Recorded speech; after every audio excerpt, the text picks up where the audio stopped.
Welcome to the treasure room.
Ten, 9, 8, 7, 6, 5, 4, 3, 2, 1, 0. Prepare for vault door opening.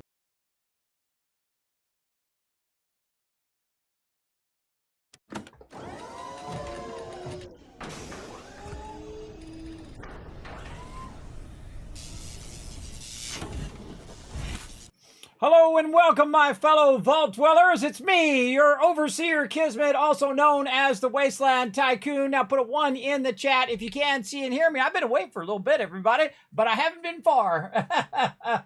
I've been working away on a lot of IRL projects, so hard that I've been working on these projects, everybody. I actually passed out the other day while trying to work on this giant amount of projects for my family. Now, see, the funny thing is, everybody, I do a bunch of projects, and it's to no benefit to me. I do a whole bunch of stuff that, like, I have a bunch of cars that I pay insurance for, and I work really hard to do that. And I don't drive the cars. And all the stuff I'm doing in the back yard, I did this stuff for my wife and for my kids to use. Because I don't really use it. And so I have pushed myself further than I ever have, especially in the last 10 years since I got sick. And I'm pretty damn proud of myself, everybody. Pretty proud of myself, and I'm proud of the wife and family who pitched in to help as well. And I was just sitting out there today, and I gathered everybody up, and I said, look, this is what you guys did. You transformed the whole thing. We did stuff that was huge. Huge stuff, everybody. I mean, like completely redoing the whole entire yard, making a gigantic path and redoing our shed foundation. Just absolutely massive projects as well. It's just so good when you get to that kind of final position. I also made these cool planters for my wife for our anniversary as well that are shaped like little hearts. I had the idea from this cool thing that I saw on Amazon with this angel with these kind of heart-shaped wings. So I bought that, and then I made the planters for my wife, which instead of getting her roses, which I used to do all the time when I was young, I have spent thousands of dollars on roses for my wife when I was young. And then she wouldn't give any to her family, so I bought a bunch of roses for them too. As you do. It's pretty funny because they said, like, well, she won't give us any of these roses. And I said, okay, I'll go buy you some. So I bought them a bunch as well, way back in the day, everybody. But very proud of the family working together. There's a little bit of here and there, and I was having a bunch of anxiety attacks over it, everybody, because these are massive projects. And sometimes when you're doing projects, you try to get everybody on the same page, and sometimes people screw you over. So I've been having really bad anxiety attacks for like the last 3 days. So I've been taking my anxiety medicine, though, which has been helping me, and then just trying to work as hard to get it done as possible. And now there's still a little bit to do, a little here and there to do, but the very large projects, the massive projects, those have finally come to an end. And that's a lot of work, everybody. Again, the most I've ever pushed myself. I literally have worked every single day that it hasn't been raining. And when it's raining, then I just work on the stuff for the stream. Because I got so much stuff lined up, everybody. I got a massive amount of stuff lined up.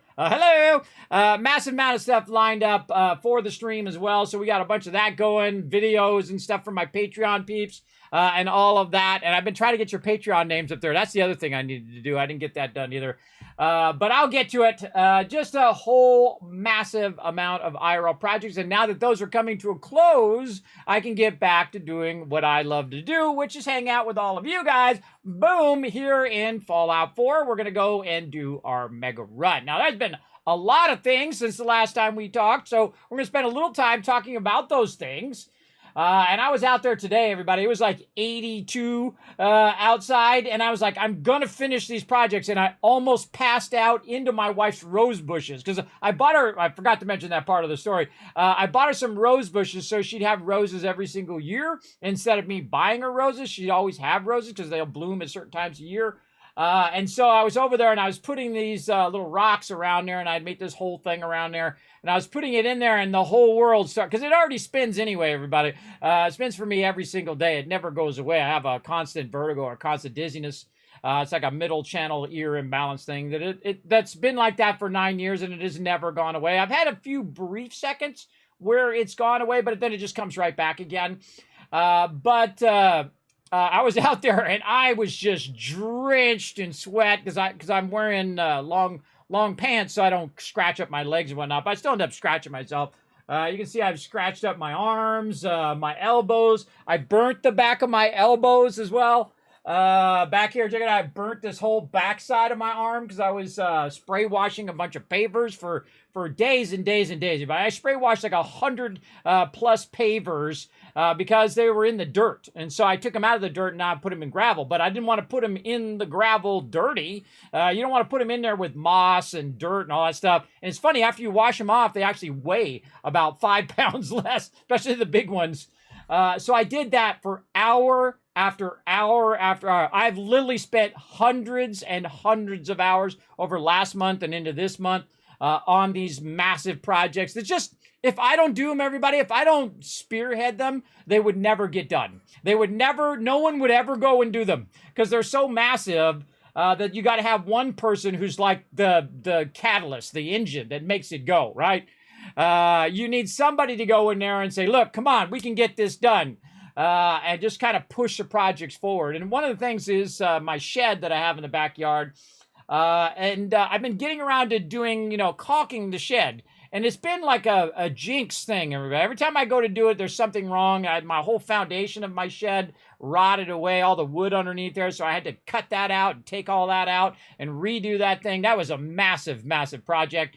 And I've redone that now. And then finally, after like 10 years of having that shed, everybody, I finally, just the other day, I finally caulked the whole bottom of that and the corners and any other holes that were in there. Man, I was a caulking master and just got that finally done. It's one of those projects, how you got a bunch of projects on your to-do list. And it's one of those ones, well, I'll get around to it later. I'll get around to it eventually. I'll get around to it one day. And we've been working on our house for many, many years as well because, COVID hit right in the middle of them working on the house or whatever. So everything's been just absolutely a train wreck and disarrayed, and we have stuff stacked everywhere.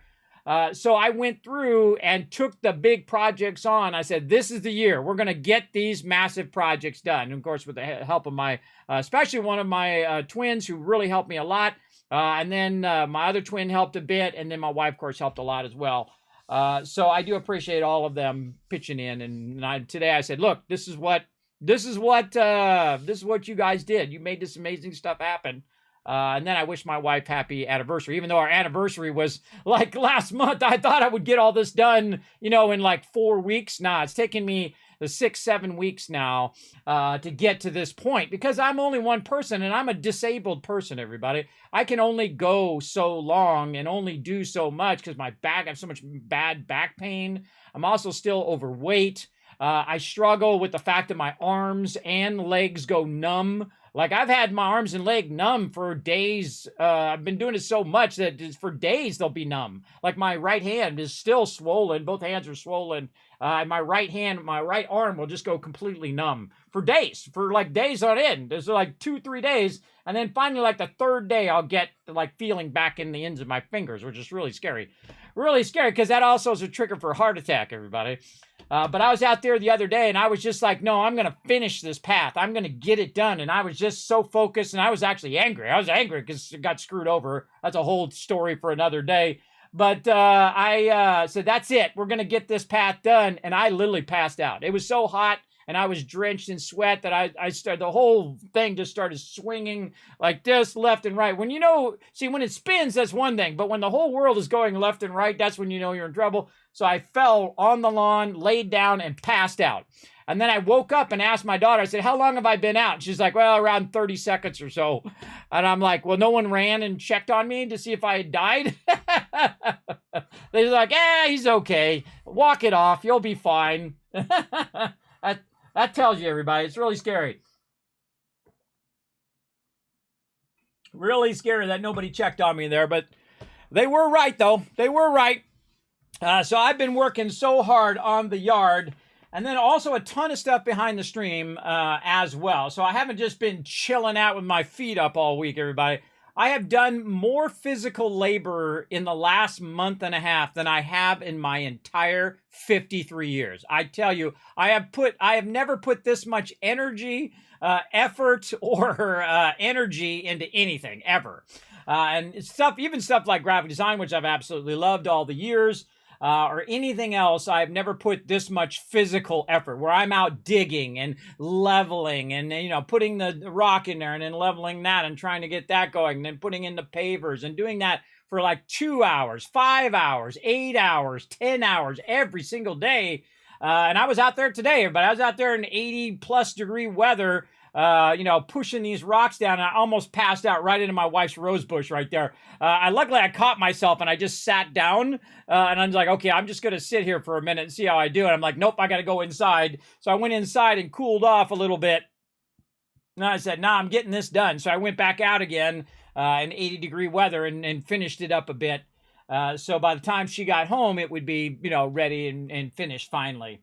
And it was a lot of work too, because I was putting, around her rose bush, I was putting this big kind of edging that you put down, so you can put a bunch of rock in there and a bunch of stone, and it looks awesome. It looks amazing. And the funny thing is, everybody, I took 0 pictures. I took 0 pictures. I'm not doing a video on it. I'm not doing any of that stuff on it, because that would have been even more on top of it all. I'm just going to tell you it looks awesome, and you're just going to have to believe me. Because, I do that from time to time. I think, I'm going to make this into a video or whatever, and then I just never get enough time to do it.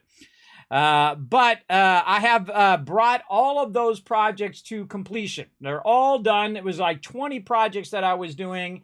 I think I've got 17 out of 20 done. There's just a few things like the hose, leaks. I need to put new washers in there, but it's all now stuck because it was on there during the winter. So now I have to, get the hose off of there. And I've been spraying it with WD-40 today, so I could kind of get in there a little bit, and then I could try to break it off of there maybe tomorrow when it cools off, because it is way too hot. And that's why I started at the beginning of March, the second I could. Actually, I think it was maybe back in February, but I came up with the idea in January, everybody, to do this as an anniversary gift for the wife, because she's not going to go out and do it, everybody. There's no way that she's going to initiate that stuff and go out and do it, because she's busy doing other things, take care of my kids, and, just keeping the whole family running. And no one else was going to do it. A lot of my kids are going to do it, or, extended family going to come over and go out there and start digging. So it had to be me. And you know how it is, everybody, when it's you have to be the catalyst for change.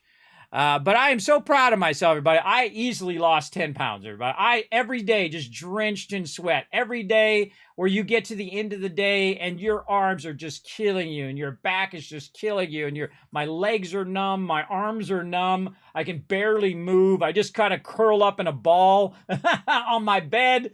And one of the things I have to do too is I learned that when you're done for the day and you just can't go anymore, because some days I would do like 10 hours, everybody, 10 hours of digging, and then that's just a lot, and spray washing or whatever. And so what I do is I take a shower before I sit down. So I take a shower, because if I sit down, I'm not getting back up again. And then I take a shower and then crash out and get up the next day and do the same thing all day, 7-8 hours, and then do it again and do it again and do it again, because I don't have the money to pay somebody else to do it, so I have to do it. Triumphant thing that I put my mind to it, and I went to it, and I made it happen, despite all the setbacks, despite all the ups and downs and getting screwed over and all of that stuff. And a lot of those projects. I also had a caulking gun, which is like the whole purpose of what I'm doing, everybody, is to help my wife and to help the family, because I don't use any of that stuff. I don't really go outside in the backyard and hang out there. I don't really use my shed for me. It's really for the lawn, or it's for them to use, or I keep their bikes in there and whatnot. And so, same thing with the garage or whatever else is I'm doing. I rarely ever do it because it's for me. And that's what people don't realize, everybody, that I'm not doing stuff for me. It's for them, and then they complain the whole time while I'm doing it. But then sometimes, they'll snap in and they'll get over that, because, nobody likes to dig stone and nobody likes to dig dirt, everybody. But it's to their benefit in the long run, and it's zero benefit for me. I don't care if there's a path there, everybody. I don't care if the shed is fixed, and I don't care if those things are there, but it does benefit everybody else.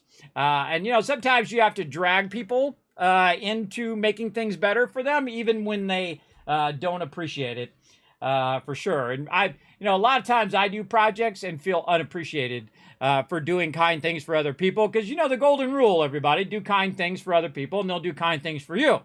But I've added a new rule after the golden rule. So you do the golden rule, and then if they don't do kind things back for you, then you have the second rule, which is don't do kind things for selfish a-holes.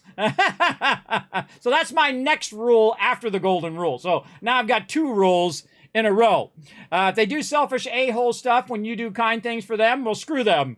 I'm not doing anything for them. They can do their own crap, because that's just not right, everybody. It's not right when someone screws you over when you've worked so hard on something, and then they just screw you over big time. That's just messed up. And that was extended family who screwed me over, and they don't even have a clue. They just only think of themselves, and that's what happens. You know, when people are so selfish and they only think of what they want and how that would affect other people and really screw other people over, but they don't care because they just want what they want. Oh, that's rough, everybody. That's rough. But that's extended family for you.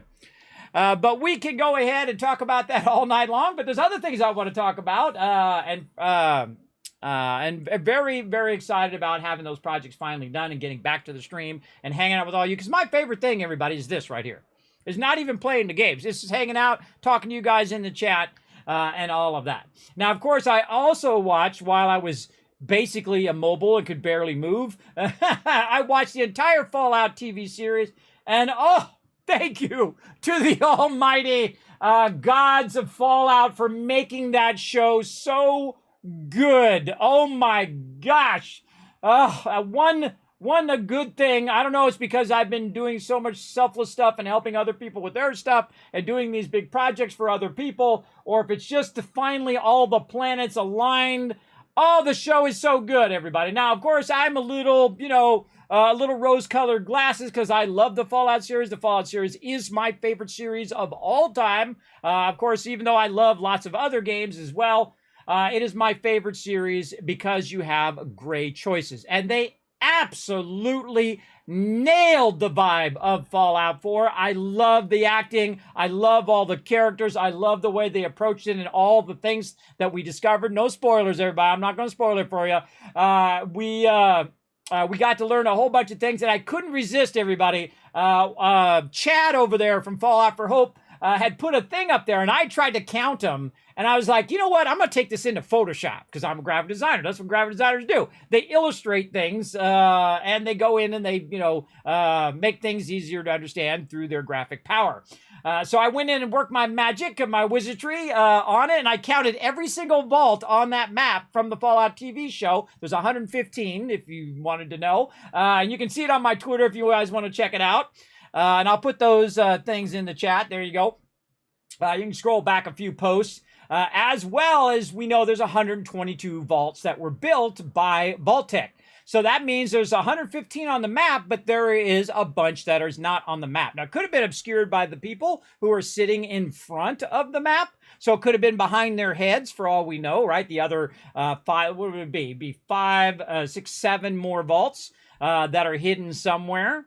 Now, I'm very also tempted going back and actually putting the vault number on where they are, because we know a lot of them that are part of the canon and where they're actually located. So I could go and do that, but you know what else I could do? I could come in here and I can stream and hang out with you guys. I could do that instead. So speaking of hanging out with all of you, let's go ahead and say hello to Paul. Thank you very much, Paul, for being the first person I see in the stream. So let's go ahead and give you guys 1,000 kiss caps for Paul. Coming in. That's just going out to everybody in there. Now, if you're not familiar with my Kiz Caps, if you're new to the stream, hit the follow button because I do give away thousands of dollars worth of free stuff. I am sponsored by Bethesda and Bethesda Gear and a whole host of awesome sponsors that you can check out down below, like G Portal. And of course, I am a Stream Elements Dream Team member and so on and so on. You can see it also on my website, kismet.gg. A lot of cool stuff there. Hello to Raz. Hello, Raz. Always good to see you. Hope you're doing well. Thanks for coming in, hanging out. I see Foggy in the chat as well. Yes, there we go. Mod Love going off right there as well. Thanks, everybody, for coming in. Tardis coming in. What up, Tardis? So we've been missing out on some 76, but it's definitely going to be worth it, everybody. Here's one thing I talk about on the stream all the time. Take care of your IRL, especially if you have giant projects that you've been putting off for far too long. It's time to get them done, everybody. It's time to get those projects complete. Now, one of the things that I like to do is to take care of my IRL so I have more time to game, right? Because if you don't take care of the IRL, it starts to go off the rails, and you're not paying your bills, and you're not going to work, and you're not doing all of those things. All that stuff eventually adds up and actually reduces the amount of game time, because you're going to have to deal with it eventually. I mean, you can try to avoid it as long as you can, but eventually that real life is going to come up and it's going to give you an uppercut. So look out. So take care of that IRL while you go along as well. And I did watch the Fallout show. I binge watched the whole thing.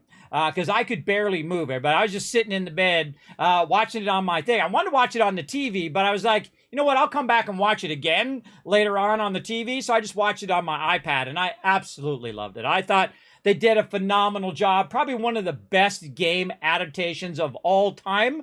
I know a lot of people talk about Last of Us. I'm not a big fan of Last of Us, like the whole story and everything of it. That's just me. It's okay if you love it, go for it. But I actually, because I love Fallout, that's probably why. I'm more of a Fallout person than a Last of Us person, though I have played The Last of Us, and it is an incredibly great story as it goes. But this is definitely one of my favorite adaptations of all time, because they nailed it. You could tell they lovingly, you can always tell everybody, because the massive amount of details in the sets, those were practical sets, those were not CGI. All the little details when you go into the shop and you can see all the little things in there, all the little stuff. And of course, the hardest thing about Fallout is just nailing that satirical, gray choices that you make when you're in Fallout. And that's what makes Fallout great, everybody. Most games, and I've played games for 50 years. I'm the oldest and longest gamer you will ever meet, because I started at the beginning in the early 70s. I'm talking the first gaming console, the Magnavox Odyssey, and the very first one. So I was ahead of everybody, and I'm usually ahead of everybody in most things that I do in my life.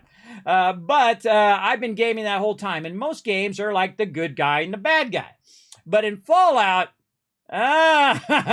you choose whether you want to be evil or good, or there is no evil or good. There's only choices. And some of those choices are gray choices. Like, this guy is crazy, and this faction is crazy, and this faction is crazy, and they're all crazy, but you got to choose who you're going to side with, right? And what you're going to do and what your choices are, because your choices will change who you are, both in real life, which is why it makes it so effective in its storytelling, because it's very much like that in real life.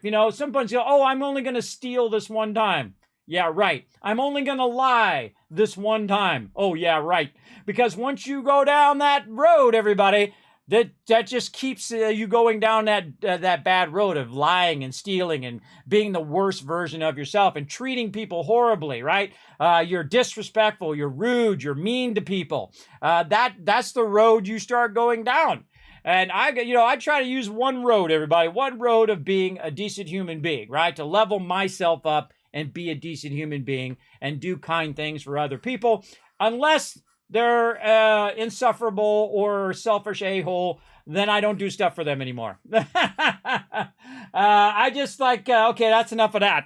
That's enough of that stuff. Because that's how people take advantage of you as well. But if you're a kind person and you're always doing nice things for people, then they're just going to use you and continuously use you over and over again for what they want. But if they're disrespectful to me or rude to me or do mean things for me, I don't do things for them anymore. Nope. I'm past that stage in my life. I've leveled up yet again. And I'm like, nope. That's it. You screw me over. I don't want anything to do with doing anything for you. That's for sure. So yeah, Paul coming in with the Norbert dance. I love it. Look at him dancing down there. And again, I've been out for a bit, everybody, so we're going to talk a little bit first before we get into Fallout 4. I appreciate your patience, everybody. I got to say hello to everybody in the chat. What up, Foggy? Victor in there with the ones. Thank you very much for those ones and having my back, everybody. I'm just amazed my machine still works because it always gets messed up every time I do it. Yes, I've seen the Fallout thing. I watched the whole thing in one sitting, and they knocked it out of the park, everybody. Not only did they knock it out of the park, it went down the street and hit that neighbor's house who you really hate and knocked them unconscious. It's that good. It's that good for sure. There we go. Yeah, Tortoise coming in with a 1. You watched all 8 episodes, and I hope they make another 2 to 10 more seasons, everybody. That's what I hope. I said I'm looking forward to seasons 2 through 10. That's what I said to Amazon. I want to see all the rest of it as well. Hello, Dr. J. What's up? Oh, you have 2 more episodes to watch? Well, I'm not going to give anything away. I never do. I won't even tell you the ending of Fallout 1, even though it's been out for 25 plus years. I won't tell you. I won't tell you. It's messed up. And it's what made me fall in love with Fallout. First, all the great choices. And then I was like, at the end of it, I was like, no way did they do that. No way is that the ending of the game. That can't be the ending. And it was. Go and play it, everybody. Fallout 1 is one of my favorite stories, everybody. One of my favorite stories. And that Fallout 1 actually carries over into the TV show, too, which is pretty cool. Yes. Oh, you're living in a new house now. You like it better than the one you were in there, Raz? Hopefully you're doing well. Hopefully your dad's doing well as well, because I did meet Raz and her dad at TwitchCon many years ago. Very, very cool, for sure. You like it so far? Yes, it is so good. You got to not overdo it. Too late. Too late. I think I just about killed myself, especially today, everybody. If I had, because there was nobody around. If I had passed out in that rose bush, everybody, I don't know. I don't think anybody would have found me for a few hours, because it was like around 1 o'clock. And I just about passed out. I was like, oh crap. And I sat down and I was like, no, I got to go inside and cool off, because I was just absolutely covered in sweat. But this is what I do, everybody. I keep pushing that line back. See, when I first started streaming, I was violently sick all the time. And I'm still sick all the time. It's just that I've learned to manage it all the time. And it is a terrible suffering every single day. It's the best way I can explain it. That it's a terrible thing I would not wish on anybody. Even the most evil person in the world, I would not wish it upon them. Because you're just trying to get out of the bed every day. You're trying to will yourself to say, look, I'm going to do something today.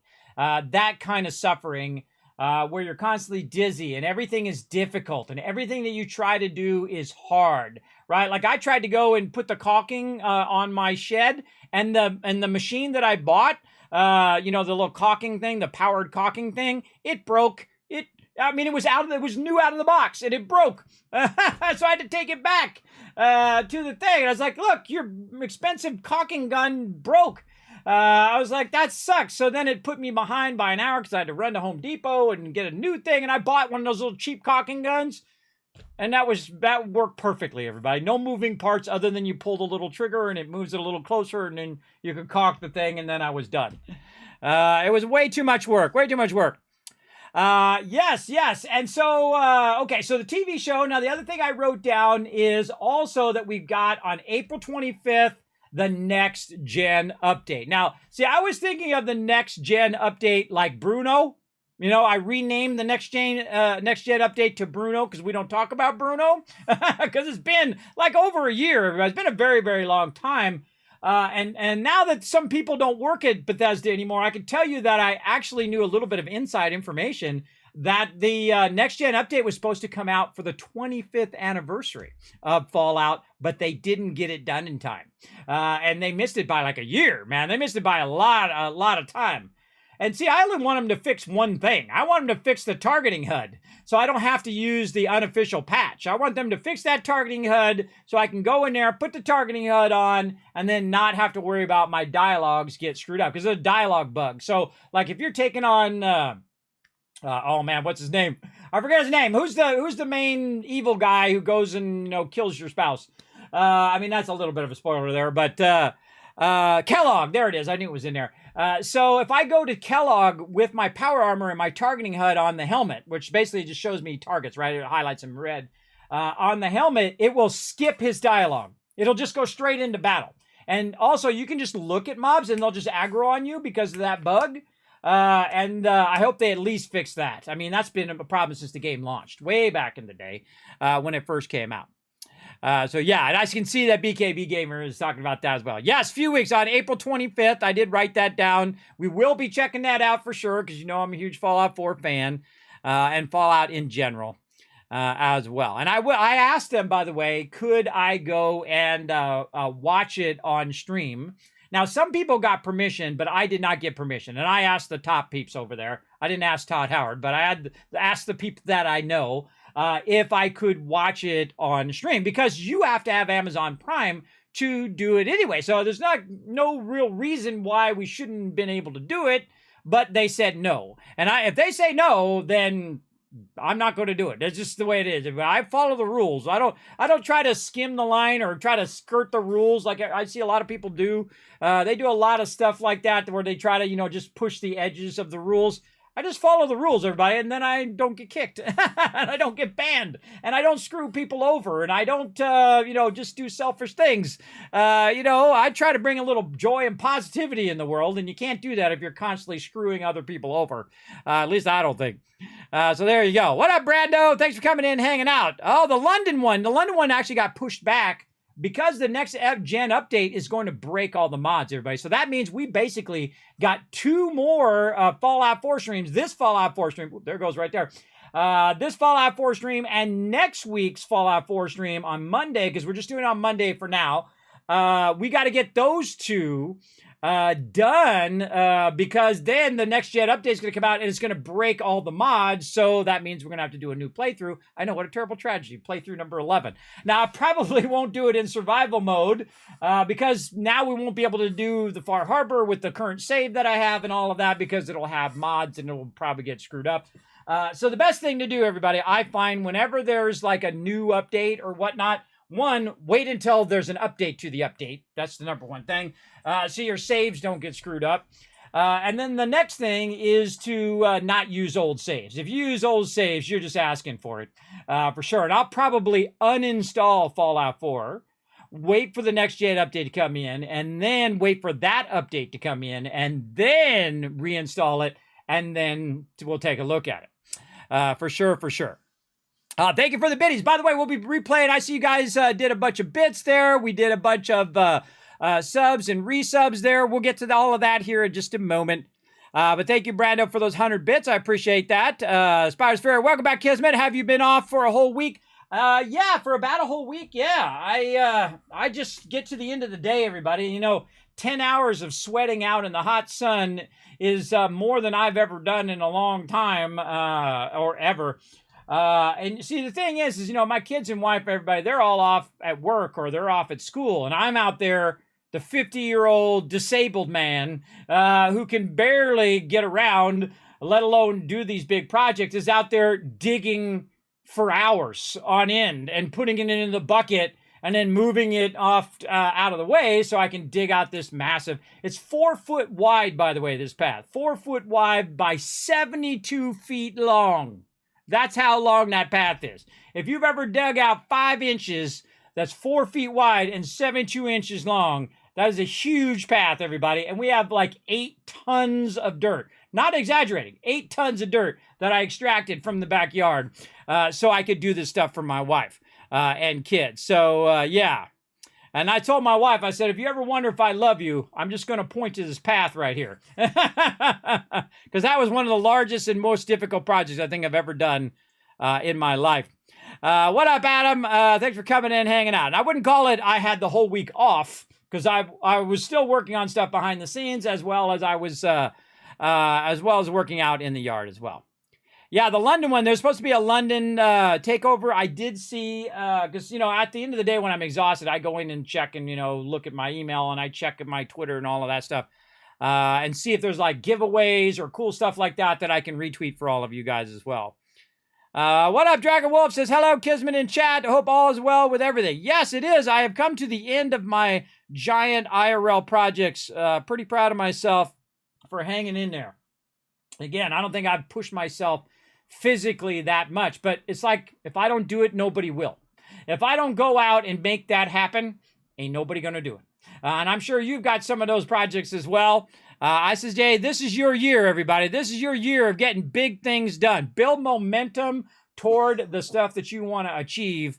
And this is something good for my kids to see too, everybody, is the fact that, look, I just stuck with it and stayed at it. And we all worked together on it. And we kept working and working and working. And we transformed it, man. It looks brand new back there. And we did amazing, huge projects that we couldn't afford to pay someone else, because it would be thousands or tens of thousands of dollars to pay someone to come in and, build all that stuff out for us. So we did it ourselves. And if we all work together, we could get massive, humongous things done. And that's a great lesson to learn in life, everybody. I knew it could be done. It's just time and effort, like anything in life. It's all about time and effort and putting that effort in. And helping people as well. People who are, trying to do things like that need your help. So if you see, like one of my daughters came to me and she saw that I was working in the backyard and she's like, hey, Daddy, you need some help? And, that seems like a small thing, everybody, but that's a huge thing. That's a huge thing. And you only meet so many people in your life that are like that, right? That are like, hey, oh, you need some help? I'll be willing to help you. Right? You're only going to meet just the smallest amount of people. Usually it's your family or your friends, not even all of your friends, just a few of them, right? So say you have 5 friends, right? Maybe one of them will be there when you need them, right? When your car breaks down or you need some help or whatever it is that you need, or you're moving and you're like, hey, if you come over and help me move, I'll get the drinks and I'll get the pizza. And then they're like, no problem, I'll be over there. What time you want to do it? Saturday? Okay, I'll be over there Saturday, 8 o'clock. And they show up on time. They're in there, lifting your stuff and helping you move your stuff. And of course, that's quid pro quo, because if they help you, you should be a good friend and help them back. That's the fair thing, right? They do nice things for you. The golden rule, right? You do what you want others to do for you. And if you don't help them back, then you're an a-hole. And if you try to screw them over, or you do things that are just selfish and only want people to help you, but you don't help them back, well, that's a you problem. That's not a them problem. That's a you problem for sure. Good to see you back, says Jonkers. What up, gang? Thank you. Oh, one more treat. Yes, look, I've given you plenty of time to get retweets on, everybody. We need one more. We're going to give you guys, you know what? I'm going to quadruple it up today. I'm going to give you 3,000 caps for one hero to go over onto Twitter and hit that like button, hit that retweet button.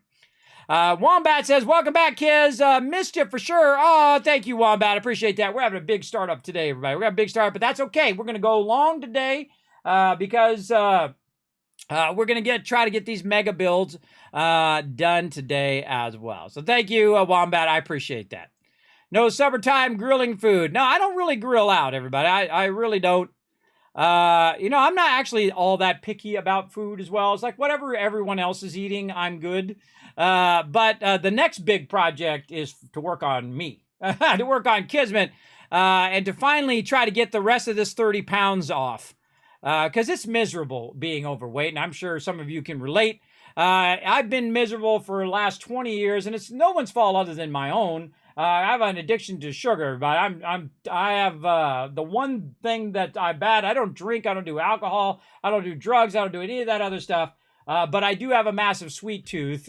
And it's one of those things where, it's just like something that happens over time, and you gain a pound here and a pound there. And then before you know it, over a decade or several decades, you've gained 100 pounds. I gained, everybody, 100. But I've lost 50. And I kind of now go up and down just by about 5 or 10 pounds. And I just need that last 30 to get that knocked out. And I have, man, it's like instead of working out, I was out doing projects out in the yard. You want to get yourself back into, working out shape, everybody. Go dig up your backyard. That'll get it going. That's for sure, man. I have pushed myself beyond I ever have, for sure. The Fall of Shadow is really good. Captured the Dark Hero Mirror. I think so too, Bubs. I think that they absolutely nailed it. I think it's actually, not only is it a fantastic Fallout thing, but I think it's one of the best game adaptations ever. Absolutely. They have to make a second season. I hope so. Though Amazon sometimes, shoots itself in the foot. I would come out right now. If I was Amazon, I would come out right now when it's hot and say, look, we're picking it up for another 8 seasons. That's what I would do. Because I would lock in because those people are going to go off and do stuff. You know what I didn't notice, by the way? And when you guys watch it, you might take a little look. One of my other favorite series, and I actually read the book first before I saw the movie. And it's a massive book. It is called Dune. If you've never read the book, everybody, it is huge. Like, if you've ever read Battlefield Earth, that's another massive book, everybody, that I actually read when I was young. And then I saw the movie, and I love the original movie. The new movie's okay. It's cinematic, and it's da-da-da-da-da, but it takes too long. It's not moving the plot along fast enough, I think. It's too, look at this big, beautiful shot. Look at this big, beautiful shot. Look at this big, beautiful shot. I mean, hey, I like good cinematography, but there's sometimes they overdo it and they make it more about the, the spectacle and the more about the shots and less about the character development, and the story's not, the pacing is too slow. I feel like the pacing of the original one is really good, and then the new one is too slow for me, I think. But I haven't seen the second one. Maybe the second one is better. I don't know. The first one, the pacing is way too slow, I think. That's just my take on it. I enjoyed it. It was good. But would I watch it as many times as I would watch the original Dune? Absolutely not. I've seen the original Dune, I don't know, 50 or 100 times, because you know how it comes on like on Sunday and you're like, oh, that's the original Dune is a what I call a channel setter downer, where you set the channel changer down and you watch it from wherever it's at. I've even watched a 4-hour version, or I think there's a 5 or 6 hour version, just some insanely long version of the Dune. I've even watched that before, the whole thing, all the way through. So if you're a Dune fan, you will notice that the overseer of Vault 33 is the main guy from the original Dune series. And I did not notice it until the very last episode. I was like, wait a minute. I know that guy. I was like, wait a minute. I know who that is. And he's in a whole bunch of other series as well, which I didn't really watch, like Twin Peaks and all of that. But he's the dude from Dune. He's the Quizarg Hatterack. He's the main guy. He's the dude. And he did such a good job in that Dune, everybody. That original Dune is just so good. Just absolutely amazing. If you love sci-fi, can't recommend Dune enough, everybody. The original one, for sure. Yes, Victor, it was amazing. Absolutely. Yes, and I love the music and everything of it as well. Hello. Hey, Zora, what up? Thanks for coming in and hanging out. Well, war never changes. It doesn't. You're right. You're right. And of course, we got a lot of revelations in the TV show, everybody. I'm not going to tell you nothing. I'm not going to tell you nothing. So you can go in and go, oh, no way. That's what I was doing through the whole series. I was like, oh, I learned something new. Oh, look at me going. And somebody's played every Fallout since they came out from 97 on day one drop and knew about Fallout, by the way. Imagine watching Star Wars 2 weeks before anybody else. Right? And you're trying to explain to your friends, well, there's a guy and he's got a glowy, sword, and he's like fighting the thing, and they're fighting and they're going in the planet and they're blowing the thing up and they're doing all the things. And your friends are looking at you like, I don't know what the heck you're talking about, bro. Well, see, I got to see a lot of interplay games because as a graphic designer, I did box art, which means the box art that goes on the actual games back in the day when you used to get the collector's edition for the same price you get the regular edition now. And of course, all the stuff that went in there, like the manuals and floppy disks and all that other stuff that you would put in there, and later on CD labels and all of that stuff. Well, guess what? I work for a company whose client was Interplay, the maker of the original Fallout 1 and Fallout 2. So I knew about Fallout before anybody, other than the people, of course, who made it.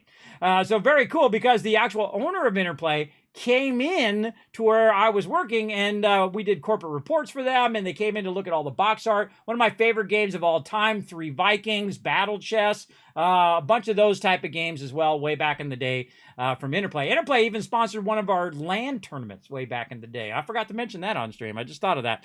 Way back in the day. And Interplay was like the gods, everybody. They were like the gods of gaming back in my day anyway. That's for sure. That's for sure. They didn't have the car? What car? What car are you talking about? Oh, the vault-tec van. Yes, yes. I want to make myself a vault-tec van. I don't know. I might get a crazy idea of raising funds to get a vault-tec van, everybody. Because I want to make my own. And I contacted Bethesda, and they said, well, we'll think about it, basically, which means no. If you don't know what that means, everybody, when someone says, well, think about it, that basically is a no most of the time. But they did respond to me. So, I don't know. I'll put it out there in the universe. You know what I mean?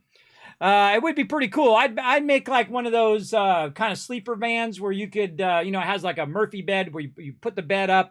You could drive somewhere and then sleep in the van and then roll up in like a convention. Like say they have a convention down in Texas, I could drive to Texas in my little vault-tec van and then roll up, and then of course invite all the Fallout cosplayers. I pick them all up at their various hotels, and then we drive the vault-tec van to the convention, and everybody gets out. I think that would be amazing. And then you can go to all these different things. Like they have an event coming up in June, by the way, the Mothman event or something. or is it Grafton? It's a Grafton event or something. It's on Facebook. I forgot what it was. I tweeted it out a while ago, but I'll keep you guys updated. It's in June.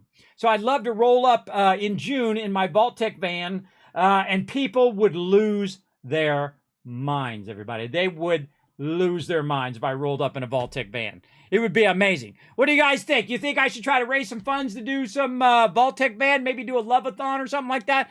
You guys let me know. See, I always take your guys' feedback. I appreciate it. You can also give me feedback on the Discord as well. But put a 1 in the chat if you think I should put a vault-tec van together and then pick up everybody and drop off all the Fallout fans at these Fallout events. That would be amazing.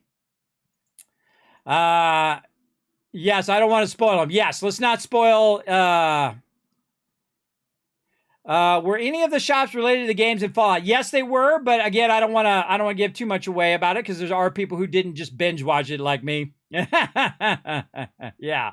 Dio in the chat. Always fantastic to see you, Dio. How have you been? Sorry we didn't get to play on Saturday some Eco, but that's okay. We're going to get to it for sure. 2-story home in a basement. Oh, okay. Well, hey, you got a roof over your head. Never be unhappy about having a roof over your head because there's a lot of people in the world who don't. A lot of people right now walking miles to go to the water well right now. I always say this to my kids. They don't believe me. I don't think they believe me. There's people in the world that don't have running water. They don't have a steady food source. And they have to walk miles to a well to pick stuff up and bring it back. So the next time your phone isn't working or you're having some real life problem, everybody, remember, there's a lot of people out there who have it a lot worse every single day. So I always keep that in mind in my life. And that helps me keep going for sure when rough things happen. Hey, Lord Winter, what's up? He says, Kismet, good evening. How's my favorite Fallout Tycoon? I am doing good.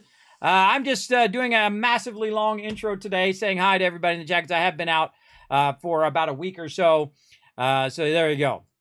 There's no Home Depot. Uh-oh. Well, that's a bummer. Well, I actually mostly go to Lowe's. But this particular thing I bought from Home Depot because it's a Ryobi, and Ryobi's only at Home Depot. So, and I returned it because it was broke.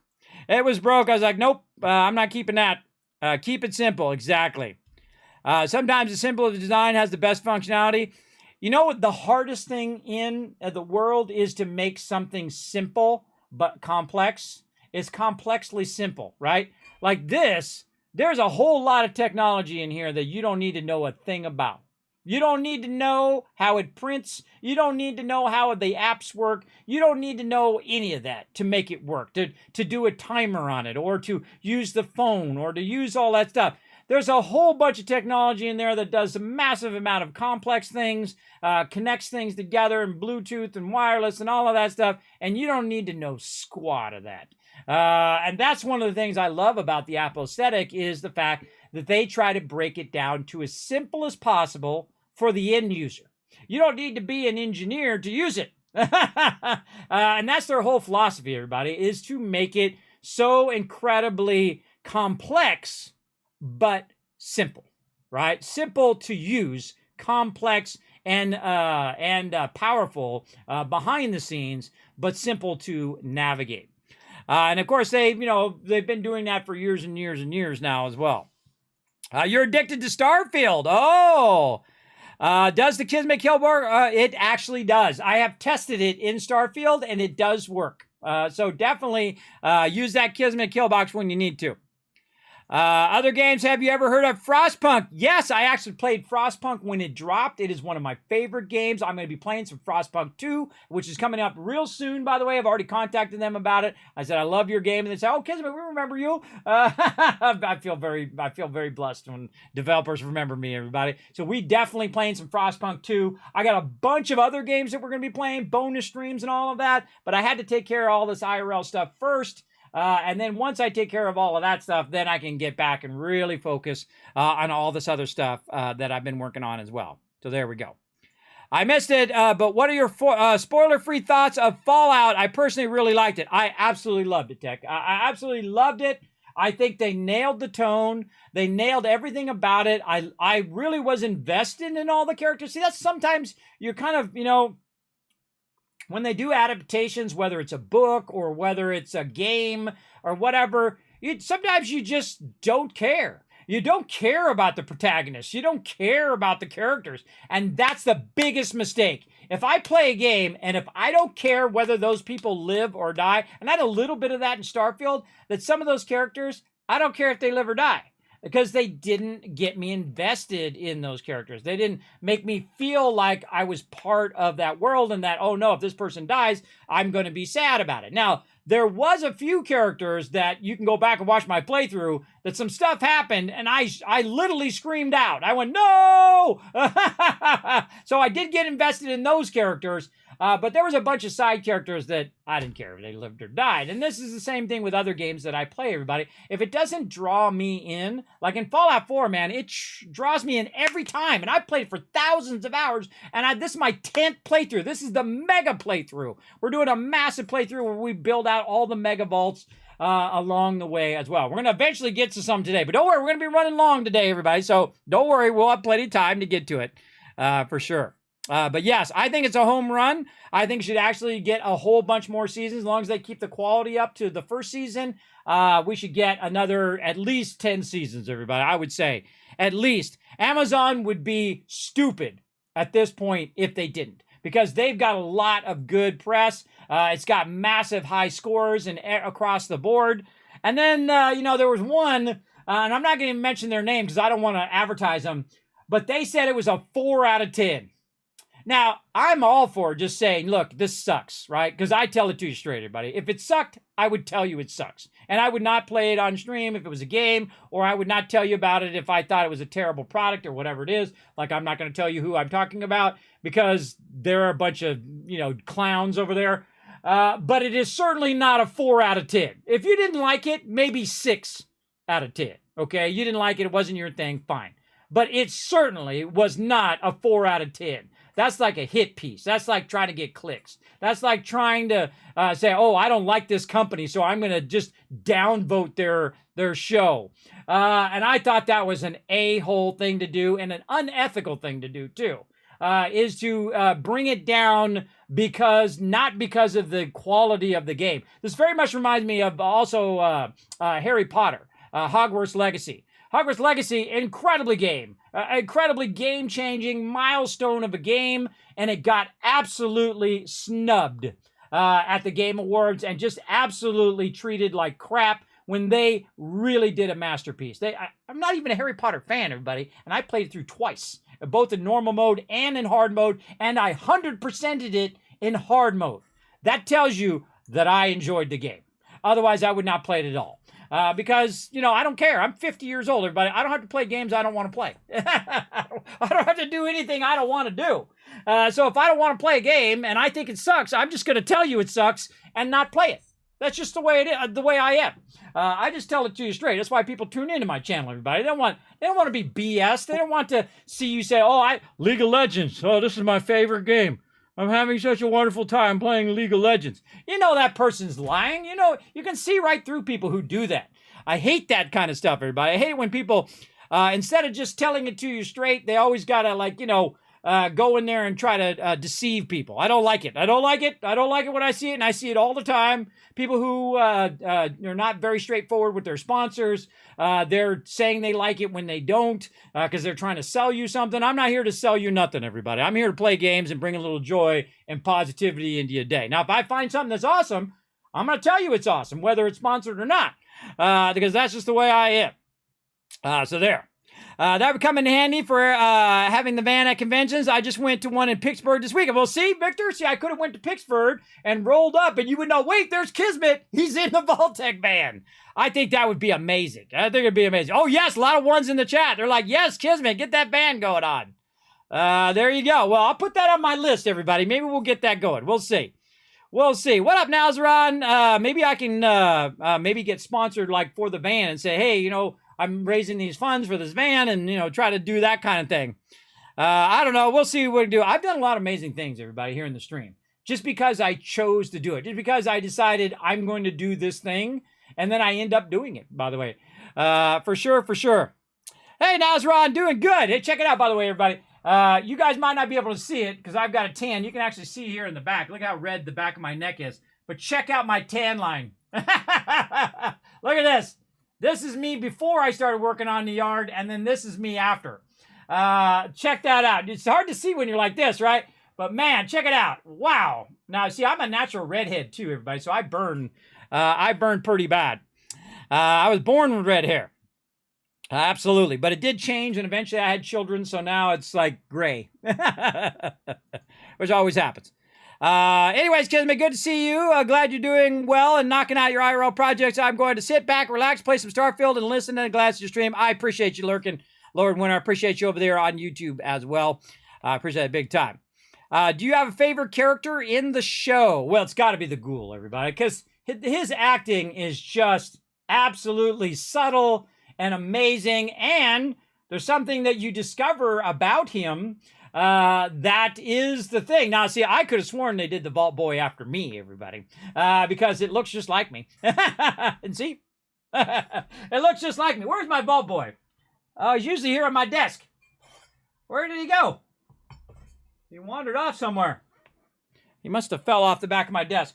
But yes, I swear it was after me, but we find out something about the Vault Boy that you want to check out when you're in there, everybody. You want to check that out when you're watching that show. And I love how they reveal little things like that, for sure. Now, if you also didn't notice, everybody, I added a Ko-Fi page right over here, which actually doesn't take as big of a chunk of the support that you do here on stream. So if you guys want to support that way, that is actually the new best way to help support the stream. Or you can donate to the stream, or you can just lurk in the channel. I mean, whatever. I don't push people to donate if you can't afford it. Make sure to take care of yourself first, everybody. And then, here on the stream, I always find a way to get by. There you go. Now's Rod saying, playing Conan Exiles. Oh, there you go. That's a good game. There we go. Oh, and I actually have a thing where we're going to play a bunch of games. I'll have to get that going. Oh, and you guys got your retweets done. There we go. 1,000, 2,000, 3,000 caps. I did 2,000. 3,000 caps for you guys as well. There was a guy at the convention that did a really good Fallout Vault Dweller cosplay. Yeah, Walter Goggins is amazing. I think that was perfect casting, everybody. He just absolutely did it. I think the person who steals the show, other than the Ghoul, is the lady who runs the shop. I love that lady, everybody. Oh, when she calls her an idiot in the trailer, she's like, "Oh, I thought all you idiots died," or something of that nature. That's the moment I fell in love with the show, everybody. Just brilliant writing as well, because that's a Fallout thing. It's a satirical, because you would think, say, "Oh, yay, it's a Vault Dweller," whatever. But she's like, you boneheads. I thought your boneheads were all dead. I love the scene in the supermarket where he sits and watches TV. Yes, there is a great spot there too. There's a lot of stuff in there that's just awesome. Definitely worth another watch through too. Probably several watch throughs to get all the little detail, because now you're no longer watching the main characters, which is what you usually do in your first playthrough, your first watch. Now the next time I watch through it, I'm going to look at all the details in the background, because I was mostly watching the things. Oh, you love dog meat? I tell you, everybody, the moment that something happens to the dog is the moment that I kill everyone. See, I care more about the dog than I do about them humans. So the second they hurt that dog is the moment that Kismet just gets red in his eyes, and I would be killing that Ghoul, and I'd be killing everybody who had anything to do with it. Yes, we riot. If you hurt Dog Meat, who's my favorite companion of all time, because he loves you whether you're mustache-twirling evil person or if you're the biggest white knight in the wasteland, but you don't hurt the puppies. You hurt the puppies, Kismet coming for you. That's for sure. So speaking of puppies and Fallout, I say, now that I've done this massive catch-up session of all the things I want to talk about, let's see, anything else I wrote down here that we did all the IRL projects, the TV show. We talked about the next-gen update coming on April 25th. And of course, this is the final part of this mega run. Since they are going to have a next-gen update, it's going to kill all the mods. So I've got 2 more mega builds to do. Tonight, we're going to do Sunshine Tidings, which I believe is Whis. mega build. And then we have one more mega build, which we're going to do next Monday. And then we'll probably start a new playthrough and then see how the new next-gen update is. That I think would be pretty amazing. So let's go to it. Here we go.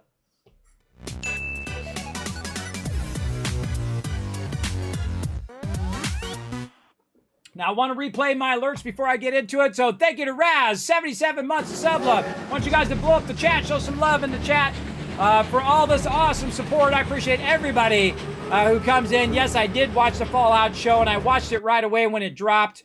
Oh, by the way, I missed the Fallout event for love. That's one of the things I forgot to mention. I was out working on the path with my wife, and then I suddenly realized, and I said, "What time is it?" And she's like, "It's 8:45.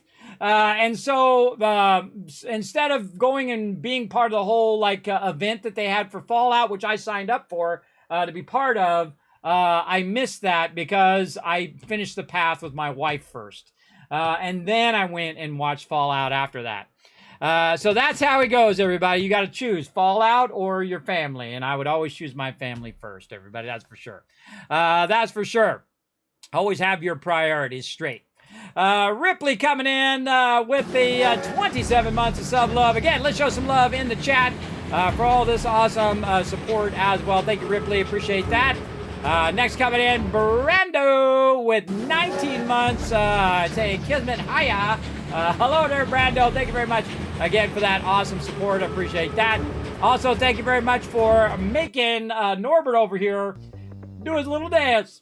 Thank you very much for the 100 biddies. I appreciate all the love and support here in the stream, everybody. I appreciate you guys understanding that sometimes I got to take care of that IRL so we can have more time streaming here as well, so that stuff doesn't build up.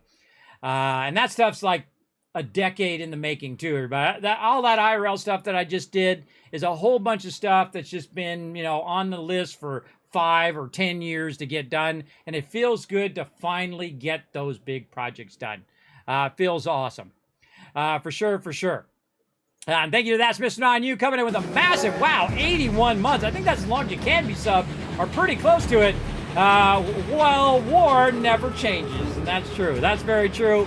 Thank you, That's Mr. On You, for your awesome and massive, massive support. Appreciate you being here in the stream, and I appreciate everybody showing some love in the chat. Thank you also to Lord Winter over there on YouTube with a $1 donation as well. Appreciate all the love and support. And Super Chat Lab over there on YouTube. Okay, we're going to play some games, everybody. Now, let's take a look at our last mega build that we did. We're way down here in Somerville. Now, Somerville is one of those ones you very rarely go to. But you can see we got our Brahmin in here chilling out. Oh, there's my power armor right there, too. I think that's my power armor. Is that Paladin Dance? It's Paladin Dance! Hey, what up? Dance Dance Revolution. So we got our Brahmins in here. We've got, of course, all of our beds in the lower level of the vault.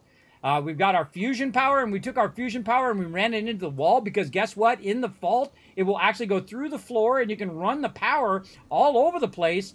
Just by putting your fusion generator here and connecting it to the wall, and it will run through the floor all the way over here to this side, and you can just connect this to the wall and then run that wherever you want it to run. Like in this case, I'm running it so all the light bulbs light up in here. And you can see we've got all of our food up here. We have the awesome vault-tec windows, which I love, known as the Overseer windows. You can see I've got a bunch of those along the side here. Oh, one of my favorite builds. This is so awesome. And then we can go outside here and we can see the whole other part here. I think this is the biggest build I have ever done at this location. I think that's my power armor over there. Let's go see. Yeah, there's my power armor over there. And again, you can barely recognize it when you're inside the vault, but this is Somerville Place, way down here in the corner, in this bottom corner down here by Vault 95, for sure. And you can see that we got it all going on here, and you can see it's a multi-level vault. You can see I put a bunch of chairs out here to hang out by the campfire. We can even look in the windows. You can see I actually put all the windows in there as well to keep them from getting shot.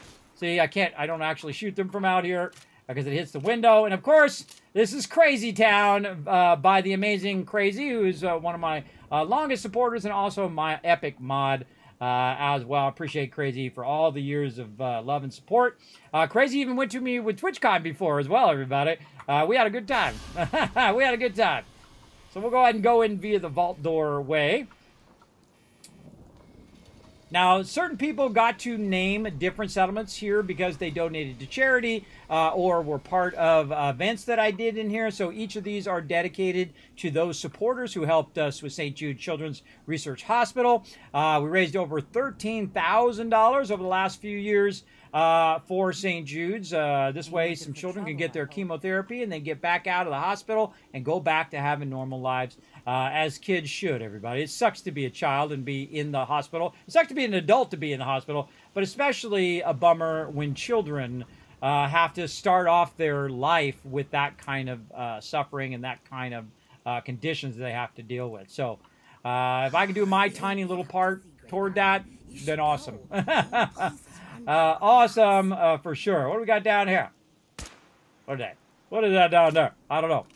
But you can see I also got a little bit of a weight bench. We've got our artillery out here. And this is really cool. This was actually really difficult to do.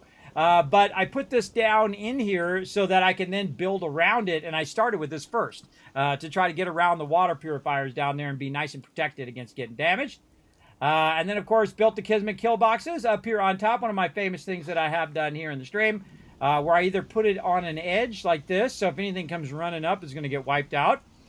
And so on. And so we'll also take a look at it during the day. So we'll go ahead and close this out.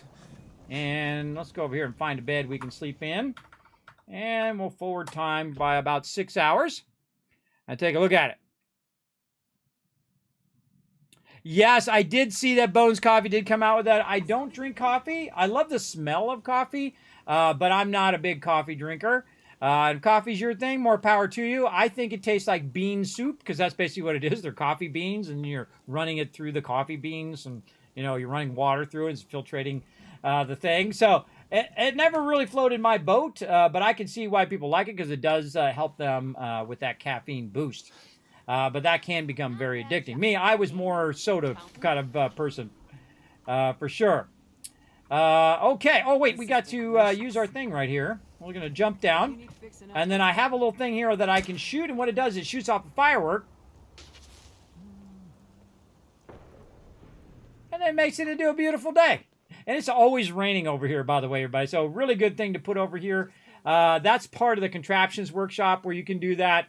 It's part of the DLC that you get if you buy the full version of it. I highly recommend all the DLCs. Now, I really wanted to get to Far Harbor in this run and do that, but by the time the new update comes up, it's going to break my entire save here.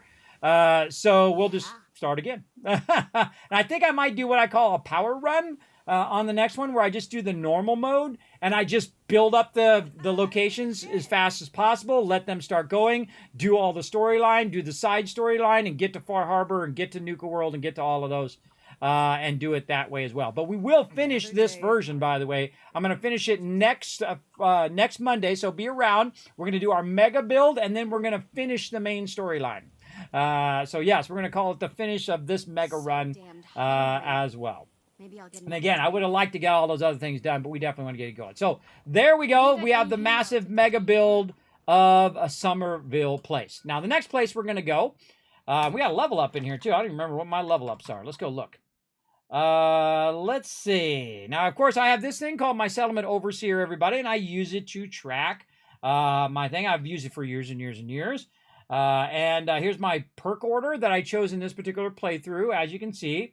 And right now we're down at 96, so we're a demo expert, I believe. Let's see, what are we? Oh, we're at 97 now. So, demo expert right here. Let's go ahead and put that in there. We're now 2 points in there at 97. And right there. And I call this optimizing your perk selection for the type of build that you like to do. I go very early. I go like Rifleman because I use the Overseer's Guardian, which is my favorite weapon not only in Fallout 4, but in the entire Fallout franchise, because it is so incredibly powerful, whether you're using it as automatic or semi-automatic or as a sniper, because it's a shotgun rifle, everybody, and not a regular shotgun as well. So for those of you who haven't seen the Overseer's Guardian, I don't know how. I even had a full-size replica done of the Overseer's Guardian, which I took to TwitchCon one year, which was awesome. I told him to leave it yellow because I didn't want to get shot. I said, just leave it the standard color of the 3D printing. And so I had it 3D printed, and I was walking around with the Overseer's Guardian. It was pretty amazing. And sadly, they broke it when I shipped it back. So I had to throw it away. It was completely wrecked. But I don't know. Maybe one day I'll get it reprinted again. I don't know if I do more convention stuff. But as you can see, it does 284 damage, everybody. That's because the Rifleman perk makes it massively OP. Now, it's really great in the base game, but the second you go to Far Harbor or something like that, and you're taking on those gulpers, you definitely are going to need some more powerful weapons, that's for sure.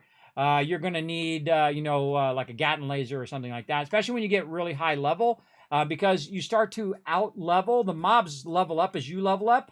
So as you out-level the strength of your gun, because you can't make it any stronger. I can't make it any stronger, so I can't, do more damage with it because I've already got all the perk points into Rifleman. And so it'll never be stronger than 284, pretty much. But there's other perks you can pick to kind of boost a little bit, but overall, you're not going to get that much more of a boost. So it's basically, if I go to Far Harbor, those gulpers are going to absolutely own me if I'm using the Overseer's Guardian. So you definitely want to upgrade to the Gatling laser or whatever else we got. Do we got another Gatling laser? Oh, yeah, we got the Gatling laser. I didn't even remember. Okay, so now also another thing I need to do is to get some purified water. Let's go in here and see if we have anything. Oh, yes, right over here. And so you can actually pump the water from the pump, even especially in the beginning of the game when you're playing survival mode. I've played through survival mode, I don't know, 6 or 8 times, a lot of times, everybody. And in survival mode, you can't quick travel. But I've overridden that since we've already kind of done most of the game in survival mode in this particular one. Very rarely do I ever use mods in-game. This is probably my second one I've used mods. Come on. Got it. Get Paladin Dance following us there. And I usually, when I'm doing these special playthroughs, I usually do it toward the end of the playthrough. I'll turn stuff on, like the ability to quick travel and things of that nature, just to kind of speed up the playthrough, because we've already done a lot of this stuff before. So let's go ahead and run over here and get in our power armor, and away we go. You've been building a speed run challenge in your head? Yes, I think that's what we're going to do next time. We're going to do a speed run. The Kismet build. Yes, again, this is for all of you, everybody. I'm doing these mega builds for the peeps who help support St. Jude's and other projects that we were working on. So, very, very cool. Now, we're going to go ahead and go to the last of the 2 places we have to go. And I better look it up here before I do, just to make sure I'm getting it right. I can just look at it over here. I got it right here. So we can go look at the Settlement Overseer here, and you can see I've got 2 of them left right over here. There we go. The 2 blue ones there, and the next one is Sunshine Tidings, which I believe is Wis's one, if I remember correctly. Yes, Wis right here. And then the next one is Tavern and Boathouse, which is Rotisserie G. So I've only got 2 more mega builds to do. So we're going to go to Sunshine Tidings. Now, Sunshine Tidings is up by Abernathy farm up here, right here. And so we're going to go build a mega build. Let's go. And I'm going to show you a lot of my techniques, everybody. I don't keep all my tricks and stuff to myself. I show you guys the kind of stuff I do, including how to automate things, like how to make it where they can flip the siren, and the siren will close the doors and activate your turrets and do all sorts of cool stuff, including doing like flame traps and all that kind of fun stuff that you can do, and you can automate all of that stuff as well. So there you go. That's a big chair. Yes, I had to get rid of my other chair because it was terrible. And so I got myself a more comfy chair. I just got myself an office chair. This is the only one I could afford, everybody. Just trying to get by every day. You know how it goes. Okay, so this is Sunshine Tidings. The first thing we want to do is just probably take our power armor and just kind of set it off to the side, if we can. I feel like my sound is a little low. Maybe just low over here. There we go. Now, always take your fusion core out, or they will jump into your power armor. I've had Trash Can Carla jump in my power armor before, so watch out. Watch out for sure. Okay, so here's what we've got right now, Sunshine Tidings. Now, one of the things that I suggest you do whenever you're going to really go in and mega build, and that is just to put all the rest of this stuff away. I'm just going to actually scrap a bunch of these, and then I'll reassign all of these later. Do what I got to do. So I'm going to optimize all of those. later on. All right, nice. Let's start with that. Now we got the Kismet kill box up here defending this particular location. Probably going to leave that for right now. I believe we've got the ability to launch a firework so we don't have to do it in the rain. Yes, nice. And then we'll tell Paladin to dance. Where do you want me? Wait there. Roger. Holding position. Now, one of the things that I would say about Starfield that I think they made a mistake on is the fact that they have this brilliant system in Fallout 4 where everything is useful, right? Anything that you find, you can either sell or you can use it as scrap for making things. And they took that system out. So now in Starfield, like 90% of your stuff is just junk. Of the stuff that you're picking up, and only a few things are actually useful, percentage-wise, of how many items that they have in-game. And I think that was a mistake. I think that was a huge mistake. Also, their settlement stuff and whatnot, and a lot of their quests were broken and whatnot. And I just said, you know what? Let's just finish it, and then we'll come back and we'll wait for them to come out with an update. Because they released it in such a time that that they didn't do a lot of updates to the thing. And that's a bummer because, a lot of people who were stuck in progression like me, luckily it wasn't on my main quest, but if you're stuck in progression, that could be really frustrating, especially if your main quests are stuck. So we're going to come back and we're going to do another playthrough of that when they come out with a new update. I don't know when they're coming out with it. They haven't announced it, at least as far as I've seen. But we're going to come back to that eventually later. I enjoyed the game. I thought the game overall was enjoyable. But I feel like that was a huge mistake in the fact you can't craft ammo or weapons or any of that. And, they were trying to do something different than Fallout. I understand. But they already came up with a brilliant system, everybody. That's what really gets you. They already did this brilliant thing. And they made it so awesome in Fallout 4 that you could utilize all of that stuff. And so we're going to store that one. I'm going to get these guys out of here.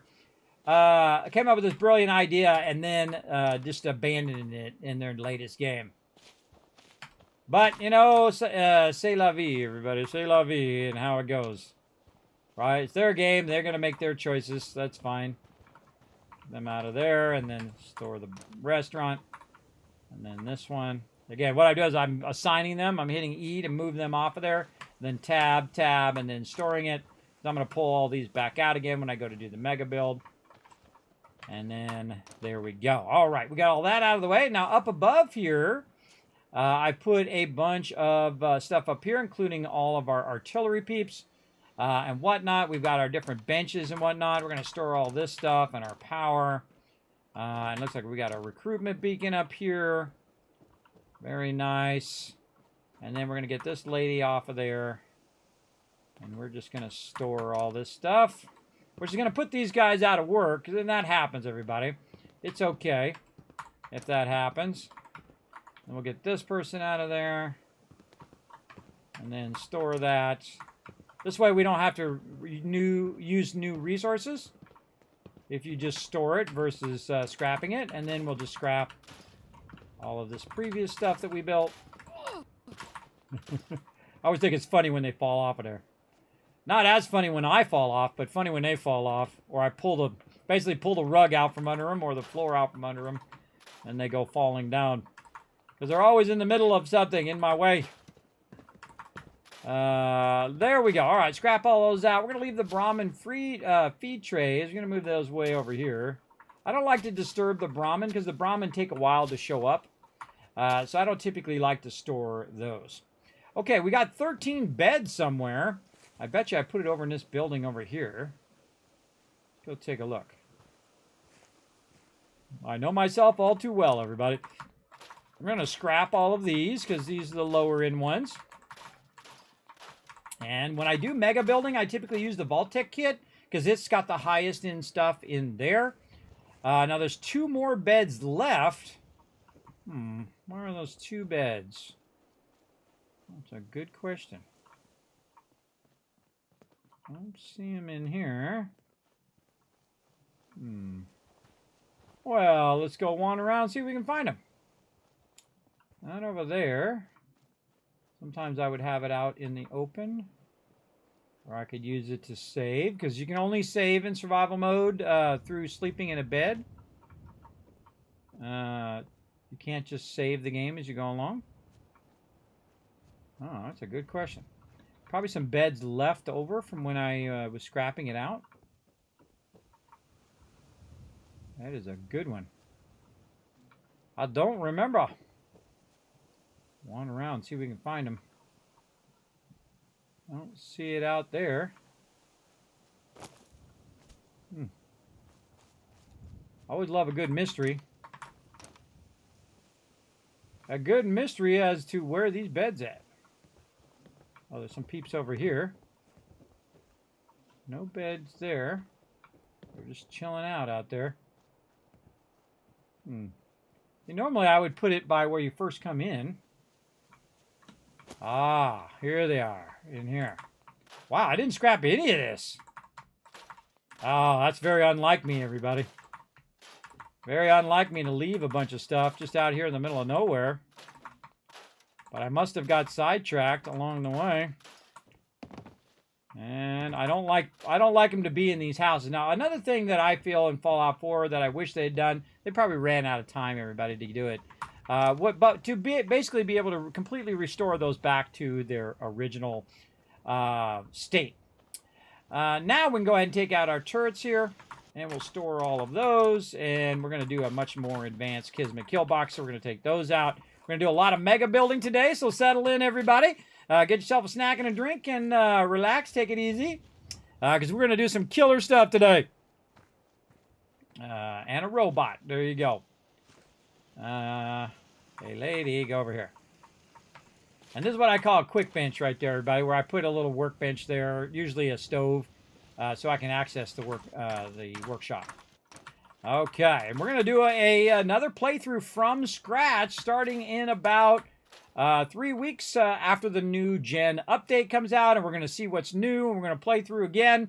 And I'm going to try to go a bit faster. So we're going to do a lot more main storyline and just build up the basics of our settlements and let them generate us cash while we're wandering around and getting into trouble. Because I think this mega playthrough really did the workshops justice. This is one of my favorite things to do is all the building. I absolutely love doing the building. I think it's super fun for sure. Okay, so we got all of that done. Now, another thing that I want to do, and I've been using a little bit of mods in this particular playthrough. So we're going to go to mods over here. And we're going to see what we can find for this location. Now, one of the things that I like to do when it comes to mods is get the pristine version of that particular mods. And you can see I've got Clean and Simple, Spectacle Island, there behind me, right there. And I love these Clean and Simple things because they actually kind of restore that area, which I think you should have been able to do in the base game. But we can go in and let me go ahead and save. I got to pull out another bed here. Pull out a bed real quick. One of these beds I'm going to use later, and we'll just stick that right in there. And that's going to allow me to save the game. There we go. That's how you save in the survival mode. And then we'll go ahead and quit out to the main menu. And then we're going to go look at some mods. Oh, love that music every time, everybody. Every time, it gets me. Every time. So good. All right. So what we're going to do is we're going to search, and we're going to look for clean. And then this is sunshine tidings. So we'll just search for sunshining. Clean and simple sunshine tidings right here. Sunshine deep clean and repair. Oh, this one's got 8. Clean blue waters, which actually we have activated right now.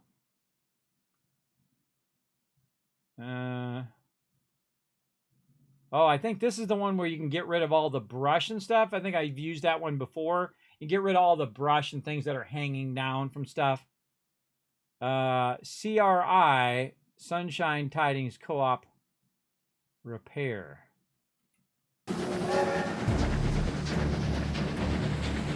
Sunshine Township Tragedy. Oh, thank you very much. Who's that? Whis coming in with the 7 months of sub love. Show him some love in the chat. Hey, Whis, what's up? Thanks for coming in. We're doing your mega build today. Right here, clean and smooth settlements. I think I'm going to go with this one. Oh, and more love coming in. Subi with a 43 months of sub love. Thank you very much for that awesome support. Show them some love here in the chat, everybody. Now, again, I'm streaming live to Twitch, to YouTube, to Kick, and also to LiveSpace. You've never heard of that one as well. Oh, we got a hype train started up, everybody. We got 4 minutes and 37 seconds. So if you want to show some love, you want to sub or resub or drop some bits on the stream, now's a great time to get that hype train going. And of course, it earns a bunch of rewards for everybody in the chat. So now's a great time to show some love to the stream. I appreciate everybody who does. Easy settlements. What does that mean? What does it do? This mod gives you a head start on settlements by doing several things. For example, most settlements have additional beds ready for use. Some settlements also have new repaired buildings. New meshes have been added, so settlers shouldn't have a problem with them. Mod also cleans most settlements of indoor debris and lots of outdoor clutter. There's also a trunk next to each workshop with a good supply of scrap material. Let's see. Oh, wow, they did all of them. Wow, okay. It just kind of cleans it up a bit. Oh, that's cool. I don't like to do easy settlements. I like to do it myself, but that's a cool one. I'm going to go with Sunshine Tidings right here. And we're going to favorite that one, and we're going to download that one. And we're going to back up. Back here, okay. And then what I'm going to do is it's going to refresh itself. But one of the things that I do, because this gets messed up, everybody, their mod thing gets messed up. And they're supposed to come out with a new modding thing as well. But I actually quit the game because what happens is now I can't navigate the menus. And I use this awesome mod manager right here called Mod Organizer. And so if you want to do mods, you add your mods here, and you can also add them in-game like I just did. And then you run it from the mod manager so that it loads all those mods up upon launch, which is very important. Very important. Look at all that love for you in the chat, Wiz. All right, so let's keep on going. Oh, 2 more minutes, everybody. 2 minutes and 43 seconds to try to push this over. We're at 93% right now. Let's do it, everybody. Let's try to get that hype train unlocked. All right. Now, here we are back at Sunshine Tidings, and we can see, look at this. Whoa, okay. All the buildings are gone. Ooh, I like it. I like it. Oh, and look, they fixed the road and everything. Oh, and there we go. Dio coming in, pushing us over to 100% on that hype train. Oh, I don't think I've ever used this one. Ooh, this is going to be a good one, everybody. This is going to be a good one. Look at all this room that we've got. Oh, that's a good mod. Oh. Did it take out the silos? No, it left the water tower and the silos. Cool. Oh, this is going to be a good one. Oh, yeah. See, some people didn't even notice there's a water tower there. I did. I noticed it on my first playthrough. There's a really cool water tower there, and there's a bunch of grain silos back over. At least I think they're grain silos. Very, very cool stuff. Oh, there's a swarm bot. Where's the swarm bot at? It highlighted a swarm bot. And I love to find all the little nooks and crannies stuff like this.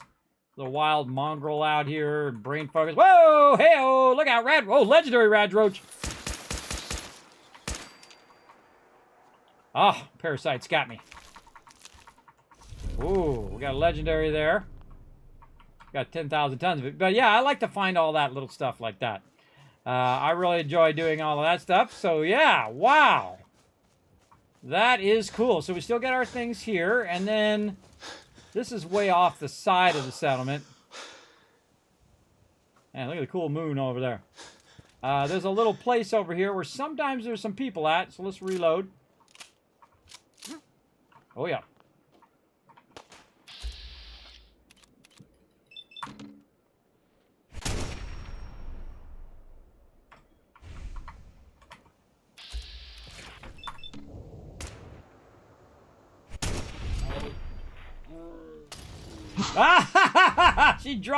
She dropped the thing.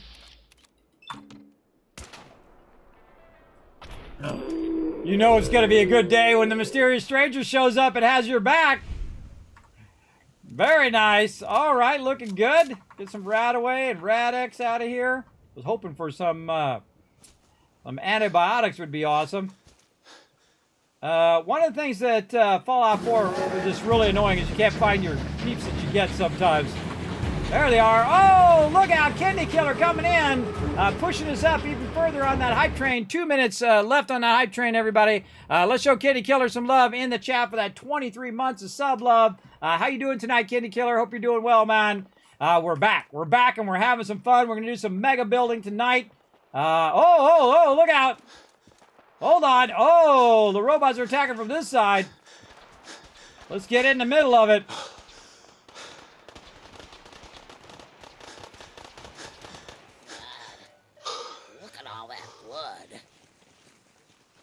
All right. We talk about blood. These are robots.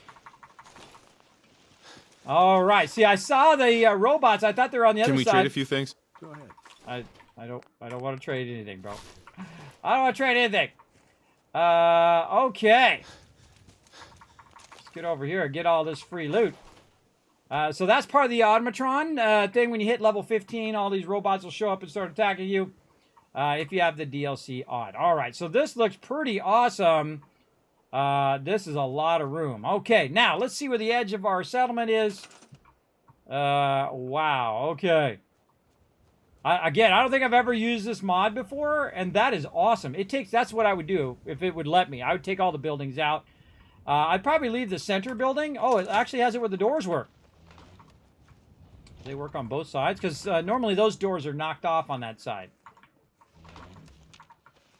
Yeah, they totally work on both sides. Cool. That's a cool mod, everybody. That's cool. All right. Now it is time for the mega build. Now, every time I do a mega build, I try to make it a little different than the ones I've done before. I feel like on this particular build, I don't think I've ever built on the backside of the location. So I feel like what we're going to do is we're going to build up on this top side here because it's kind of the highest elevation of what we got going on. Now, the first thing I would do is actually use the concrete floors because you can put them up and down and get your kind of vibe of what you're trying to do, right? And, of course, we'd want to be fairly close to the edge, but not so close to the edge where it's going to kind of trip us up. We can square off to the edges. How's this edge go? This edge kind of fans out. You can see it's kind of fanning out to the left there. And on this side, we've got this which fans out a bit to the right and then comes back in. Yeah. Yeah, now I went and collected all of these resources, by the way. This is not... Oh, here we go. Yes, here comes those emotes, everybody. Make sure to show off those emotes in the chat. A bunch of them going out to you for getting that hype train going on. So I'm going to square it off to the back here, and I'm going to offset it a little bit forward to get that started. Now, we're going to start off with these to just kind of work on our height of what we're doing. And then I'll go to atrium floors to see where this ends up. Right over here. And again, we got 2 more mega builds to do, so we're going to work on this mega build today. Oh, really? I couldn't have planned that better, everybody. That's pretty awesome. Pretty amazing. All right, that was lucky. Better lucky than good, everybody. I was just total luck that just lined up. All right. Pretty cool. We want to leave ourselves a little bit of room on the edge. I'd probably take this out just to give us some room there. And what I also like to do is I like to build the vaults up because there'd be more safe if they're up in the air. And also I'd like to make it where you'd have to enter from the low side here. So say we could go ahead and do a stairwell. Let's start with our utility stairwell and see if we can get that stairwell to maybe just work right off the side here. Maybe back just a little bit. Maybe here. A little bit further.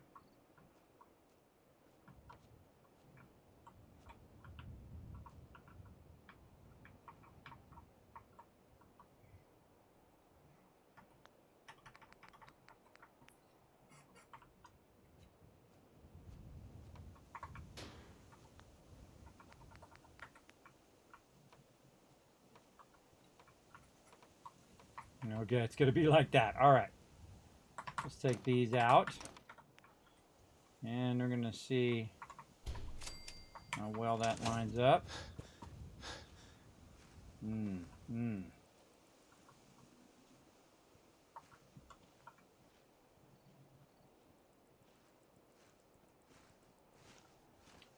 of feel like up a little bit. Why am I walking so slow? I got my caps lock on. There we go. I'll be walking too slow. Okay, let's back this up another one. Now, what you want to do is get your foundations down. Get the general idea of how are your people going to get in there. Oh, perfection. All right, very nice. So I do like to aim it toward the center of the location. And the reason why I like to do that is because that's going to be the most secure place for them to enter, right? Because most likely they're going to come from the sides, which they actually really don't do in the game. Sometimes they just appear in the center of your settlement, which really sucks. But we're going to try to see if we can just... Oh, and yes, we can. Yes, we can, everybody. We can just go ahead and run this straight across like this. And this is going to line up wonderfully with this area right here. Very nice. Okay, so now... we're going to see if what we can do about some ramps. So we'll take this back here. And one of the things that I very rarely use, but I've been using a lot more lately, is your scaffolding. And I'll show you why it's so cool once it lets me put this in here. Oh, I need my other kits. So let's get our... Now, sometimes you have to transition via multiple kits to make stuff work. Like you can see, I put the vault-tec kit, and then I connected the concrete kit to it. And then I'm going to go ahead and walk that all the way to the scaffolding kit. I think it lets me snap that. All these people would get out of my way. For some reason, your settlers like to be the most annoying when you're building, and they'll be right up in your zone. So what I do is I take this bell, and I put it as far away from where I'm working as possible, like way the heck over here, and then I hit the bell, and I make them walk over there out of my way, because otherwise they're just walking in the way the whole time. And I don't know why Bethesda did that, where all the people just get right up where you're building, because it can be super frustrating when you're trying to put stuff down and they're just in your way the whole entire time. So there's a great workaround right there for you as well, everybody. Now, these things should snap in here. It usually does. These floors usually snappy snap. Why are they not snapping? Is it the wood floor? The wood floor. I can't remember which one snaps. That's what happens when you don't play for a few days. You start forgetting things. Huh. None of this is snapping.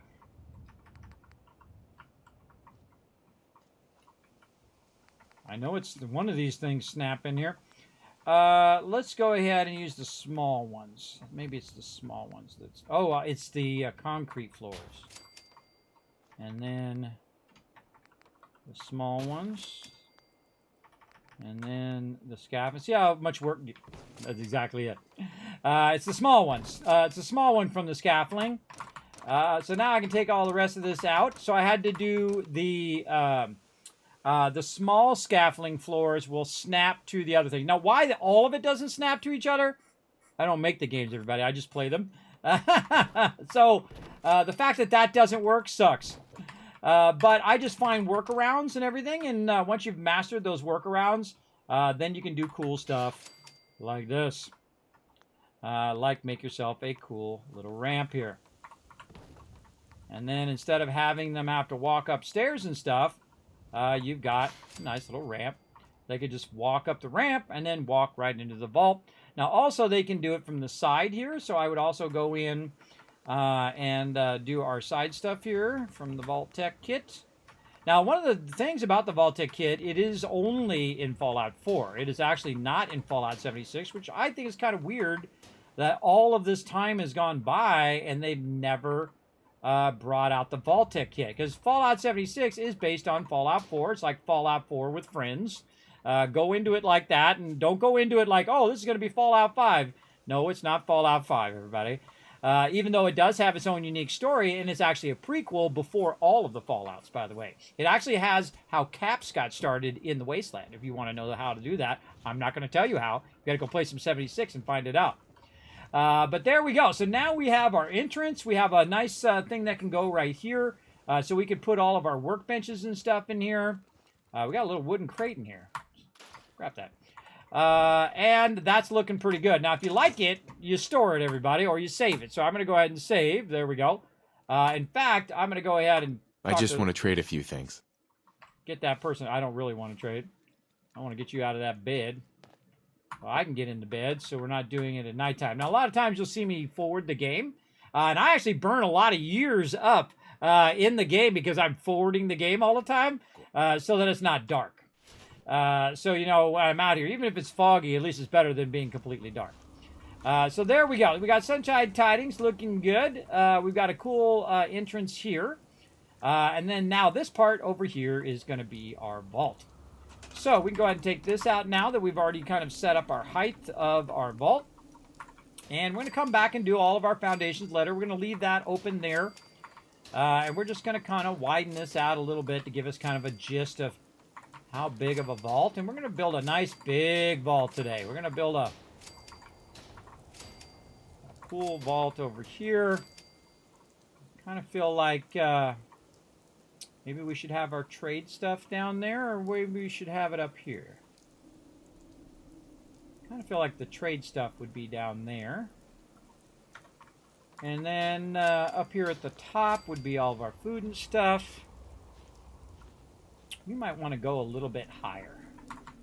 Let's go a little bit higher. Oh, we got to help defend Spectacle Island. All right, we'll go do that real quick. But let's go ahead and put this in here so I don't forget. I feel like I'm going to take this up another level. Like that.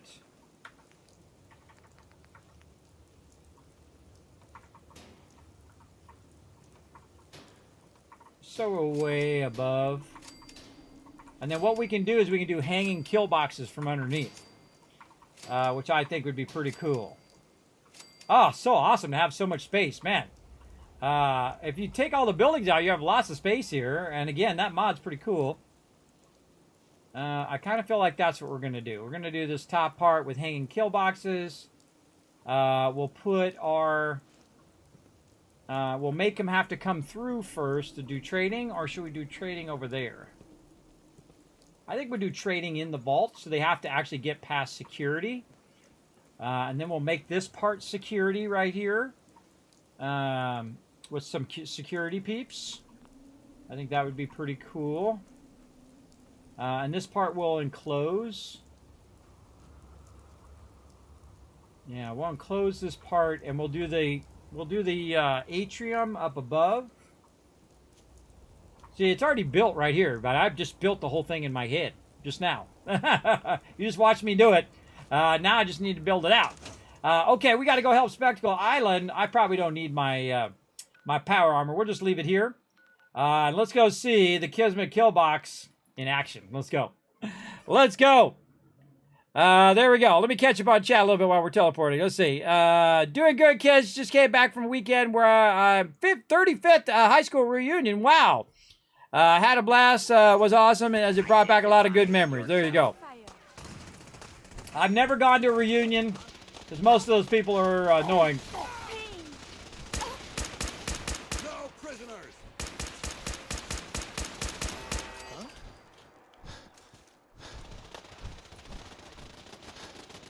Kill the kill box doing his job right up here. You call this a fight?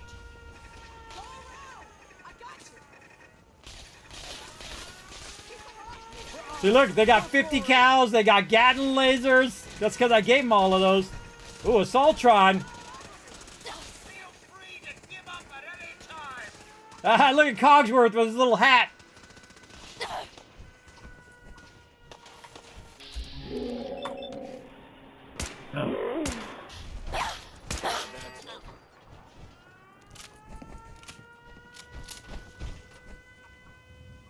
Of course, this is Fort TDK, founded by Notorious TDK. And check this out, everybody. Wall of Hope. for St. Jude's Children's Research Hospital. Pretty awesome. Pretty amazing. One of my favorite builds that we've done. Incredibly amazing. I love the fact that they all have Gatling lasers, and some of them are in power armor and whatnot. As well as some of them are like just robots that do like farming and things of that nature, or collecting resources. Very cool. I also have the Mega Sorter. If you've never seen the Mega Sorter, everybody, prepare to be amazed. Right over here, you can see we're extracting resources from the workbench, which is way over here, and it's running it down into the hopper, and then the hopper then runs it along. And if we go over here and look, you can see there's a bunch of stuff coming down the line. In this case, a bunch of bottle caps coming down the line. This is why they call me the Wasteland Tycoon, because right now I'm producing a massive amount of money, everybody. Now, you say, oh, Kismet, it's only 600 bottle caps. Watch this, everybody. I'm going to go down here and access the workbench from down here. And what I do is I don't just play a game, everybody. I crush the game. Right here, 2,892 purified water, and they are worth 16 each. Hey, Siri, what's 2,892 times 16? 2,892 times 16 is 46,272. So 46,000 being produced right here every couple days. So 46,000, right? Now I'm going to take that water out of there, which is what I do so that I can produce more water. And then I go ahead and I put it in here. Now over time, I make so much money on purified water that I actually use purified water more than I use caps, because what does everybody need in the wasteland? Water. That's right.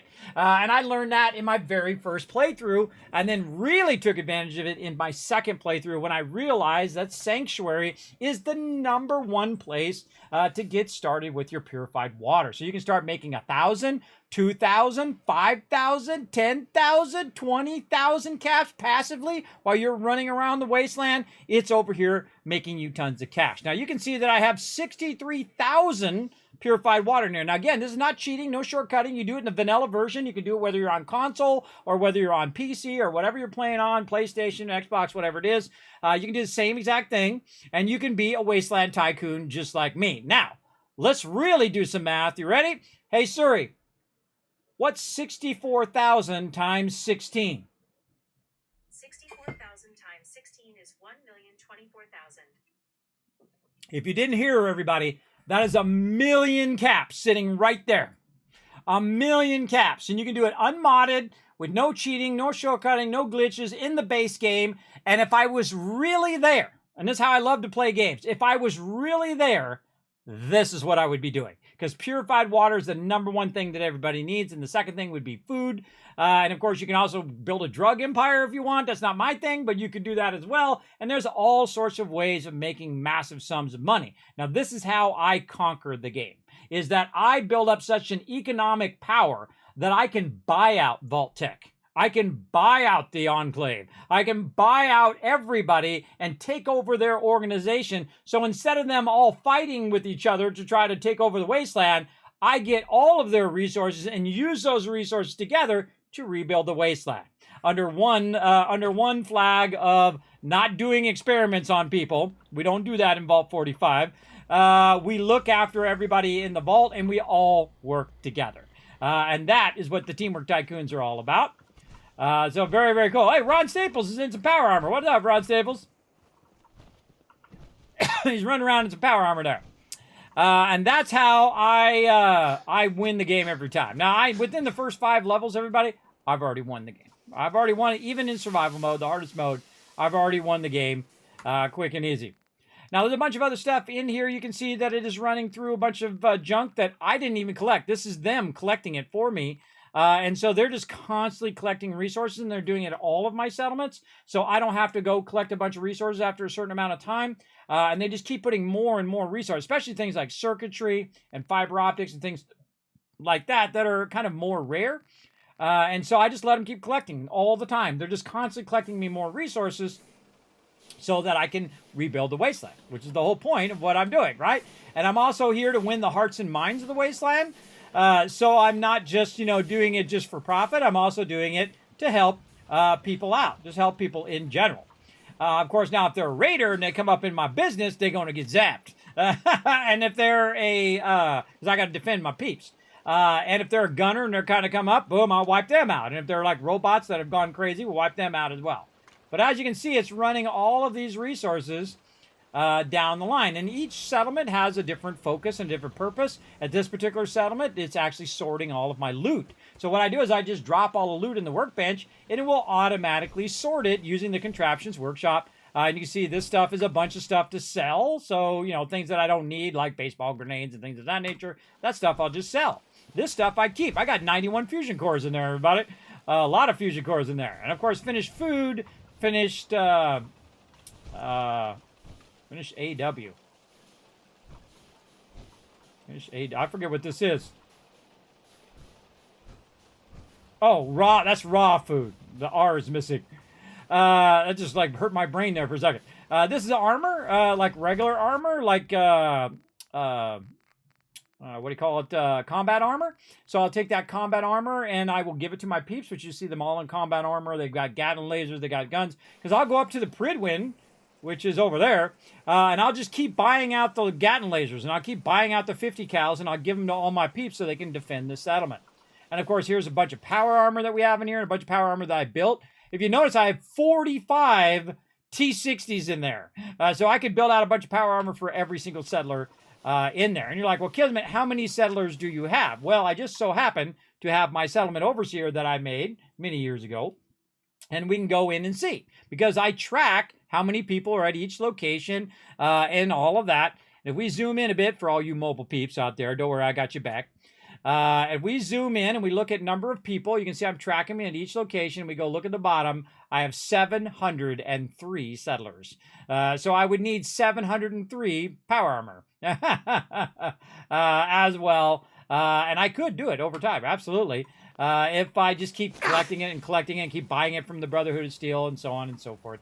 And of course, the ammo, so all the different types of ammo being dropped in here. Now, if you look at this 38 ammo right here, there's 11,000 caps right here. Don't let your ammo build up to the point where, you're hurting for caps, you don't got any cash, but you got 11,038 ammo that you're never using. Definitely spend that and get yourself some better armor and better weapons and things of that nature. We got some 5.56 and a pillow in that one. And you can see, again, it's just sorting in all the way to the end. Now, to the end here, it's sorting things that I might have missed, like the sweater or super mutant helmet there. 8 items. I go ahead and take that to my other location, get them bottle caps. And then a bunch of junk I will take to my other location, which is Boston Airport over there, because it's the most useless settlement in the wasteland, other than the Mechanist layer. And I'll just take all the actual junk resources and put them over there, so it doesn't just cycle sort, right? So I'll take it and I'll put it over on that side as well. So very, very fun. Absolutely enjoy doing all that. And of course, I got myself a little bit of a museum here. I've built much more involved museums where I have all the power armors and all the weapons and all the stuff. Like I've got like Kellogg's pistol up here. Just an example, the spray and pray. We got the broadsider, all the different magazines, some of the bottle heads. I haven't even got them all yet. And of course, food and Brahmins and all of that stuff as well. So very, very cool. And of course, this one, which is massive power, this is 500 power, and I've got 2 of them going. And that's because beyond all of this stuff that I have going, this particular location, Spectacle Island, is the largest settlement in the wasteland. So you can do massive things, which I didn't even do it to its maximum, everybody. I just did a lot, but not to its maximum. And you can see I've got a bunch of water purifiers running all the way down the side here. And this is about 4,000, I believe. I can't remember. Let's go look at the data. Here, workshops. We'll go Spectacle Island. I usually go about 3,000 or 4,000. Yes, 3,000. 3,323. But you could probably do 8,000 because it's an island. So you can do it all the way around. You could probably do 8,000 if you remove the build limit. Or maybe even more, 10,000. I don't know. I've never done really past 3,000 or 4,000 because at that point I'm making like 50,000 caps every few days in game. And I'm making so much here and in the other locations that I can buy out every single vendor in the game every couple days in the game. Not just once or twice. I'm talking every couple days. I can buy out everything, everywhere. Yeah, I'm at that level, everybody. And that's being a Wasteland Tycoon. Okay, so we got that done. Probably a good idea to save that we defended Spectacle Island there. Now, I have a mod that pops up and lets me know when that stuff goes, because they didn't put that in the base game, which really sucks. Oh, I got to fast forward time just a little bit more here so I can get the morning vendors. Let's do that. There we go. Yes, get it going on, Landrew. Get it going on. Now, we're going to probably do a new playthrough when the update comes out. I was going to try to play it with... I got my romantic companion there, too. I was going to try to play this through with the update, but they've already said that it's probably going to break anything you've done with mods or any of that stuff. So probably best that we do a pristine run, just so we know it's not the mods causing problems, and that we can just test the base game as well. Now, we might add some mods later on. We'll see. And we're going to do more of a kind of a speed run, where we're going to play in normal mode. We're going to be jumping around. I'm going to show you how it is when you can be overburdened and fast travel at the same time. That's super OP, everybody. Super OP in the game. But we'll do all of that fun stuff along the way. Okay, we got that done. We saved, and now we need to get back to our mega build way over here at Sunshine Tidings. Let's go. Let's get it going.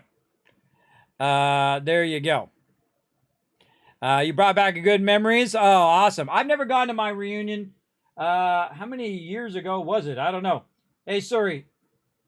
How many years ago was 1988? It was 35 years ago. Wow. It would be my 35th anniversary, too. Wow, that's weird. This is a rare sight. That's wild. Me too, Kidney Killer. I also graduated in 1988. So, yes, it would be my 35th anniversary. The problem is most of the people I grew up with, everybody, I was just trying not to be killed by. A lot of the people were, sketchy, where I grew up in LA. So, most of them went to jail. Most of them were like, you never know if they're going to bring a knife or a gun to school. They're that kind of sketchy. And then, of course, you had all the preppies and the jocks and all of them peeps, too. But most of those people I would not want to see again because they're sketchy. Oh, we forgot to go to the doctor. That was the whole reason why I was going to do that. Hold on. Let's go over to... Where do we feel like going? Let's go to Covenant. Let's go over there and see the doc real quick. Yes, Landrew. Yeah, hey, by the way, you can show your awesome empires and mega builds off over on my Discord. I'll throw a bunch of links in the chat for you all. Feel free to jump over to my Discord, discord.gg/Kismet. And you can jump over there and read the rules, which you'll see in the background. Let me get that up over here. Let me see if I've got that going here. Where is it? Right there. Oh, right there. There we go. You can go and read the rules. At the bottom, there's a green check mark. Right down here at the bottom. We're going to move just a little bit more. There we go. Right down here at the bottom, you hit that green check mark, and you can actually post your mega builds under Teamwork Tycoons. And there's an area in there where you can show off your cool builds. Right over here. Oh, wait, that's my mega builds. Hold on. Where is it? Oh, Community Creations. There it is. Community Creations. So I don't care if you're in Minecraft or whatever it is you're doing. You can show off all the fun things you've been doing in various different games. I love to see all that stuff, everybody. So if you have some cool builds and stuff you want to show off, even food or whatever it is, feel free to go in there and show it off. Just make sure that, of course, obviously it's PG-13 because we try to keep that nice in now. Keep that nice. Okay, here we go. Back to Covenant. Hi, how are you? I'm doing good. All right, we got to go up in the vault, I think. Ain't looking for trouble, I hope. Now, I built a vault here at Covenant to be used, and I actually can't remember where I put all the stuff. Over here. There we go. Sounds like it's raining out there. Now I got to forward time again. Because when I teleported, it forwarded time. So what I have to do is I have a condition on my character, and it's starting to do damage, and that's going to get real annoying really fast.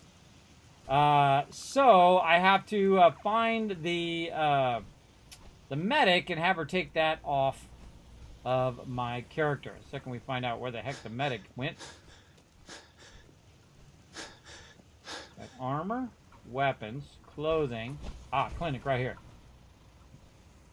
Where's everybody at? Time is it? 8:13. Let's go one more hour. My leg! Huh. Win again. Weird. No medic. You gotta try this. Guy's slot machine. scavenging. It's the best. Let's go see if we can find the medic. Where'd everybody go? Just can't lose. Down here. They're all just chilling out down here. All right. We'll just hunt. Oh, that person's got nothing, doing nothing. Win again. Oh, down here. Not many doctors around these days. Let me take a look at you. All right. Cure me. Patch me up, Doc. Go over your symptoms. Cure health. Just hurt. Huh. Skipping the dialogue because we've seen it 1,000 times. It's the best. All done.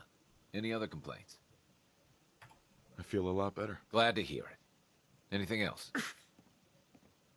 No other complaints. Take better care of yourself in the future, okay? Okay. Now I'm also starving, and my character needs water. So let's just go ahead and eat some meat here. Bunch of mute fruit. There we go. Funny irony is I have no purified water. It's always funny when I don't have purified water, everybody. Because I literally produce thousands of it all the time. So let's go over here and use our water pump to get some purified water. Oh, look at you, Jay. Oh, 110,000. Where'd you go? Got 110,000 caps in there. All right, so we're just trying to get rid of our conditions. There we go. Now, one of the problems in survival mode when you are fast traveling is it will kind of mess up your conditions. And so it'll mess up your food. It'll mess up your water when you do try to re-enable fast travel. Because normally you can't fast travel. Normally you're walking around the wasteland. Yeah, big time. Big time walking from here to there and everywhere. Yeah. And we're going to try to finish this next week. We're going to try to get this mega build done. And then next week we'll do the other mega build. And then we're going to finish the main storyline. Which is going to be fun. Fun stuff. Okay. So, we got that going. Let's take care of our water again. It's as simple as that. Let's see if we've got any water. We have no water. Okay. Let's get this down. Now, you want to put the handle aiming toward you because you're going to be working the handle, so you don't want to have it turned around the other way or you're going to get stuck or you won't be able to do it. If you have the clickable spot obscured, then you won't be able to access it. So you don't want to obscure that, whether it's in Fallout 4 or in 76. Let's see. Let's go ring around the rosies here. We'll try to go all the way back to the daytime again, so we can just start off in the morning. Ring around the roses.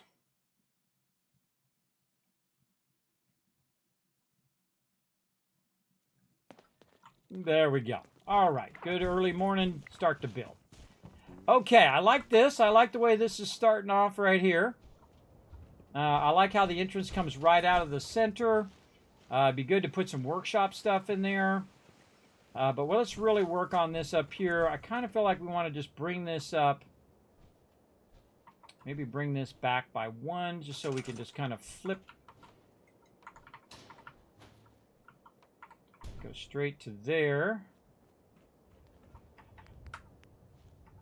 And then this is where we'll want to start our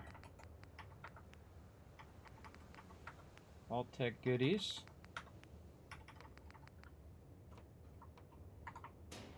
There we go.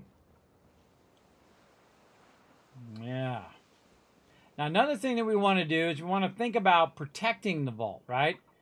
So we'd want to get... let's take all of these out since we're going to elevate this now. About how we're going to put all of our turrets and all of those things. And I'm going to do a special thing here at this location called the Hanging Kismet Kill Box, which is something I really do from time to time, which is really fun. But you got to need it to elevate it a bunch so that you can hang those turrets from underneath. And we'll get to that. And see, look, this is working. See how he's walking up the thing? So we know that that ramp does work, and he has the ability to walk up here. And these people have the ability to come up here. He can come up there. Very nice. That's all good stuff. So I kind of feel like maybe we'll take out this lower part. Yeah, let's really elevate this location. And just make this goes around. Oh, Kevin Love Train coming in. Roe coming in with the 82 months of sub love, saying from the land of Lurk, I resub it thee. Hey, Roe, I hope you've been doing well, man. Thanks for coming in and showing that love. I appreciate it big time. All right, we're going to go ahead and put this here, and we're going to work some magic. Now, one of the problems, everybody, with the vault-tec kit is that it has trouble transitioning from this, and I hope they fix this too. That'd be awesome if they fix this in the update. I'm not holding my breath, but you never know. Now, there's a security room here that we're going to use. Now, what I'm going to do is use the atrium doorway to connect to the security doorway, like that. See, so those are now connected together. So now what I can do is just kind of work my way over here to replace the atrium doorway with the security doorway. So we're going to move the security up here. And we're going to go ahead and let's take that out and just make this so that nobody can get into the security room. We'll take that out for now. And we're going to go ahead, maybe put a window in here so they can see what's going on outside. Sadly, they don't have any windows in the corner pieces. That would have been awesome. But sadly, no. And then maybe a window here, or no, doorway. Doorway with an edge. So we're going to need a doorway this way with an edge so it can go up to the next area. There we go. So this will be security. So peeps got to come in and go in here. Now, there's actually defense items that you can use. Way over here. I got to remember where it's at. Defense. There we go. Guard posts. Now, you can see I actually have like control posts. Which are pretty cool. So we might put some of these out here. That'll make this particular location unique. So we'll put those in locations of where they might come rolling up on the... You want them to be... You don't want to make it where they can get in there, but you want it so they can see what's going on. So maybe... something like that, and we'll work with that a bit. Now, also, I have like little guard posts, so we can put guard posts up, basically saying, "Hey, look, you got to check in with security before you come through the road." There we go. I don't like the fact when it floats like that, so I'm going to move these over just a little bit. We can also put signs on the side of those and tell that, so we'll have a little vault-tec entrance there. And maybe we'll put these in the different four corners. Now, also, one of the things we can do with these control posts over here, which I've rarely ever used, in theory, we should be able to put our turrets up on top. Let's see. I don't think I've ever tried. Nope. Cannot put them on top. That sucks, because that would make a wonderful Kismet kill box right there. Now, how can we work around that? Well, we could go in and work a little bit of Kismet magic here. And do some tricky stuff. So we're going to go in and get some stairs. And we're going to say, okay, we're going to put these stairs here. And then, how can we do those stairs? We probably want to use wood stairs. The reason why you want to use wood stairs, or actually I could use these stairs and just put them in the ground a little bit. Either way. And just kind of just keep using this as the elevation. And so I'm going to go ahead and do this. There we go. Oh, what's up? Thank you very much. I appreciate the host. Thank you for rating the channel. They're well playcast. Hello, everybody. Welcome. My name is Kismet. They call me the Wasteland Tycoon, overseer of Vault 45. Of course, we like to set it and forget it. This is my awesome Vault 45 t-shirt that you can get, by the way. Well, when it goes back on sale. Sadly, not on sale right now. I got to get back around to that. But thanks for coming in and hanging out. I am a full-time streamer, and my favorite series of all time is Fallout, of course. Now, here's the thing that we can do, everybody. We can hold down E, and we can get the whole entire thing at the same time, and just use that to try to line this up, right? So we're trying to line that up a bit on that. Now, we don't want to get too close that we're affecting this. See, one of the things that it does, everybody, is it does that popping thing. I hate that popping thing, because you're trying to get this lined up, and then now I can't see what I'm doing, because it does that whole, like, popping down thing. Now, all we got to do is get close enough to where we can go ahead and put these down. Now, you can see that it needs to go forward just a little bit further. So what I'm going to do is take that out just so I can move this forward. And then I can see it's about 2 steps down. So I'm going to hold down E, and it's going to bounce up like that. Ugh, I hate it when it does that. I'm going to try to get the one up on top here. That's going to make it a little bit easier. And then I'm going to move it forward, and I'm going to move it up until it turns green like this. So I'm going to move it down until it's red. And we're just trying to align it so that it's sitting on top right over there. Pretty much like that. A little crooked there. Now, if I pick it up again, it's going to pick that up, which I don't want it to do. And this is more than good enough, everybody. All you need to do is have it where it can go in, and I can put the turrets on the top. Now, the problem is you can see I can't snap it to the side here because this is now in the way. So what I'm going to do is go ahead and take this out of the way. And I'm going to go ahead and bring this up maybe just a little bit more. Oh, not let me grab it that way. Let's grab it this way. Okay, something weird with it now. Let's try to do a little bit of this. And we'll grab this, and we'll try to see if we can now put this under here. Oh, look, see, it's way too low now. And this is the kind of stuff that you have to deal with all the time in this game, where it just does weird things. And see, now it's letting me pick that whole thing up. Because what it's doing is it's using the ladder as the base foundation. So you can work around the shortcomings of the build system and bring that up. And now go ahead and try to sneak that underneath there. Again, definitely needs to go down just a little bit. So we'll say down. And this is what I call fuddling with it. So now I've got to fuddle with it. So I'd say maybe down to this step here. So we'll hold that down. And then, see, it loves to go up and move itself. So now I don't know where the original spot was because I can't see it. So you just have to keep fuddling around with it until you get it close enough. And I feel like that's pretty close to where we can just go ahead and line that up. Right there. Good enough. And then what we've done is we've basically built a little bit of a thing up here. Where we can use this. Actually, that could go back a little bit further. I would definitely pick this up and move it back this way. And I want to move it down just ever so slightly. Ever so slightly down. Let's try that. See if it'll let me slide that under there. There we go. Looking good, looking good.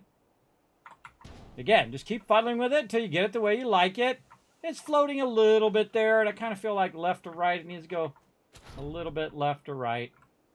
But we'll just say that we put something underneath there to hold it. Now, basically building around the fact that I can't put turrets up there, but I can now put the turrets up there like this. And so I can put them up on top. And I call this the Kismet kill box. It is incredibly effective. Way of defending it. Now, what I'm also going to do is actually take this out. You're like, well, Kismet, why are you taking it out? You just built it. Well, because I want to use, of course, the more advanced tools. Like in this case, I want to go ahead and use some supports. Now, I'm going to go ahead and use some fancy supports here as well, just to kind of make this one a little cooler than the one we've done before. Where is our... I don't want to use those. Let's use our other supports. See, the hardest thing is to decide what you want to do. Sometimes that's difficult.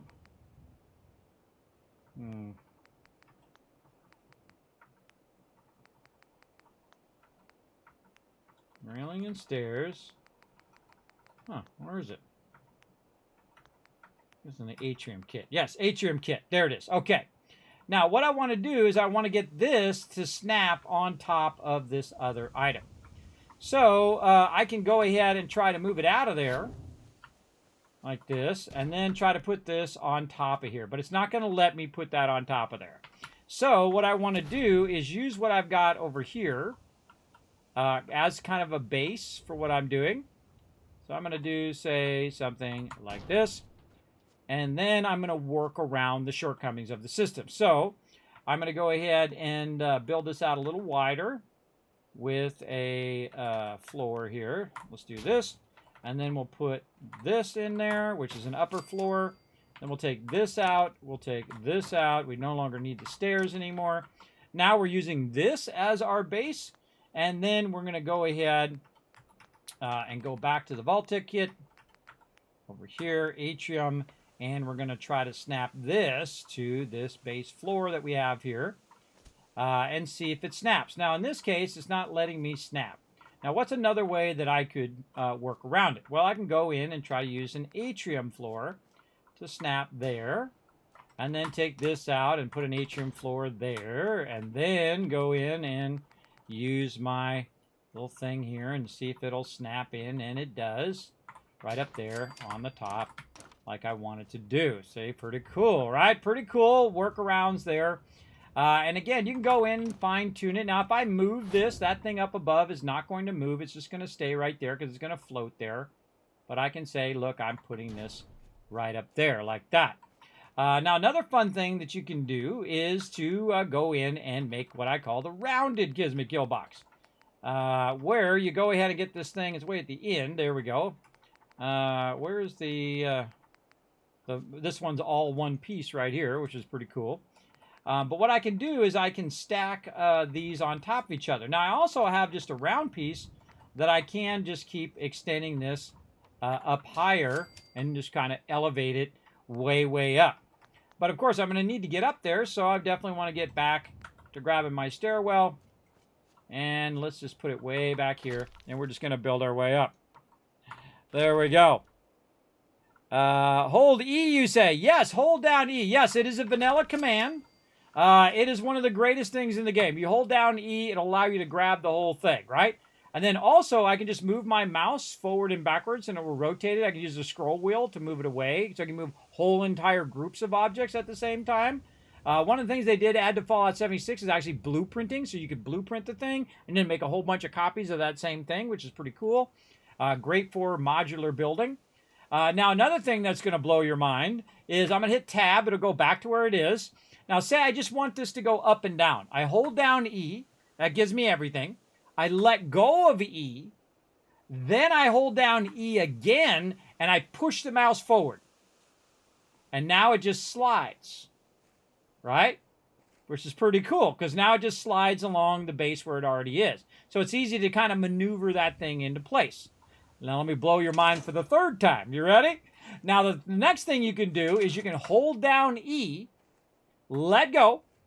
Now, once you've already got it, then you hold down E again and use your scroll wheel. Straight down and straight up. Yes. This is so incredibly useful, everybody. If you're trying to get that wall and you're just trying to move it down just a little bit, and you're trying to move the whole entire section of wall up and down, or maybe you're trying to get your base to just sit down in the ground, however you want it to be, that is so incredibly useful to just be able to slide that up and down however you want. And then, of course, you can move the mouse as well when I'm holding down E to get it to wherever you want it to be. Like in this case, I'll go ahead and just do it right there. So there you go. Some really awesome commands that'll help you a ton in your building. So there you go. There you go. Now, I have thousands of hours here in Fallout 4. This is my 10th playthrough. This is the mega playthrough that you're watching because we're going to do a giant mega build right here. That's what we're working on right now. And I'm just showing you one of my signature things called the Kismet Kill Box. And so this is all you need for defense, everybody. The other defense that I do is just embellishments. But this is all you really need is the Kismet Kill Box. And you can do them in different fashions. I will be starting a new playthrough, by the way, when the next gen update comes out in a couple weeks. But I'm just going to go ahead and set this right on the top like that. And now because I'm up here, I can go ahead and now add my defenses. So I'm going to go ahead and just put these right up here. And again, using my scroll wheel, I can go ahead and scroll wheel that up. Now, I might want to get up just a little bit higher so you guys can see what's going on. Let's go ahead and put some more steps in there just so you guys can see what I'm doing up here. There we go. Because I can do it because I know how it fits in there, but you guys are not really going to see what I'm doing, which basically I'm using the scroll wheel to get it into the corners, right? Because you want it in the corners because this way it can fire in 2 directions. And this is why when you're playing games like 7 Days to Die and other games like that, and again, I can hold down that E and I can slide it around and get it right where I want it to be in that corner. And then hit E again, and there we go. And again, hold down E, push the mouse forward, left and right mouse button to rotate it, get it right in there where you want it, right in the corner, and then E to lock it in, and so on. So you get the idea. Really great way of doing that, especially when you're rotating it a little bit, because sometimes when you rotate it a little bit, you can get it further on that corner.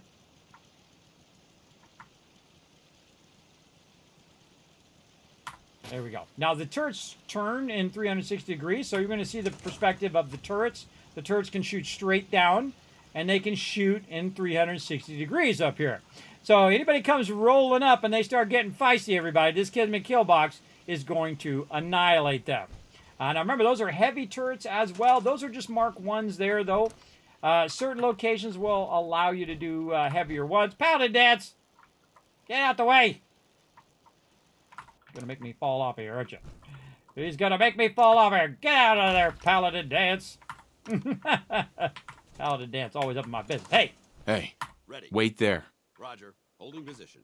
Okay, so you can see I put that Kismet kill box up on top here, even though normally you can't. Normally you can't put anything on top of this building. I worked around it, so now it is sitting on top of the building, just like that. It looks pretty cool. And that's probably the first time I've done it with this building, where I put the kill box up on top.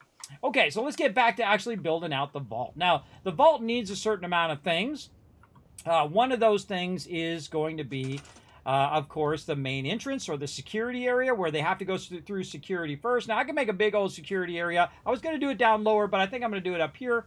Now, the first thing I put in the security area is some turrets. So if somebody comes walking up and they start getting rowdy, everybody, the first thing you're going to get is some serious machine gun turrets. Right in the face. Don't use the first level one, everybody. That thing's crap. It'll just break and you're just wasting your resources.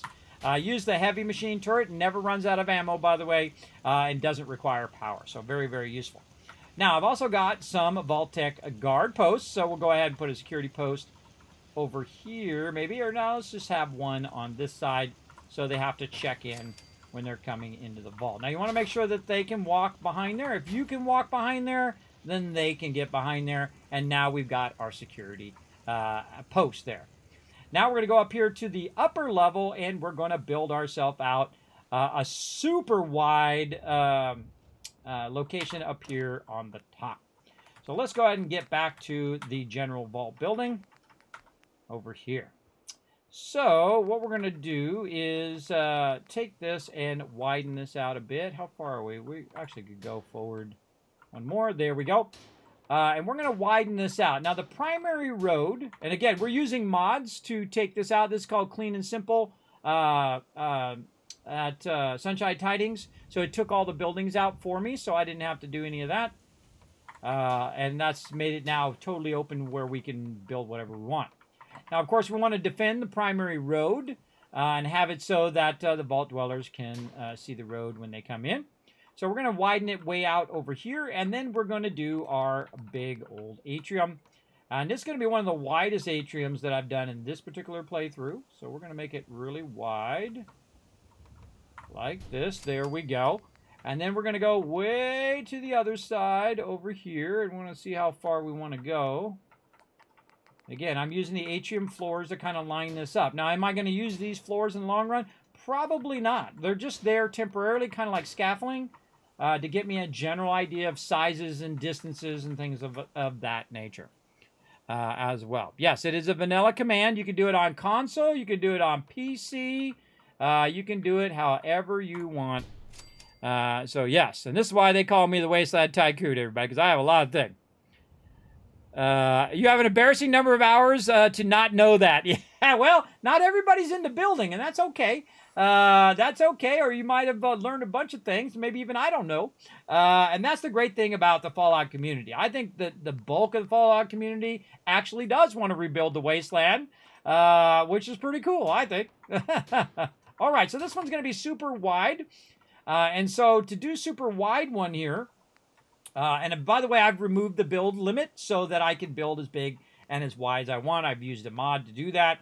You can find many mods to do that. Now, of course, if you guys want to see what I'm doing and check out my settlement overseer over here, which you can save and use for yourself, which tells me everything that's going on with all of my settlements, all of my people, how I got it set up and all of that. Again, I'll be doing a new playthrough where I'll be clearing this and starting from scratch again.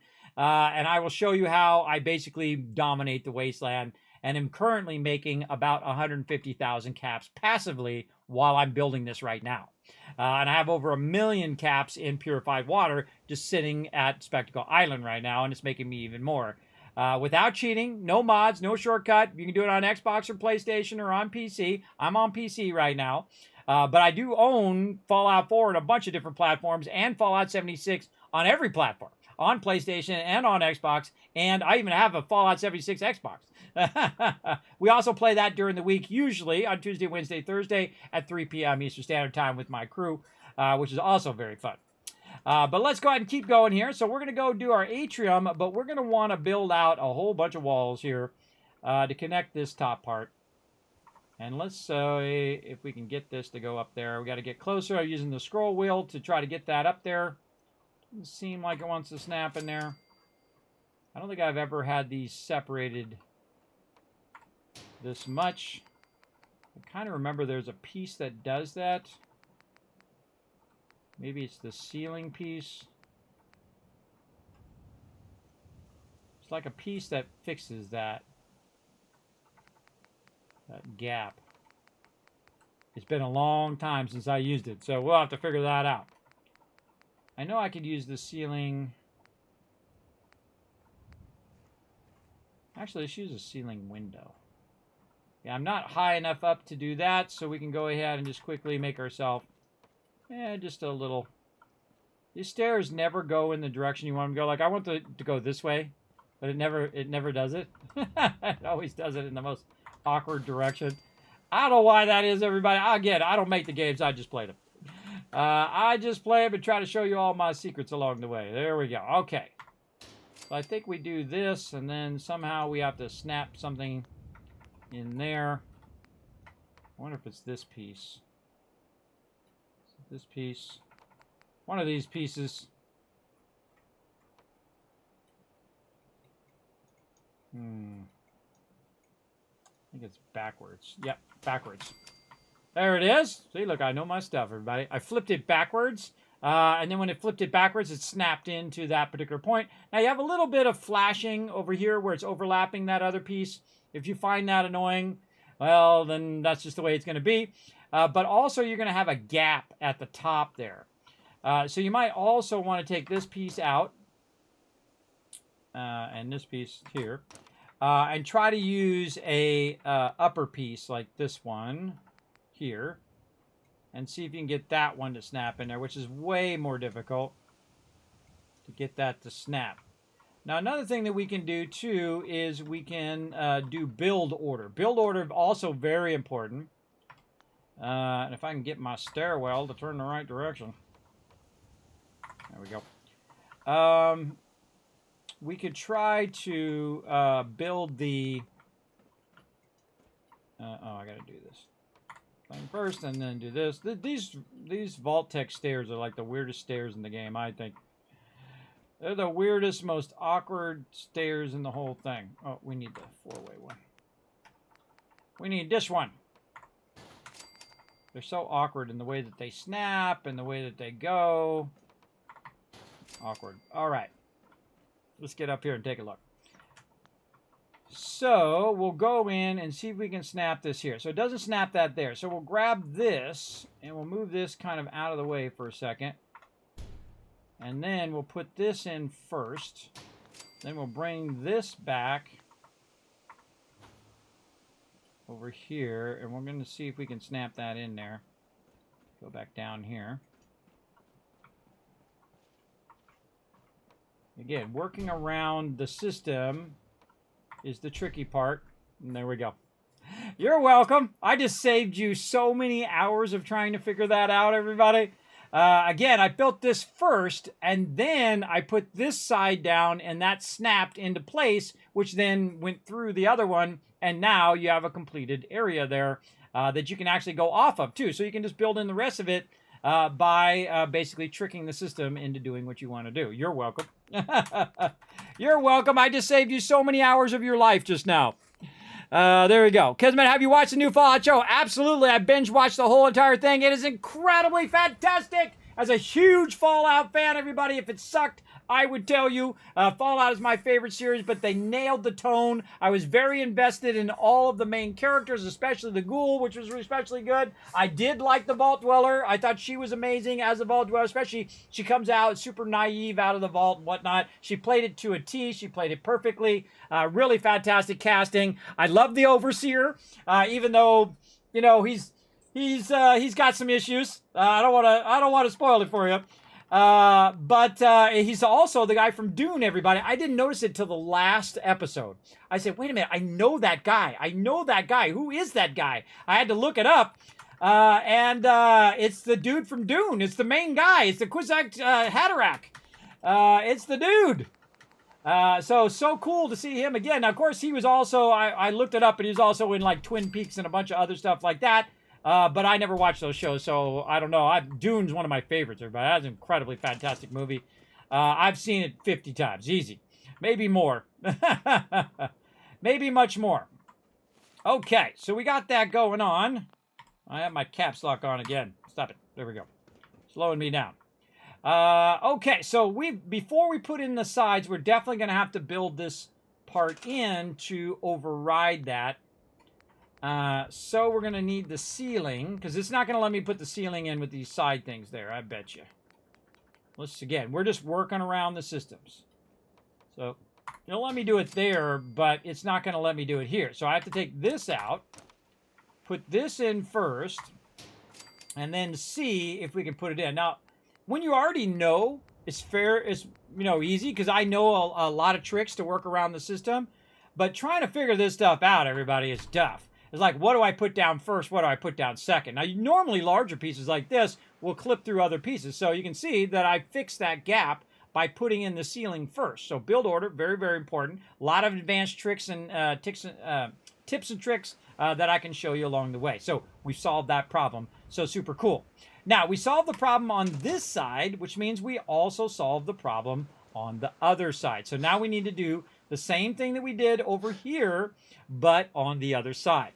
So let's get over here and let's build some of that out.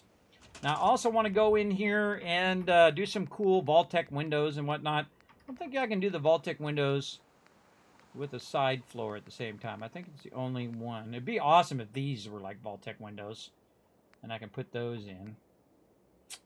Maybe I'll just go regular windows. Now, when you're not using mods, everybody, and you want to just make it where you're using less of your resources at a location, then you want to use these pieces that have a lot of the sides and the tops and all that stuff in there automatically. So you don't have to use more of your particular pieces and whatnot. God, why am I walking so slow? What is going on? Some sort of weird... Am I overburdened? No. My character. There we go. Okay. Caps lock again. All right. Must have bumped it again. Okay. I can just feel when it's going too slow. I hate walking slow in games. I think they should take stamina out when you're out of combat. Because it's stupid. It's dumb to have stamina when you're out of combat because it's just irritating more than it is useful. So we can go ahead and use a bunch of these. And now that we know how to fix this edge, wonder if we could just use this edge. Oops, fell off. Wonder if we could just use this edge right here at the end. We should probably build ourselves a quick way back up because this is going to happen a lot. So let's just go ahead and ourselves a little something, something here. I have to run all the way back around every time. There we go. Okay, so we could probably use that. But do I like it? I don't really think I like it. That's the tough part. I think I'd like something more like this, but with windows. And I don't think they have a piece like that, sadly. Yeah.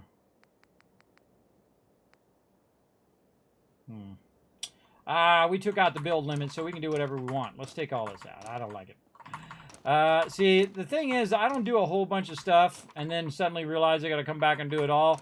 I'll do a little bit and see if I like it, and if I don't like it, boom, I'll just take it out right away. You do a lot of little testing, right? Especially when you're just kind of building in the moment as opposed to, you know, kind of pre-thinking it all out. So I'll do a lot less like this. And what I want this to do is I want this to be like an example of vault-tec for everybody to see. For, you know, all the way from over there, they can see it all the way over to here, right? Because this vault is up pretty high. So we want to go ahead and do that, and then we definitely want to use a bunch of vault-tec windows here. So we want to see if we can get these snapped in there. I don't think I can snap them in this lower part unless I'm snapping them outwards. Yes.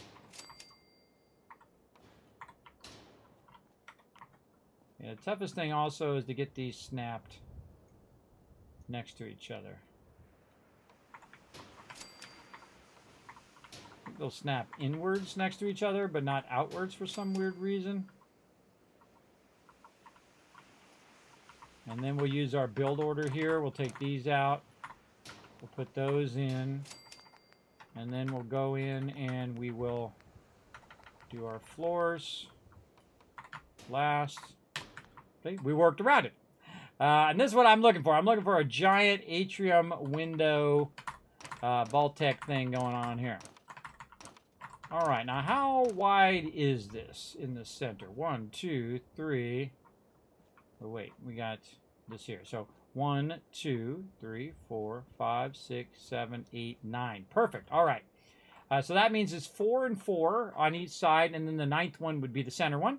So all we have to do is go 1, 2, 3, 4, and then this is the center. So the center one we want to be a door, so we could walk out there and shoot the baddies if we wanted to. And then the rest of it is going to be basically atrium windows, which are going to look pretty cool when we put a whole bunch of them together. Now, the trouble is me trying to get these in to where they're going to snap all the way down. And I think what I'm going to do here as well is try to get this in now and try to take that other one out.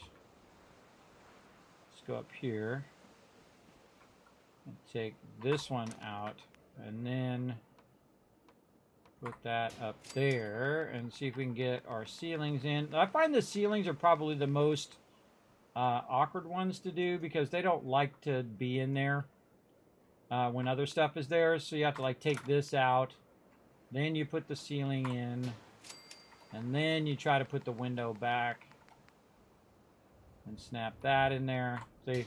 So you do the ceilings basically first. I don't think I'm going to get away with one of those in there. Probably best if we leave that like that. And then now we have a massive amount of atrium windows. Or overseer windows, really. Again, this I'm really going overboard on this one. We want to make this an awesome example of vault-tec here. This bottom one because it'll snap to the doorway.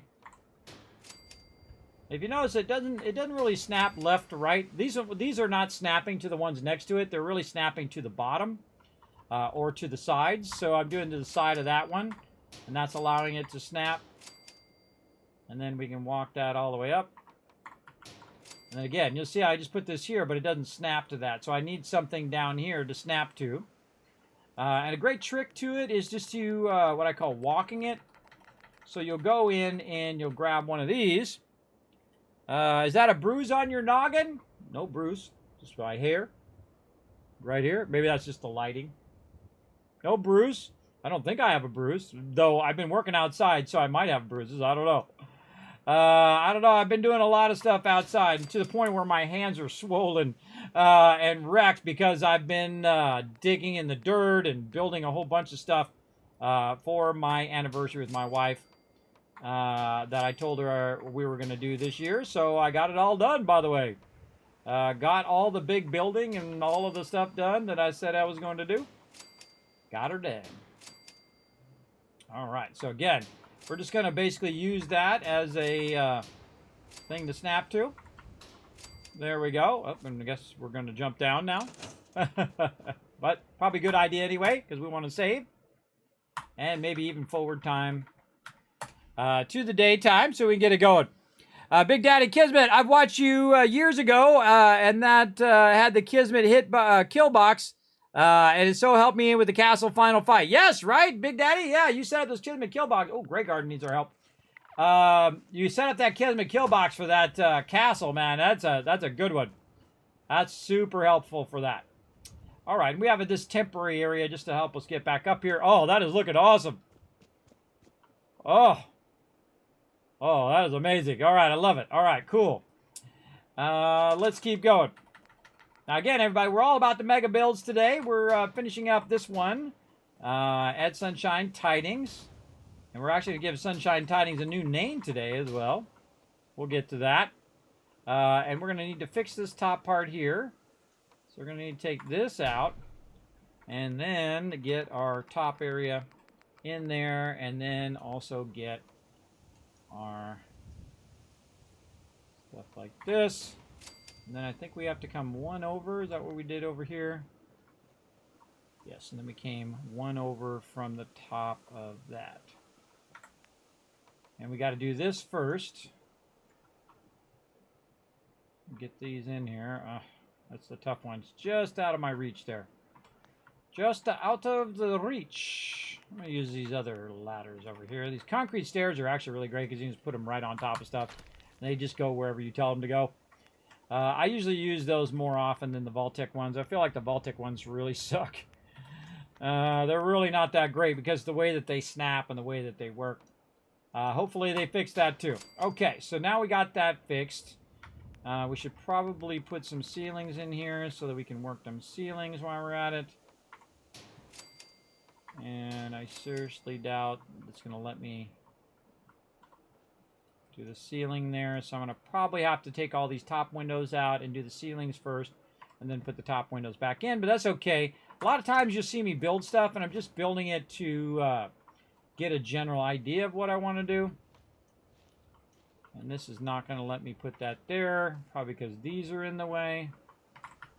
Take these out. This will now let me snap this over here. There we go. And now we put those in. And then again, that has to be put down first. And then we can go ahead and, oh, we got to take this out. And then we can put our windows back in. Build those out first. And then put down our floor. Okay. Again, build order, vitally important. All right, that is looking amazing. All right, let's go over here. I think that's the most of the windows I've ever done. Ah, that's industrial strength there, everybody. That's pretty amazing. All right, awesome. Awesome, awesome, and more awesome. Okay, we got that done. Now, we want to go ahead and build this out pretty wide. So we're going to go in here and build out the rest of this. Let's say we're just going to go this far. Let's see how this ends this up. Oh, we should put in our walls while we're at it. So let's take actually these out, and we're going to put in our walls like this. And we probably should put a doorway on this side. And we'll put a doorway in just so we can get out to the side of the vault if we want to. There we go. And then we have to do the tricky wall. That's what I call it, the tricky wall. Trying to get this wall to go in to this corner over here is sometimes very, very tricky. You got to kind of fuddle with it there. I got lucky that time. You build a vault and, in the garden? Well, practically. I could have built a vault. I've been working on it all month long, everybody. Last month and this month. It's an anniversary gift for my wife because they've been working on our house forever, everybody, for like 4 years. because COVID hit and the people that were working on it went out of business, and then we had to get new people in, and it was just been a nightmare. That I'm tired of reliving. I'm just hoping that that it finally is at an end, basically. All right, we're going to use a lot of these on this particular build, I'm kind of feeling. I'll get this snapped in there. Oof. So awkward sometimes. There we go. Got that locked in on both sides, looking good. And we got the upper corners done. We've got the ceilings we can get in there. And then let's put in a whole bunch of side windows here. There we go. I like to put side windows in. Now, if you want the vault not to be seen, like say you're in vault 88 and you don't want them to see outside, this is one of the differences I do in these type of vaults, is make it where they can actually see outside any potential threats or anything like that. Kind of feel like this one actually wants to be a corner here. And this one should be a doorway. Like this. And then more windows. So I can really see what's going on in the wasteland. Anyone's rolling up on them. And this is a really big vault. Really, really big. And so I'm going to guess that this is where I want to turn. Pretty good guess. All right. And again, I'm just kind of get the, kind of like when you're doing a puzzle, you just get the edges of a puzzle down first. And you might come back and replace this with all a bunch of different rooms and whatnot. Now, I have tons of resources, everybody, that I went and collected, or I had my vault dwellers. Oh, no, off by one. Or I had my vault dwellers go and collect them for me, or my settlers go and collect them. So we got to go one more this way. Like this. Get that nice and lined up. There we go. All right. Again, get the outer perimeter of what you're working on. And I try to do all the hard stuff first, where I'm trying to figure out where I'm going to put, my little things, how high it's going to be, what is going to be my navigation around the vault. And we can take all this out. That's not going to be there. And just get a general sense of how I'm going to make it all work. And once I have that general sense, then we're pretty good. Let's go in and see, do we add these first, or do we add these after we add the windows? That's a good question. Let's go see. So we're going to go in here and we're going to get this going. Like this, and then see if it allows us to put the top part in. Oh yeah. We're going to have to put in all the ceilings first. So we're going to need to be able to get up to the top. Man, that is a massive vault. Massive vault. Okay, now we want to think about how do we want the vault to be. Now I can do one big atrium area, but what I like to do is also use the common rooms as well. And if you're really thinking in 3 dimensions, you could use the lower side and the upper side of these common rooms. So the first thing I want to do is kind of create a little perimeter first of the atriums being kind of on the outside like this. So we're going to go ahead and create a perimeter, and then we're going to do some specialty rooms in the center. So let's go ahead and do this. This allows people to walk along here without getting all running into each other. And then this, we'll take these out. We'll make this one like 3 deep, and we'll make all the rest of these 2.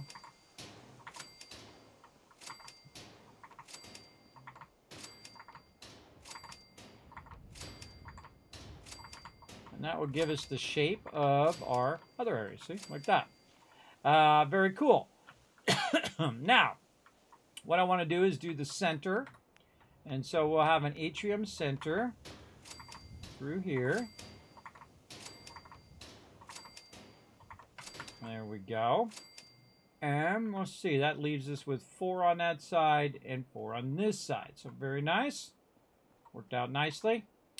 And let's see, I'm feeling like this side is where I want to have all of my food stuff.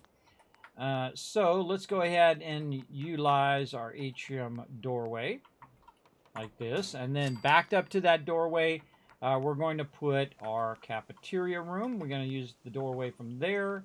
And that's just to allow me to transition. Sadly, you can't just take this and snap this to the side here. I don't know why. I don't know why. I don't know what their thinking was. Apparently, they didn't actually build with these kits. But you have to make that transition first by using the doorways is what I use. It's the easiest thing to use. And then I can just kind of walk it to where I want it to be. I'll take these stairwells out of here.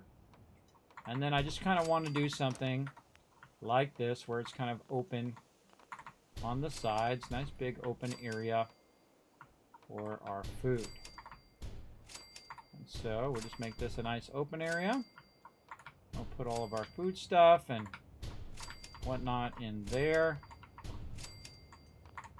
Now also what this is doing is creating another level up above this where we could use for doing, say, all the plants and crops and all that stuff. Or we could put it down below here if we wanted to. Just like this. And we'll just leave this whole area nice and open. So there's our kitchen area. Very nice. And then we want to have an area for where they're going to live. So again, we'll go in and we'll get our atrium doorway. And then we'll go into living quarters.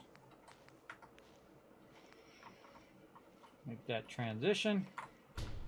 And then same thing. We'll just go ahead and do this.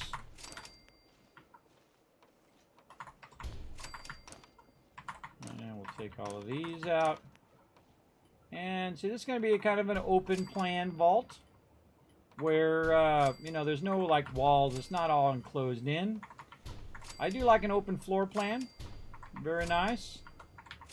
Makes it easy for your vault dwellers to get around. It does give less security because they can shoot all the way from one side of the vault to the other. But I seriously doubt they're going to make it this far. They won't even make it past the Kismet kill boxes we're going to put down below. I seriously doubt they're going to make it this high. But you never know. You never know until it happens. All right, so there we go. And there's our quarters, and there's our food. Now, up above, you can see that we have some kind of floating walls up here. And we'll want to utilize our ability to get up to that higher level and then use that top part there. So we're going to go ahead and utilize our stairwell, and hopefully it'll go the way I want it to go. Apparently not. I'm going to go ahead and force it to do it by putting one of these up here, if I can get away with it. Nope, not going to let me do it. I'm going to have to walk it. That's what I call walking when you go ahead and do something, say, like this. And then you just kind of basically make it go where you want it to go, like this. And then you just take this part out because that was only there temporarily. And then you can then put in your stairs, and that'll snap there. And then I can now force my stairs to snap to the bottom of that. Okay? A lot of reverse working, right? So you worked your way over to here, then you put this down, then you work back down this way. Instead of building it forward, you start from the end and you work your way back. And again, you can see we have lots of room up here, so we can do stuff up here on the top level. Now, the things I like to put up here on the top level are things like my Brahmin or food or stuff like that, so that they'd have to, you know, they'd first have to get through security, then they would have to come up to the center of the vault, then they'd have to go to the far side of the vault and go up the stairwell to get up here to destroy the stuff that's up above here. So this is something I think out, everybody, and basically, like, you know, just like if you would build a castle and you would have certain castle defenses, I think of the same thing in the vault. How to make it so incredibly difficult for them to get to your most vital stuff. Now I'm going to go ahead and put a couple of these across here. See, 1, 2, and 1, 2. Maybe here. And this one here. Create a little bridge. There we go. And do it again. Shed 45 in the back garden. There you go. That's what we need. We need a shed back there. Yeah. Yeah, Kismet kill box is great for just about anything. Really good for Spectral Island, too. If you could get the workbench before you took on the big baddie at Spectral Island, you could do it like that, too, but you can't. You have to do a whole bunch of things first before you get Spectral Island. But it would be cool.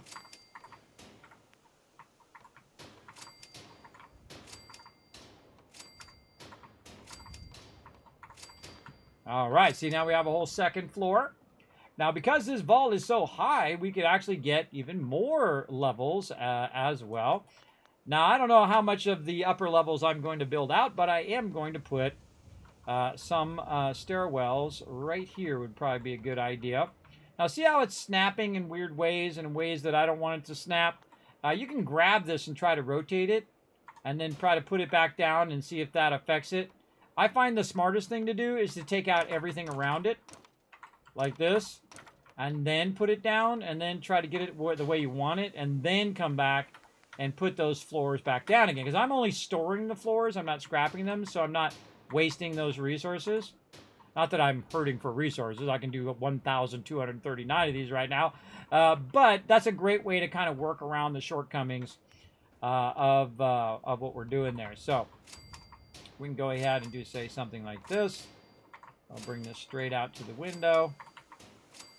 And then we'll bring this all the way across. And we'll kind of, maybe we'll leave that open so we could jump down if we wanted to.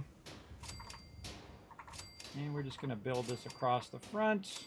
Again, leave that side open. That's going to help us build the roof out a bit. So there we go, another level. And then I kind of feel like we might want to get up to the top level too, but we might want to use something more like a thing. Let's use a utility one, just for something a little different. And we might want to use maybe a switchback utility. Yeah, a nice little switchback utility to get up there to the higher level. But we're going to go ahead and offset it just a little bit over here by putting this in. There we go. And then we'll go to our utility. And we'll get that to snap. And then we'll run up here. And then we will go to our atrium and just see how it looks here. Yes, I think we gotta go up one more there. Okay, another utility this away. Oh, fell down.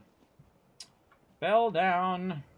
Again, I'll go in and put in all the rest of the access ways. But the first thing you try to do is just figure out what you're doing, right? There we go. We need 2 of those to get up to the top.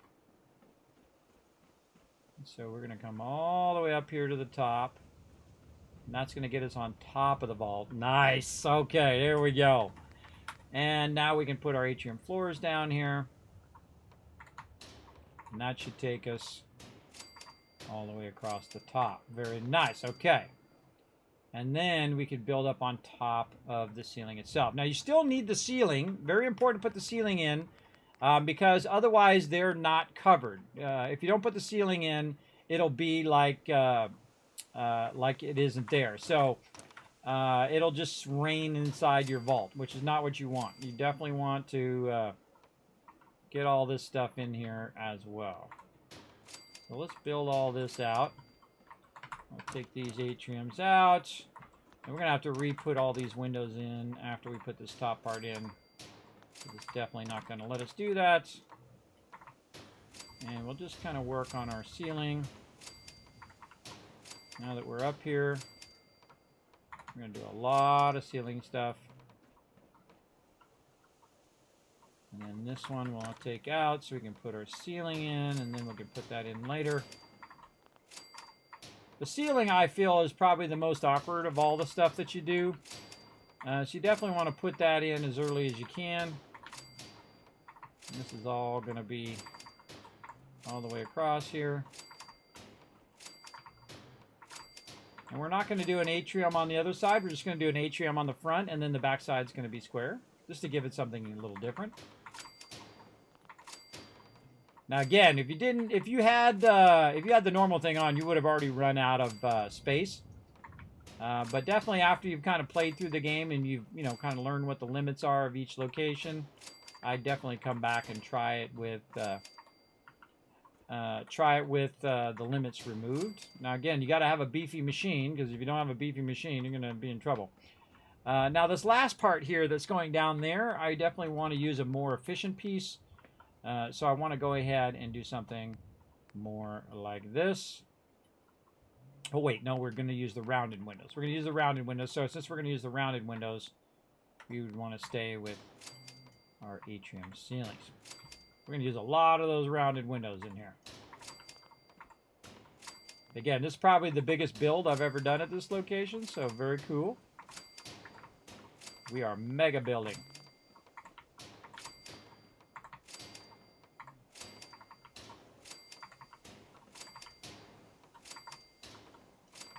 Are we looking good down there?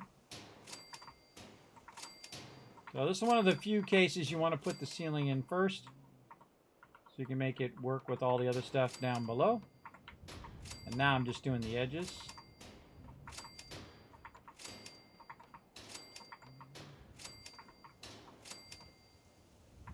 Now this doesn't look right. It's like I'm offset.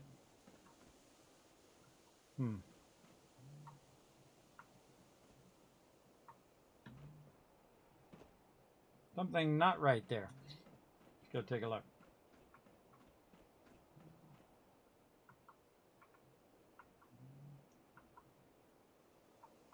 Yeah, it's a little too far. A little too far here. Yes, there we go.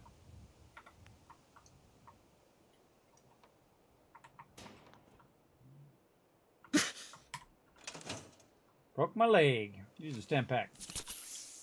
By the way, I love how in the Fallout series, the TV show, the stem packs work like they do in game. Big love to them for that. Big love. If you don't know what I'm talking about, everybody, when you go watch the TV series, watch how the stem packs work. Okay, this side's looking good. So this is coming in by 2, and then it's going to hit those edges. And so this is going to come in by 2.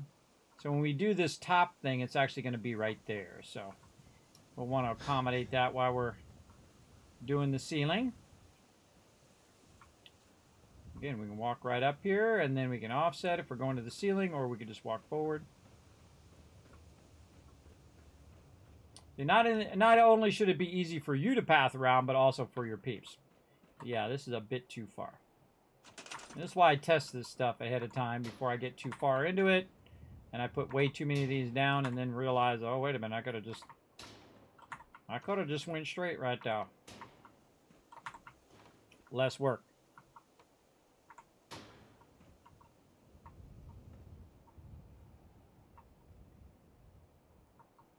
Oh, in Tennessee. Yes, I'm in Eastern Tennessee.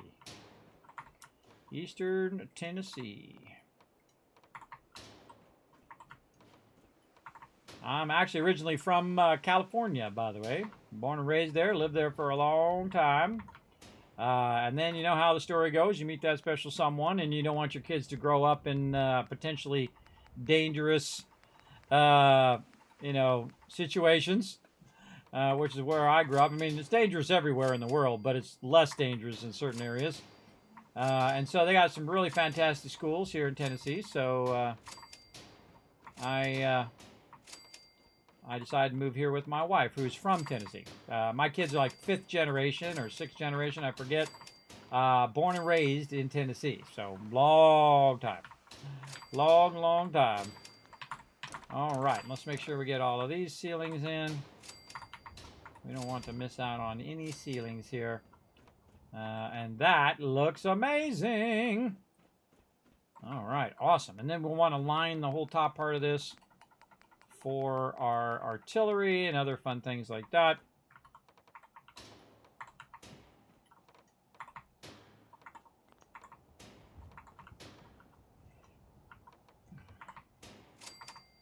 And I went back to California recently.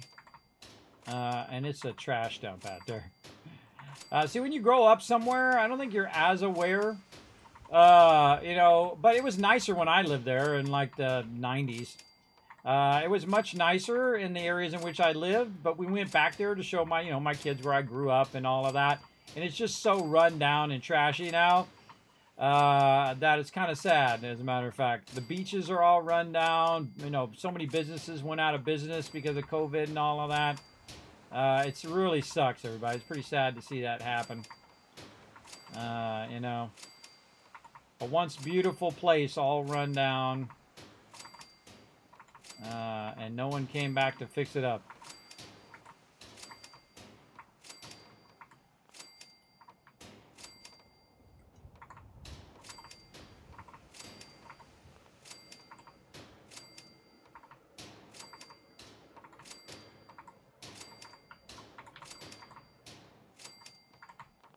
We got lots of work to do with these foundations in here. Again, you want to have the ceiling in there so that it doesn't rain inside your vault. And it considers the inside of the vault secured, especially when it's having like rad storms and things of that nature. You'll be nice and comfy in your inside your vault.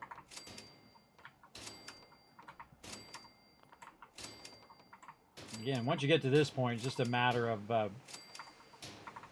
getting it done.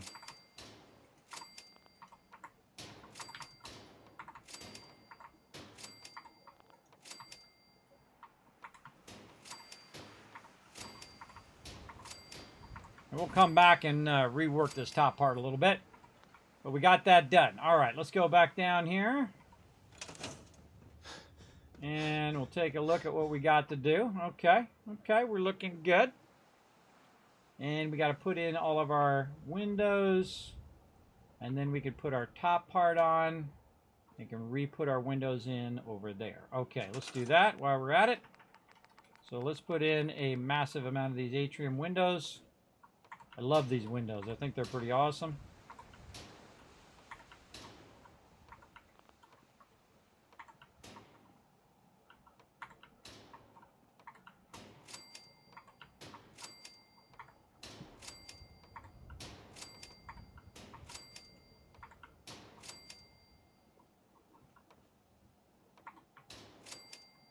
That one needs a doorway.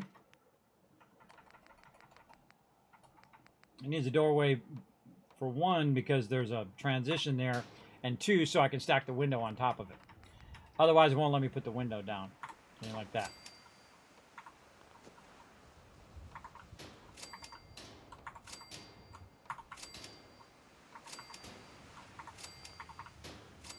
It's a corner.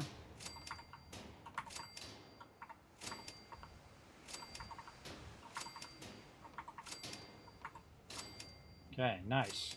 This side over here is going to be highly stacked. So we're going to see if we can get these three high. There we go.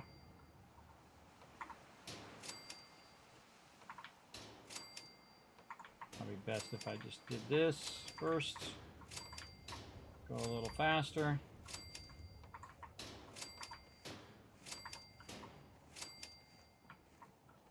And then we're going to have our corner. And these ones up here at the top.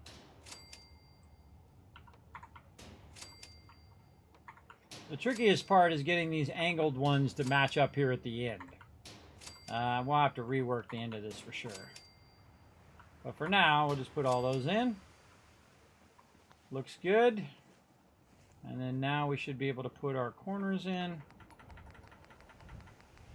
We'll see how this goes. Oh yeah.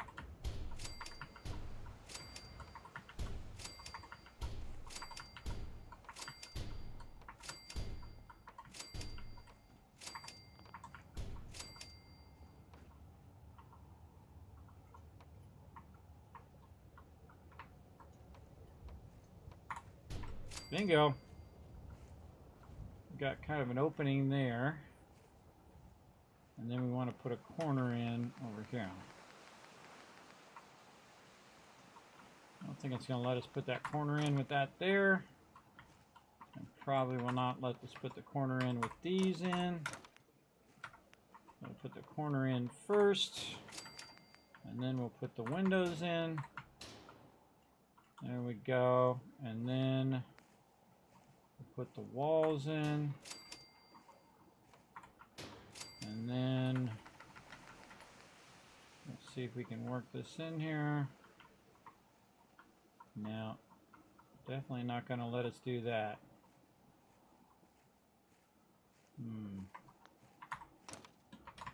Try to work those in.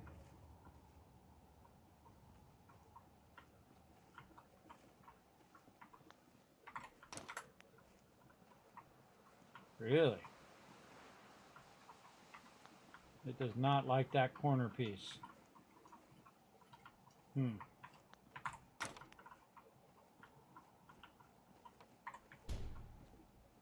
Okay, maybe we can add the wall after. And we'll just do 2 walls.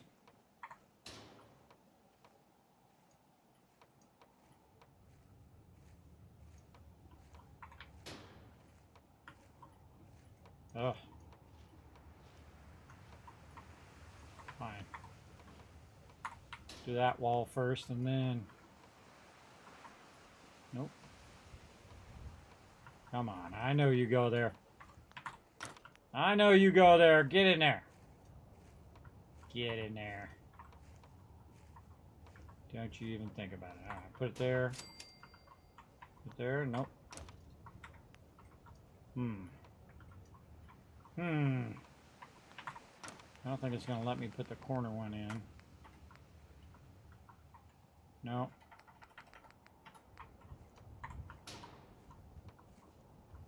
Man, that sucks. Come on. What the heck? Come on, brother. Get in there.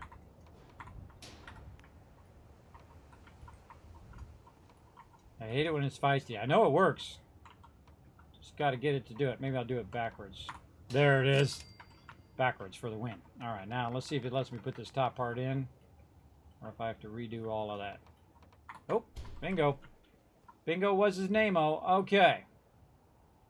Now, is there a way... No, I'm going to try to see if I can flip this one backwards. Flip this one backwards and see if we can work it backwards up the thing. Kismet for the win, everybody. Look at that. Come on, I'm showing you some of my best stuff right there. Let's see some GGs in the chat. Where is Dr. Feelgood anyhow? I don't know what you're talking about. Well, there you go, Colin. Now you know. Now you know. Okay. And I appreciate you putting me in your favorite streamers category. Now, one of the things you never want to do, everybody, is go to someone's house without asking them ahead of time. Now, in my day and age, you could do that with your friends, and even if they weren't home, you could go in their backyard and use their trampoline or whatever. But in today's day and age, that's how you get shot. And also how you get arrested. So don't go to like a celebrity's house or anything like that. That's super creepy. Don't do that. If your parents never told you, Kismet giving you the skinny. Do not do that. It's super creepy. Oh, wait. We got this one to do the rounded ones. Oh, hold on. Oh, we got that other side to do the roundeds. Let's take this out. Let's see if we can get the rounded ones in this one. Oop, wrong way. Oh, because I got to take this out. Put this here. And fix this one. And that one there. That would be awesome. We could do the rounded ones. Got to work on that other side. Oh! Oh, even cooler! Awesome, everybody. So you just try some stuff. See how it works out. All right, so now we got the ceiling in. Looking good. We got to go fix the front side here. Pretty awesome. Oh, Dr. Feels Good. He says groovy all the time and he's around. Yeah, I think it might have taken him out. Or I might have sent him somewhere else. Because he actually does end up somewhere else. You can send him to a certain location. I don't want to spoil for you. But he can go other places as well.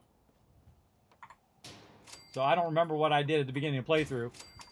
I mean, you can go try to find the episode where I did something with him, but I don't remember. I don't remember. It was so long ago. All right, this vault is looking amazing. Oh, so awesome. Now the crazy thing I'm about to do, everybody, I'm about to put all the windows in.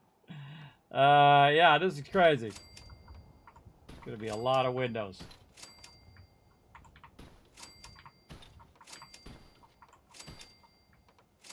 Super cool. This will keep my peeps from getting shot, keep the radiation out. I got all those windows in. This vault would cost Vault-Tec a fortune right here.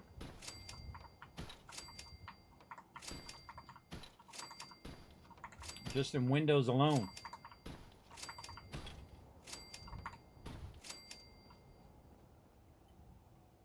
Using my scroll wheel to get to that one. Let me put that one in. Trick is remembering which ones you've done. Keep all the weather out. You're gonna let me put that one in. I probably should have put the window in first. Let's try that. This top one. Scroll wheel in it. And then let's see if we can put this back in with the windows there. See, the windows might obscure it where it doesn't let me put it back in. Nope. Man, we're learning all sorts of new stuff today, aren't we? Cool. Again, build order for the win. Get that top one? I think I did. A lot of windows in here. Now, during the daytime, this one's going to be awesome. I should just do all the top ones first. It's hard for you guys to see it, but I can see it snapping in there. And I just know from all the years of playing. But once it disappears, I know it's just snapping into the window. Again, we'll take this out. Put this up here. Right there. This one is cool. I'm digging it.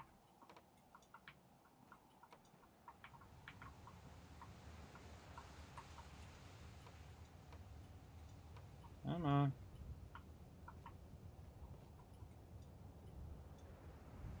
No?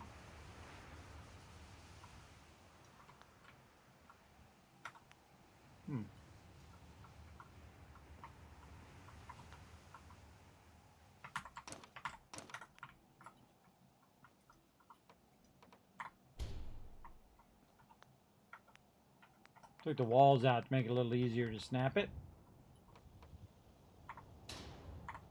That one backwards and forwards. All right, more windows.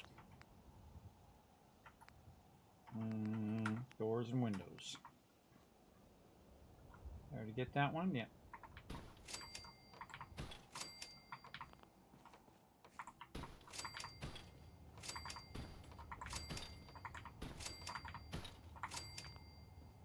It's already done.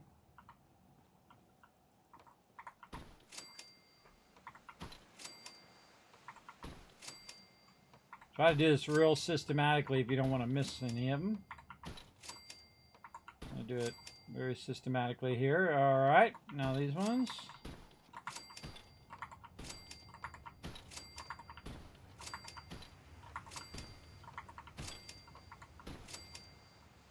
All right, I feel like we got them all. Awesome. You have a lot of awesome natural light in here too. All right, let's go do these ones.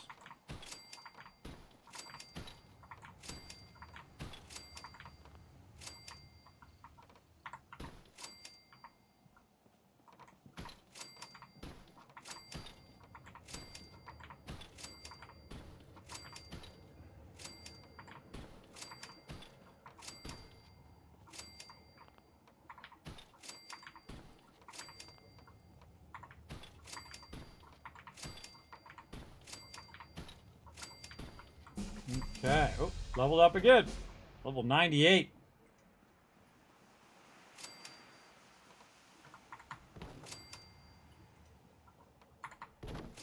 Get our doors in to keep ourselves from getting radiated. Oh, love this open floor plan. Very cool.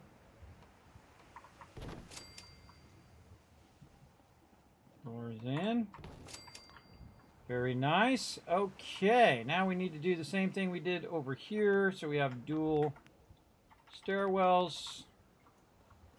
That just works out perfectly, too. The way the stairwells are sitting in the walkway. They're just kind of perfectly aligned and offset like that. Very nice. Okay. Kind of feel like we might want to do it on the other side as well. That's why we kind of left a little bit of space here. So let's do it there. And then over here.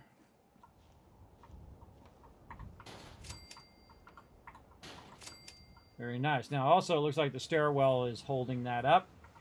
Now another thing that we can do just to kind of make this so it feels like it's holding it up is we could try to use some corner pieces like this and to try to hold this up. So let's say that we're going to do something like that just to kind of give it a little bit of structure. It doesn't really need it. You don't have to have it in there, but it's more of a me thing than a it thing, right? Because now it looks like you've got some beams holding the thing up. And then the same thing over on this side with the quarters. We'll just go ahead and put these in the corners.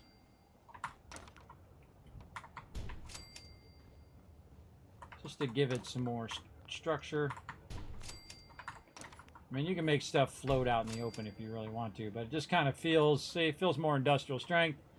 Maybe in the center as well, but see, if you put it in the center, it's not going to actually center. It's going to be like offset.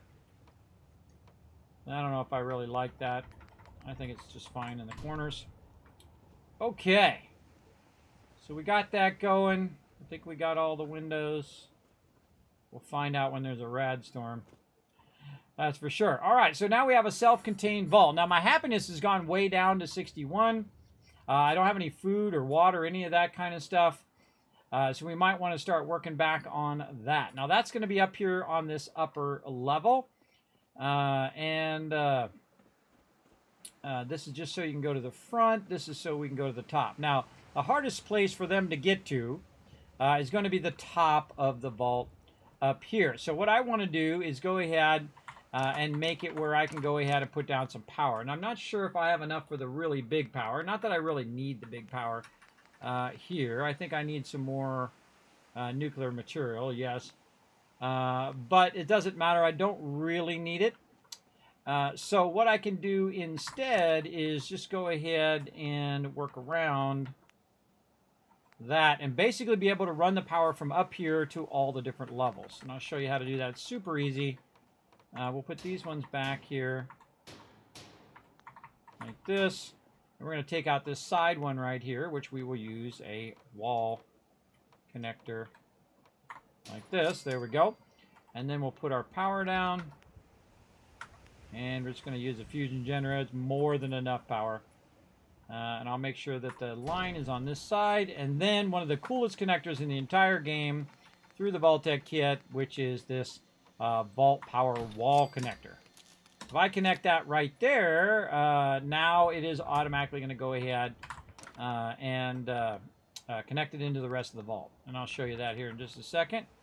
Let's go ahead and fix this doorway right here so we can go like that and then put our door in the doorway. And then now this is all enclosed down here like this. And then the same thing here. We'll put our connections in here. We'll do this. And then door. Really going all out for this one. There we go. Very nice. And so now we've got all of that going. Now, if we did this correctly, all of that power should eventually run down here. How do we know if it's working? Well, what I can do is just simply grab another one of these little switches and throw it over here on the wall somewhere. We're going to have somewhere where we can connect it, say back here. Or even up here. That would be a good place for it so I can run it across. And then we can just put something down, like a light bulb, and see if it's getting power. Well, it's not getting any power. If I move it closer, does it get any power? If I put it above it, no power. So we'll move this down, try it down here. Nope, no power there. So now we have to figure out why it's not getting any power to the lower levels. So we'll work our way back up again, up to here. And we'll go ahead and say put something right here. And this is how I test to see if the power is running down. I'll go ahead. Oh, Grey Garden helped itself. I'll go ahead and put it there. So in theory, it should have came down. It's making transition to this floor. And if we put our connector... Hear the storm outside, but I'm inside. And thus I am safe inside the vault from the storm. Very cool. That means we did that right. And we're going to put this right here. And we'll just go ahead and put a light bulb up here on the top. And that is working. So this is transmitting either from up to the top or down below here. Now the real way to test this light is to actually connect something to it, like your construction light. Just aim it at yourself and run it directly off of here to here. And if it lights up, you know you're good. Okay, so that means that we're getting power to this level. It just means that that power is not going to the lower level. So we got to find a way of getting it from here to the lower level. So we're going to go ahead and go down to this level and try to connect some power across here. So we're going to go ahead and do something like a dish. And we'll put this in here. And we'll say we'll put a wall in. Say something like that. And then now we'll test it on this lower level. Put that there. Put a construction light down. Run it here. And there we go. Now we got power on that level. So what it's doing is it's coming down the stairwell, connecting through this, hitting this, going down here, and is now connected to this whole bottom level. Now, what if I go way over here in the corner again and put this over here and then put a construction light and connect the light? So it's still not connected at the lowest level. And that's because there's no transition from the upper level to the lower level. Even though these right here, these quarter mids should transfer that down, it's actually not connected to that level right there. So we got to find a way to connect to that. So we can just do something super simple, like going in and just creating, say, a doorway here. We'll just put a simple, by the way, doorway like this. There we go. And then we can put an atrium floor up there. And the second this lights up back here in the corner, we know we've got that transition down. Now it doesn't look like it's going straight down, so maybe we'll go ahead and try like a wall edge. Something like this. Definitely not transferring down. Okay. We gotta figure out why. And let's see if we accidentally disconnected it by doing this over here again. So we got power there.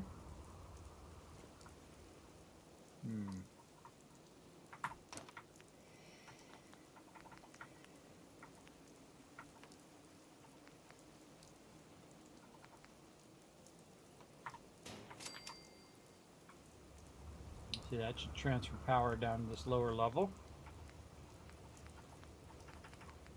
Now you can come back and fine tune it all once you've got it working. that's what I like to do. Just fine tune it till you get it doing its thing. Nope, that's not transferring the power. Okay, why are you not transferring? We know it's going here. Yes, that's working. Is that working down from there?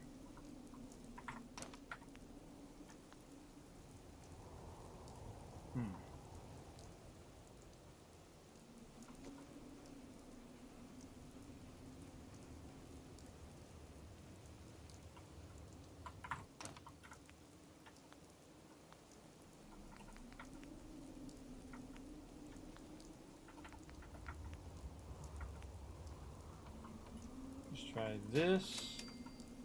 And then we're going to back this up with a wall.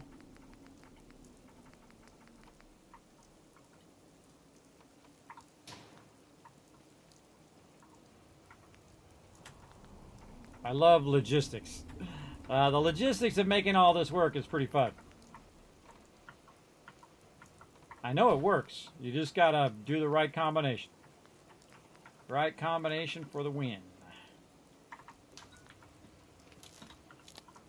Like that. Okay, that's working. Okay, and actually we don't need this anymore over here. We can just connect this over on this side. Well, actually, let me move this out here first. And this wall right here is transferring the power from up there. So we take this out now, and now we could put back in our vault floor, because I don't really want a doorway or anything there. I just want that to be nice and open.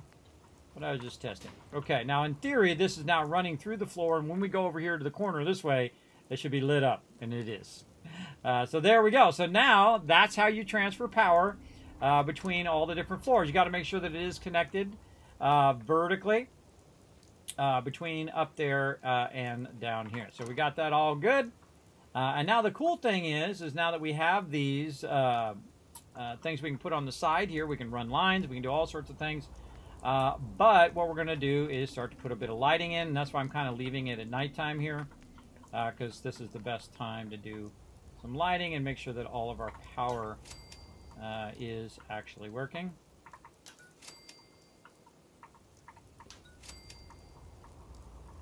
You're like, Kismet is not lighting up. Well, not yet. We'll get to it.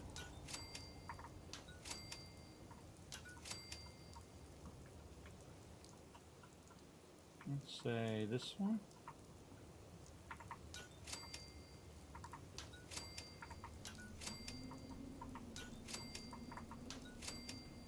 Now remember, lighting works like a giant bubble. So we can come back and affect how this lighting is later. I'm doing it every other one here. And we'll do a whole bunch of lighting on this side.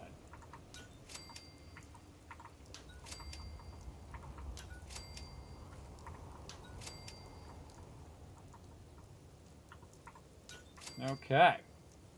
Now, because we have a lot of windows, we don't have a lot of these conduits to connect to. So what we want to do is basically kind of sneak the wires underneath here. So I'm going to use this vault-tec one to kind of sneak the wires underneath up here. And then we'll connect that across. And then we can just go ahead. And I like to put them down first and then connect them and then run them to their max distance. Like this.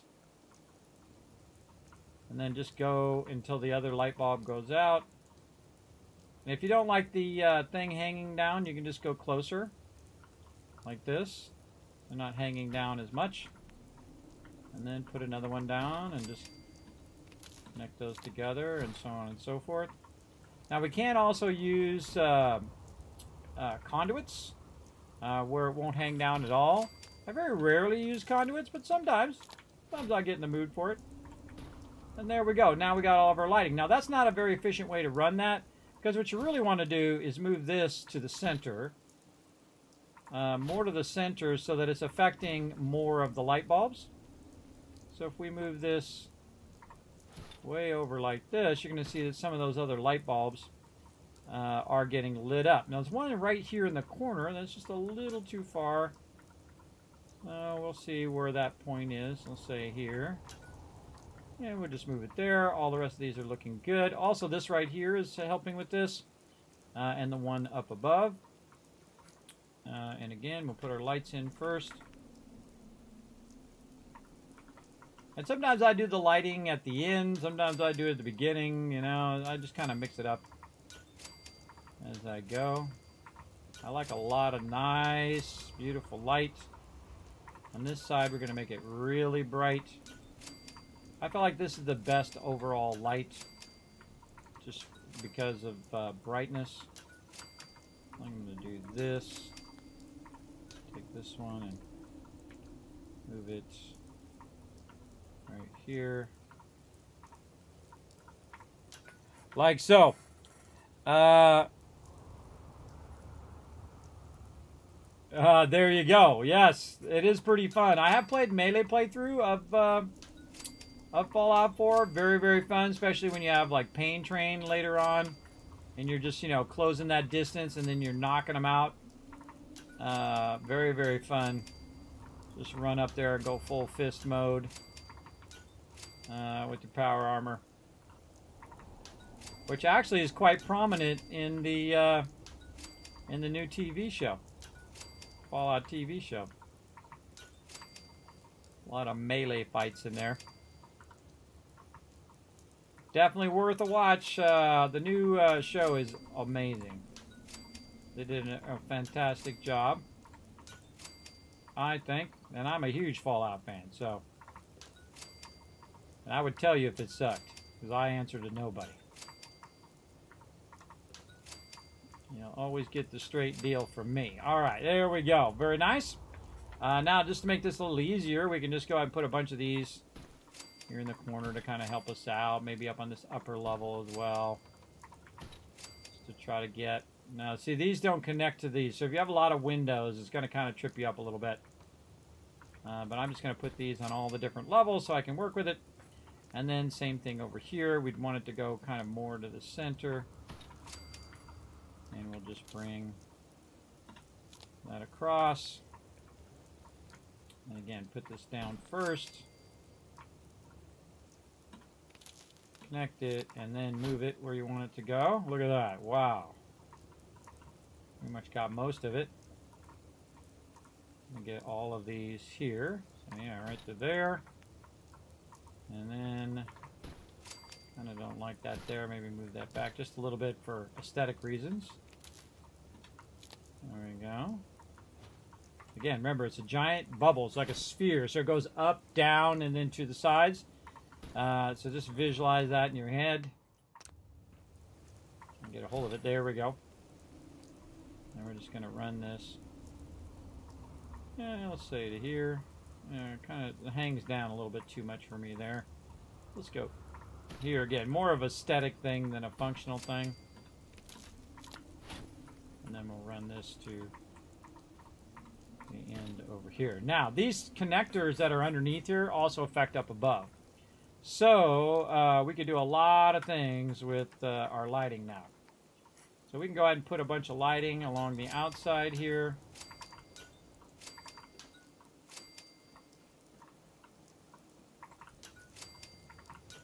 And you can see the closer we get over here, a bunch of lighting there. Maybe 2 lights over the doorway. And then over each of the windows.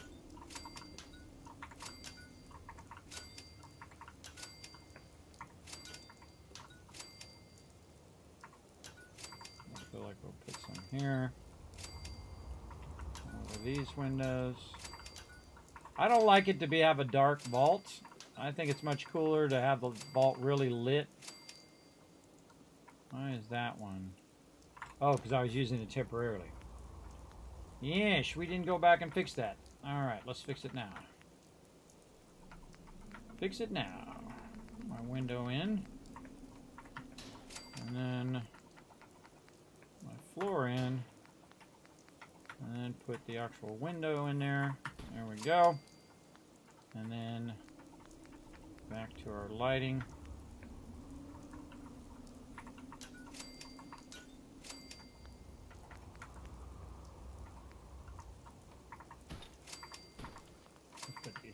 place.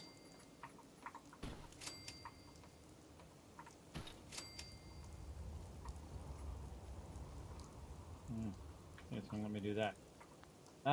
Okay, and more lighting. We got 2 over the top of doorways, and then 1 over the top of the windows.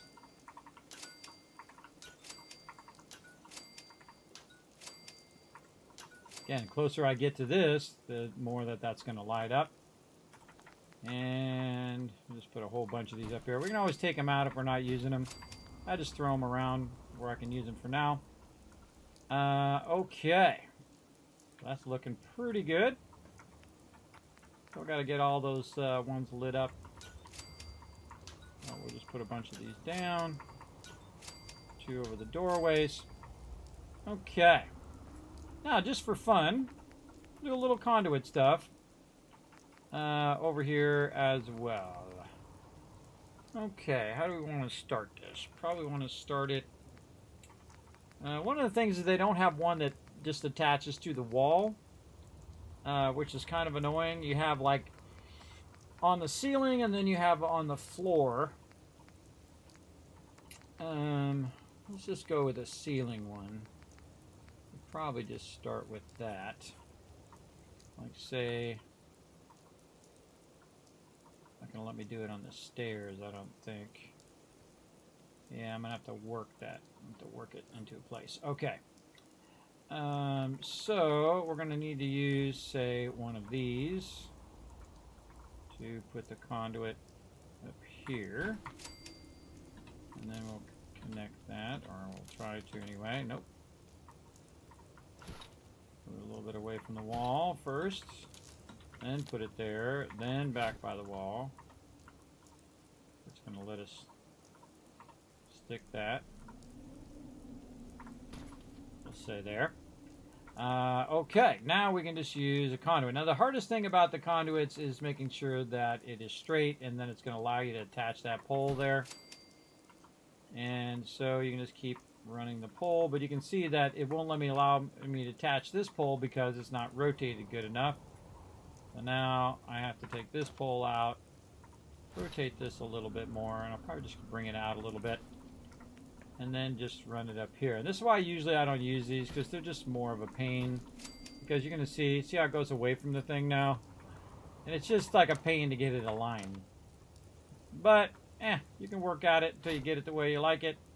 Again, I very rarely use them, but I thought we'd try it out on this particular build. Come on, snap in there. Do not want to snap.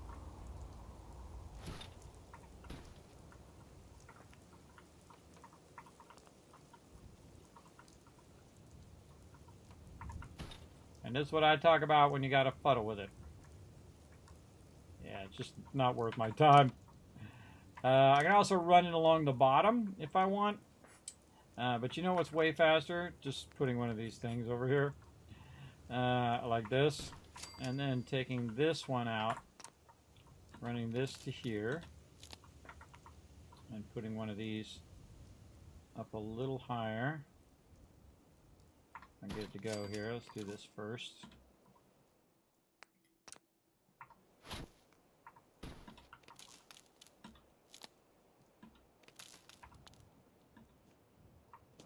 Come on. There we go. And then I'll run it from here instead. Down to there, and now I get a nice cleaner line. And then more of these.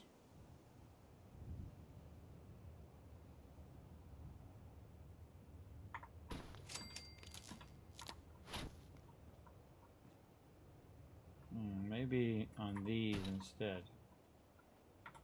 Yes.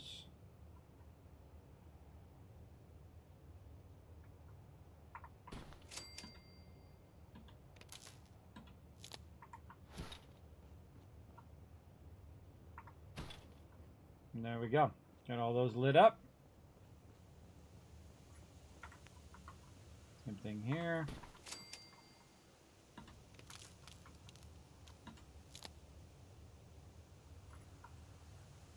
Sometimes it's really awkward to get those Run lines. Clean that up a little bit. And same thing up here.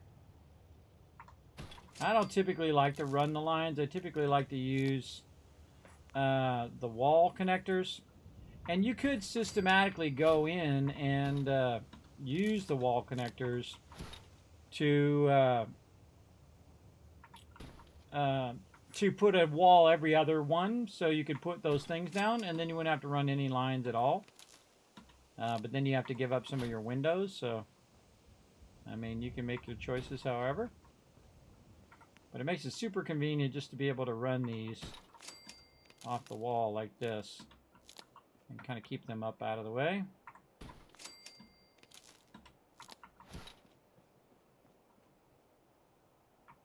Too far there.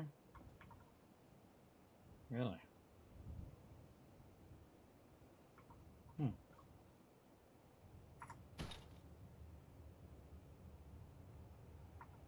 What's going on with you? Definitely let me run it over here.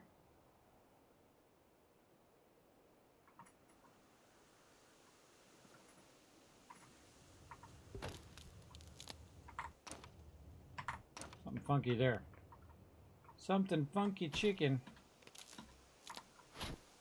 Try that again. But way up here.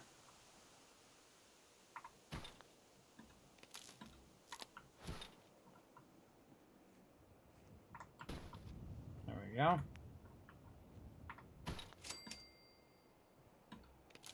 I got the advantage of I know what works and what doesn't work. So when I see something funky like that, I just work around it. Okay. Wow. Okay. Looking awesome in here. Looking awesome. And this one we can just run from this side. We could even just run it from up here down to here.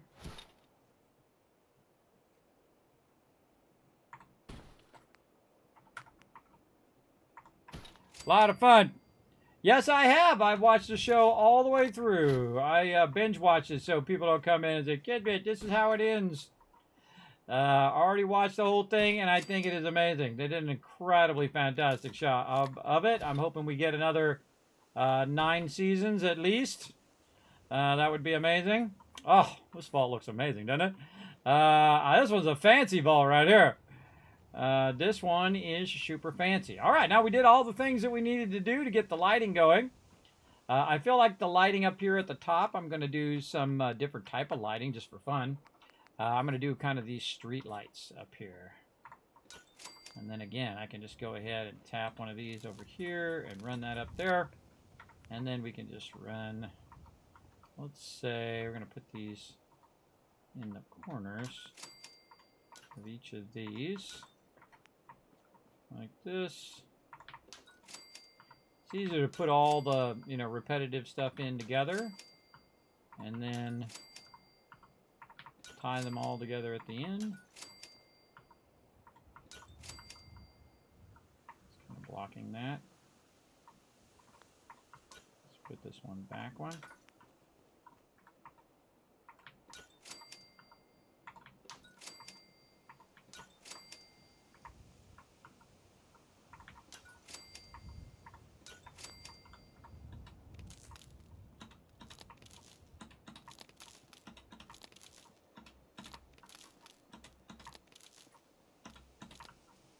Oh, I love it with the silos in the background. Look at the silos out the window. Too cool.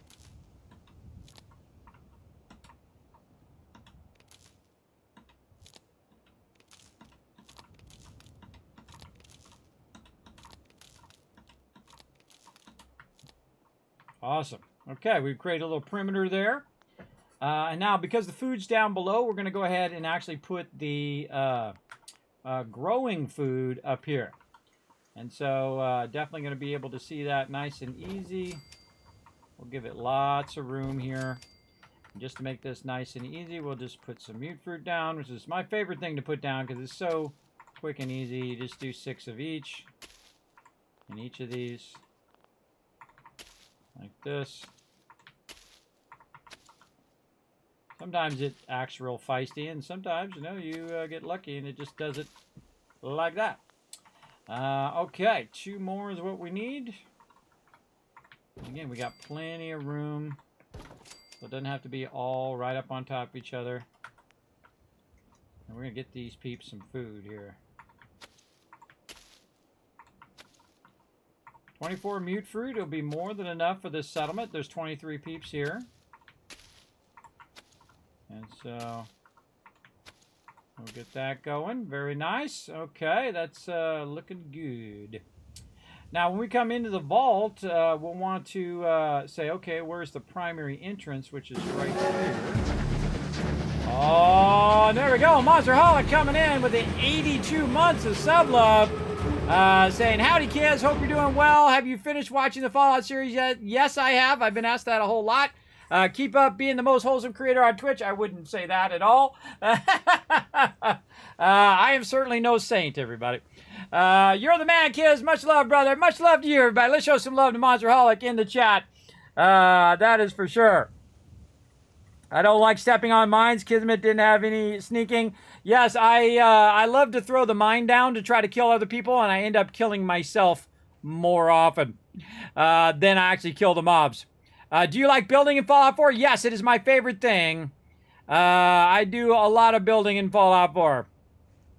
Probably 80% of each playthrough is just building. Yeah.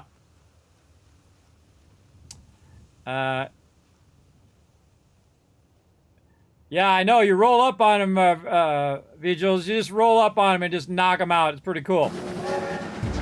Oh, and Nooshki getting a gifted sub from Monsterholic. Congrats, Nooshki. Again, show some love in the chat, everybody. Again, thanks for rating. Playcast, thanks for bringing your awesome community into mine. Thanks for all the love tonight. I am back, everybody. I was taking care of a lot of IRL projects. I got those projects done. And now we're building a ginormous vault. This has got to definitely be one of my other favorite builds right over here. Now, we have 2 sides. We have the quarter side and we have the food side, all right?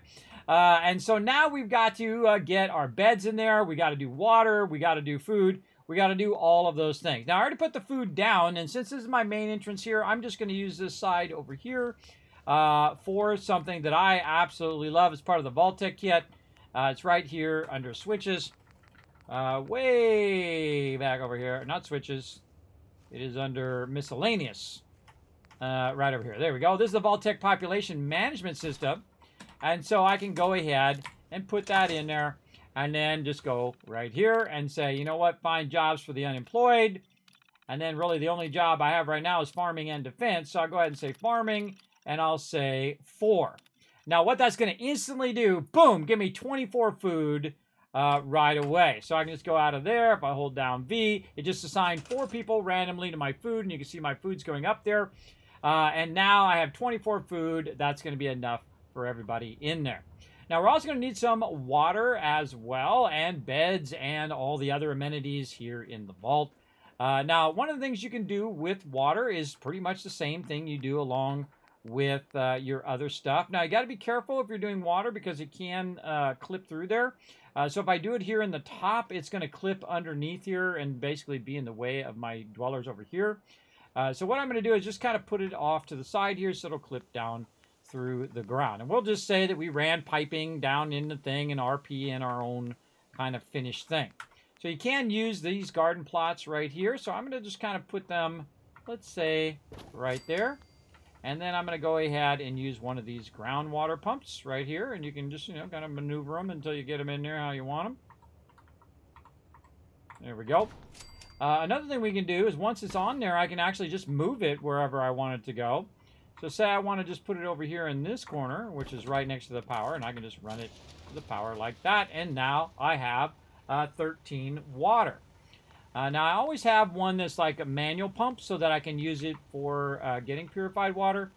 But I find it's actually a really smart thing to do is to put it down and then move it into the location you want. Sometimes it will trip you up. Just keep that in mind. It'll kind of mess you up a little bit, especially when you're putting food down and then moving it. But I like to just do something like this. That's even better. That's even closer to the window. And then do this and then try to tie these together. And there we go. And now we have our 23 water, which is exactly the amount of water that we need, which I don't like. I don't like it to be exactly. I like to have excess. So whatever they're not using, I can go ahead and sell or utilize as well. And this takes a lot of finagling sometimes. You got to rotate it and move around and get it to just, you know, do what you want it to do. And it doesn't like it there, so I'm going to move it over here and try to get it to go on there how I want it to go. Nothing? Trying to get it in the center. Oh, that wasn't bad. Not bad there. All right, good enough. And we'll put another one right over here. I'll just kind of put that up out of our way, and there we go. Now we got 33 water, more than enough. All right, now we're going to use the fancy beds over here. Now this is going to be kind of an open floor bedroom here. So what I'm going to do is give them the nice fancy beds first, and I'm going to go ahead and offset them so they have plenty of space like this.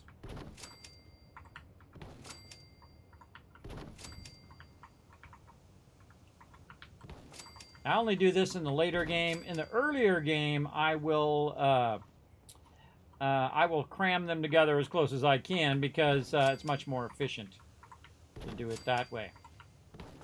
And you need a lot of steel and cloth to get this going. And there we go. We're at 15 beds.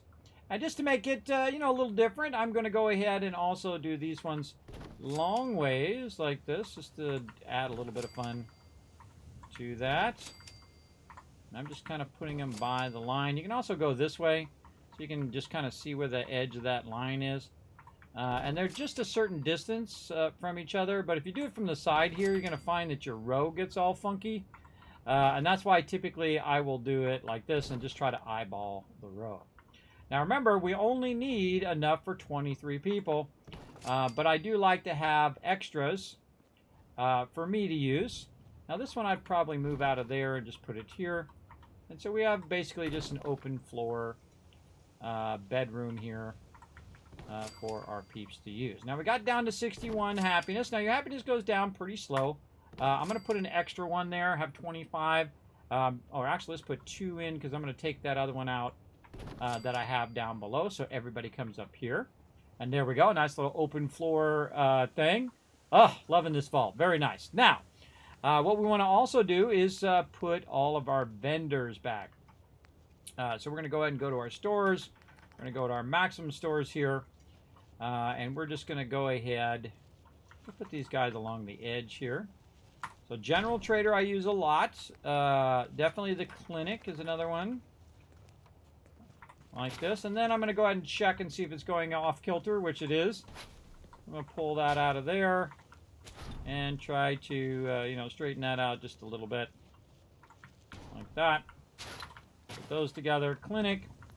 And then the other one that I'm typically looking for at this stage of the game would be weapons. There we go. All right. And then we'll go ahead and go back to these other ones. What would be the next one? Did I do weapons? I did weapons. Okay, do weapons, and then let's just do the rest of these, because I'm not really going to use the rest of these. What I'm going to do is put the armor one down, and then I'm going to go to clothing, and put that down, and then flip the armor and clothing like that. So those are all aligned to each other. Now there's one left, and that is the food and drink. Now the food and drink, they all hang around there at nighttime. So I like to go ahead and kind of put that off by itself. And maybe somewhere here in the center. And we'll build what I call a kind of a living space for that. Very nice. All right. Now we have some other things that we can put down for this as well. Different resources for the vault. Like we got this photoropter here. Now I have a bunch of power that's being run up above. So I can go ahead and just tap into that power and just run that straight down. Going to let me right down into there. Okay, we got our photoropter in. We also have a soda fountain. We'll just put that right next to the photoropter, and then we'll put that in its own power. And so now we have that. Plus we have a slot machine, which we'll put the slot machine, let's say, on this side. And there we go. Now we've got our powered items. Eventually, we're going to need some scavenging stations as well. We'll get to that. Let's see. We got all those in, and then now we'll want to go ahead and do our furniture, miscellaneous, and man, sometimes I forget where that is. I don't remember. Decorations, vaults. No. Where are you hiding? Sometimes I draw a blank. We'll find it. Resources. Miscellaneous. Oh, God. I'm severely dehydrated. Barber's chair and surgery chair. Oh, let's put those down, too. And barber's chair. Not really what I'm looking for. Let's go over here and... Looks like it's in working order. Awesome. We also need access to our workbench, so we want to go ahead and just put something down here, a little crafting station. I like to use the little things here, and I'll just put it here in the corner. And let's go in here and see if we've got any purified water, which we do. And I'll just go ahead and take some of that. Close enough. Okay, so we got all that stuff in the center going. Now we need some happiness builders. And I am totally trying to remember. It is like making my brain. I just can't lose. Power generators, miscellaneous. Where are you hiding? Oh, we need a decontamination arch is good too. While I'm thinking about it. I like to put it right by the entry door. Right here. And I'll just run that up there. And we'll turn that on. Oh, yeah. Okay. And then, where is this?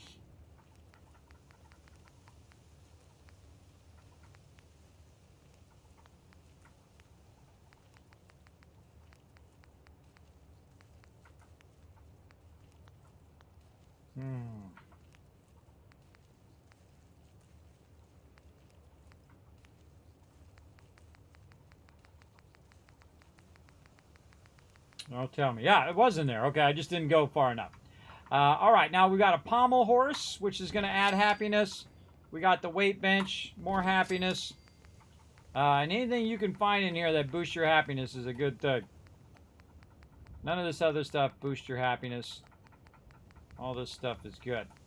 Okay, and then we'll also go ahead and make ourselves a nice little area here for peeps to hang out.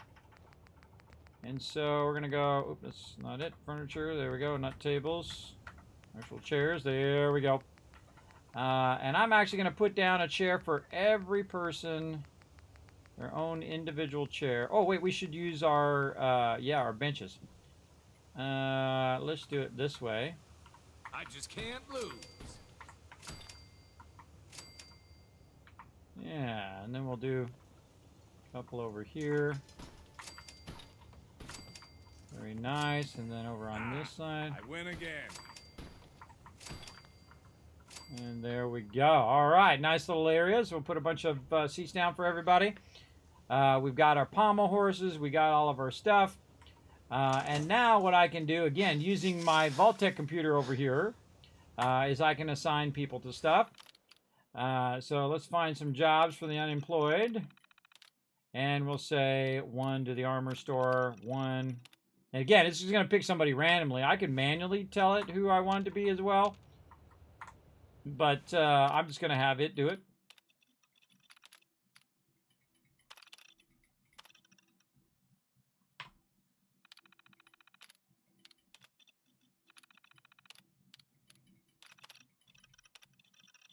And we're going to assign all the people to our vendors. Now, the doctor actually raises the happiness. If you're trying to get 100% happiness, you just made like 13 doctors and you're good. Takes a long time, though, to get to there. But you can definitely get 100% happiness. I've done it before. I don't really feel it's a priority at every location because it does burn up a lot of your peeps as well. All right, let's look and see how we're doing. Okay, now our happiness is still 61, but we got 23 people, 24 food, 33 water, 100 power, 56 defense, and 26 beds. Now, obviously, we're going to need a lot more defense. We're going to do really fun stuff with the defense here in a minute. But we also have some other things that are not assigned. Like, we can see that these guys assigned, but this person's not assigned anything. So I'm going to put him on the soda fountain. Now, I've also got the photoraptor, the barber's chair, and the surgery chair. I'm just going to try to hunt some people down. This person right here, she's going to be on my photoraptor. There we go. And you can see everybody coming up from the bottom of the vault. And put her in the surgery chair. Need somebody for the barber. I'm just picking people randomly. Hitting E and then E again. Okay. Again, these are adding, this barber chair just adds happiness. And the same thing with the soda fountain and the photoraptor and the slot machine. And again, it's just going to boost that happiness tremendously in the long run. Okay, so we got all those going. Now, way up here at the top. Oh, wait, I should sleep. Let's go ahead and get 6 hours of sleep. Or is it 7 hours on here? I think it's 7 hours. Get a bunch of sleep to get it going. Oh, 10 retweets. Oh, well, let me go ahead and give you guys a bunch of kiss cats for crushing it. Thanks for hanging out, everybody. We're doing a massive mega build today. Really like it. Love the lighting in here as well. Oh. Sucks to be the people not in the vault right now. All right, and so basically we want to go up here, and we've got our power running. What was the other thing I was about to do, and then I got sidetracked? Oh, I need artillery is what I need.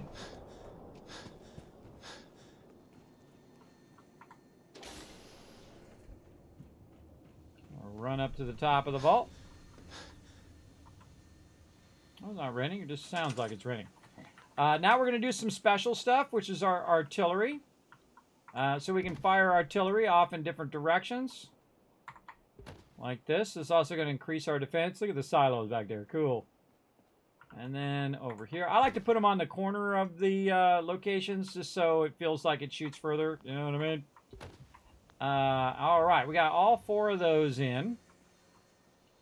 And we'll go ahead and, again, use our ball. Oh, wait, we can just do it from up here. I have to run all the way down. Because I can just put another one up here at the top. And, again, once you get the vault-tec DLC, you can actually do it from the very beginning of the game, by the way. You don't have to wait till you unlock Vault 88. Because it's pretty cool. You can just put this down and work it from here. Find jobs for the unemployed. Let's go defense. Let's do all of them.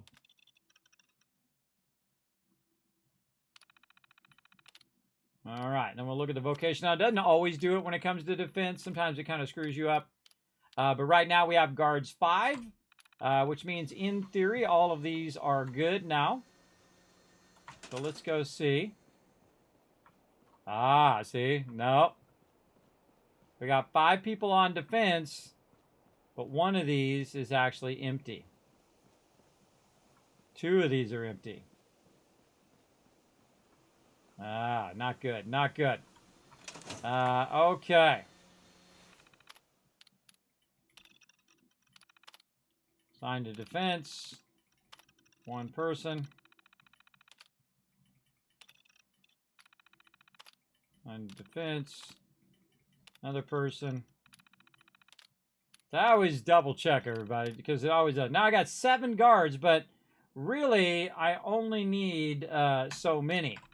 And that's because each of those guards are also down there guarding the little areas, which is fine. Now let's see the little vault-tec areas I put up.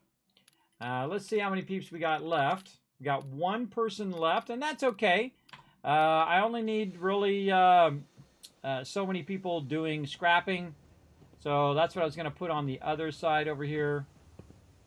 Any additional things that I need, like scrapping. So I'm going to go ahead and just put one of these down, or maybe we'll just put 2 down in case we get another person here. There we go. And then also we want to go ahead and get our Brahmin stuff and bring it up here.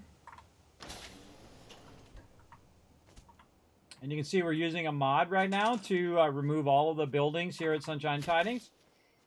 And get all of our moo-moos up here.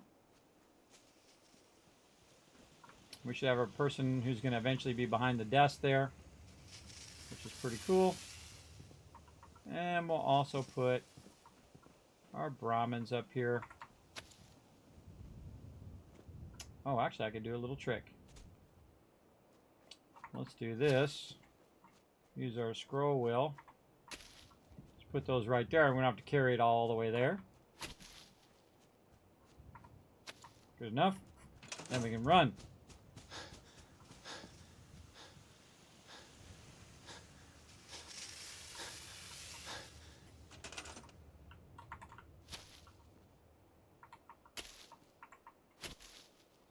Yeah, just put them up there temporarily. This place is looking good. And then we'll just put these, let's say like that, and then Brahmin there. Again, the stuff I want most protected up on the top. So the Brahmin I want to be protected. I want my food to be protected. The water is down here. I could move it up on top. But again, it comes through there, and I don't really want it to do that. And now we're at 92 defense. And now it is time for some saving, number 1. And then hanging kill boxes, which are going to be fun. Very, very fun. Again, thanks for all that love in there as well. Can't wait to see if my person's here. Let's see. Yeah, there's somebody there at the security desk. Now, sometimes they'll come out of the security desk and go and move from one place to another. So they'll go check this place out. And you can see I've got a kill box up there. And then they'll go and they'll be in this one next. And then they'll go and be in this one next. And let's see if we got anybody in there. Yeah, like this person's in here. Just watching, making sure nothing's going down. They'll kind of move from location to location. But we got something better than those. And that is a lot of fun here. Okay. Now, we're going to go ahead and start trying to figure this out. Let's see. What do we want to do? We want to do it with the vault-tec kit, or do we want to do it with the other kit? Good question. Let's go see what we can get going on here. I don't think I can snap that to the bottom, which would be awesome. I think I would need the other one.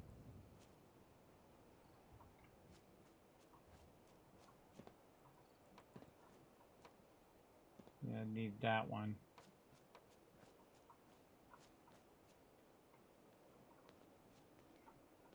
Trying something different. Let's see. This is delicious. Maybe ceiling.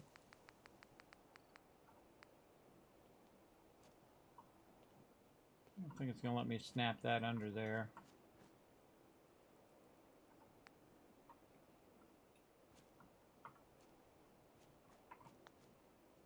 Probably have to take a floor out to make it work. All right, let's see what we can get to work here. I win again. It's going to be a ceiling. That's not going to snap. You gotta try this. Slot machine, it's the best. None of that is going to snap. Just can't lose. Maybe work it from the bottom. Let's try to work it from the bottom. Let's do this instead. What we're going to do is we're going to do this one. Man, I wish there was one with a platform on it. We could use them as supports at the same time.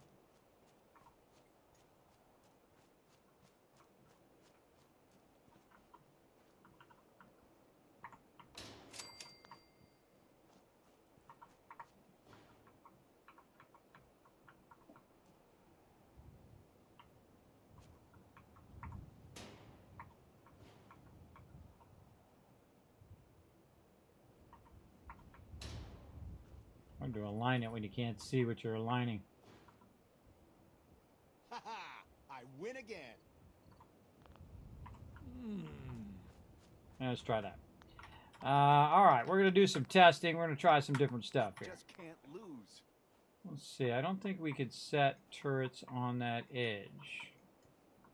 That's not going to work. But Try this. Slot machine, it's the best. we could go in and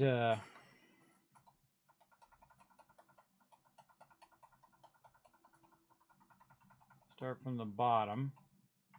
Just probably do 2 of these. Just do this one and that one. How can we make that snap up there? Maybe do a support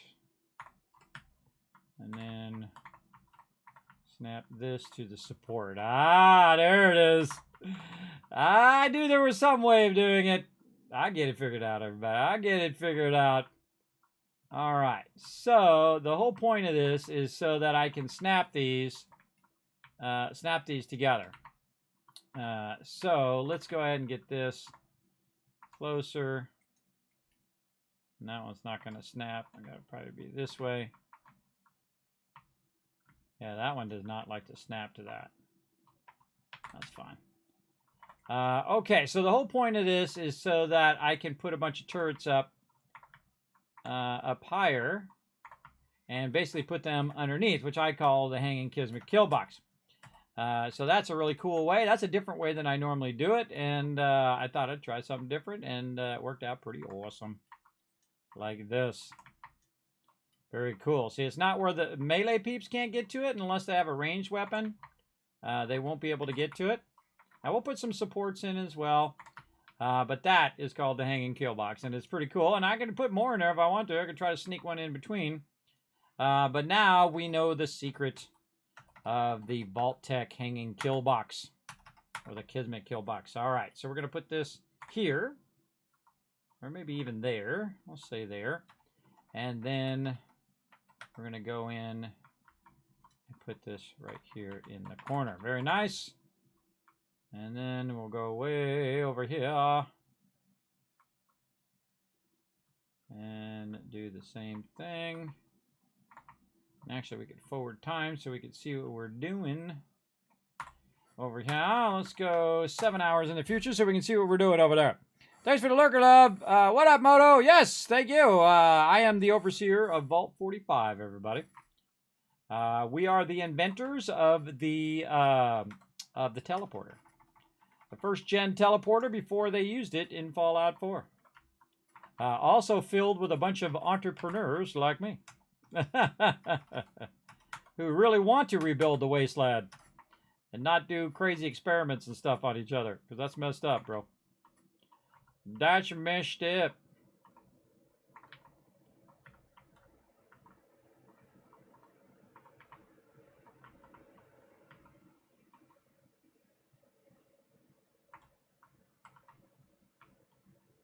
Yeah, love it, love it. Okay. Let's keep at it. Again, this is also going to get our defense way up, so it's going to be easier for them to defend the area. Again, this is snapping to this support and not necessarily that. Now, I'll put some supports in there as well, but we definitely want to get the hanging kill box in first, and then we'll do center supports probably way inside. But we want to get our turrets so they're not obscured first. Oh, that's awesome. I like it a lot. And that's a lot of defense right there. Get in there. Come on, I know you go there.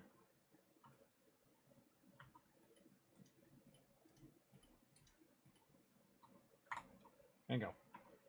Okay. And the reason why I didn't put this all the way back here is you can see I have my water poking through there. So I put that one there, and we need to put turrets on this one.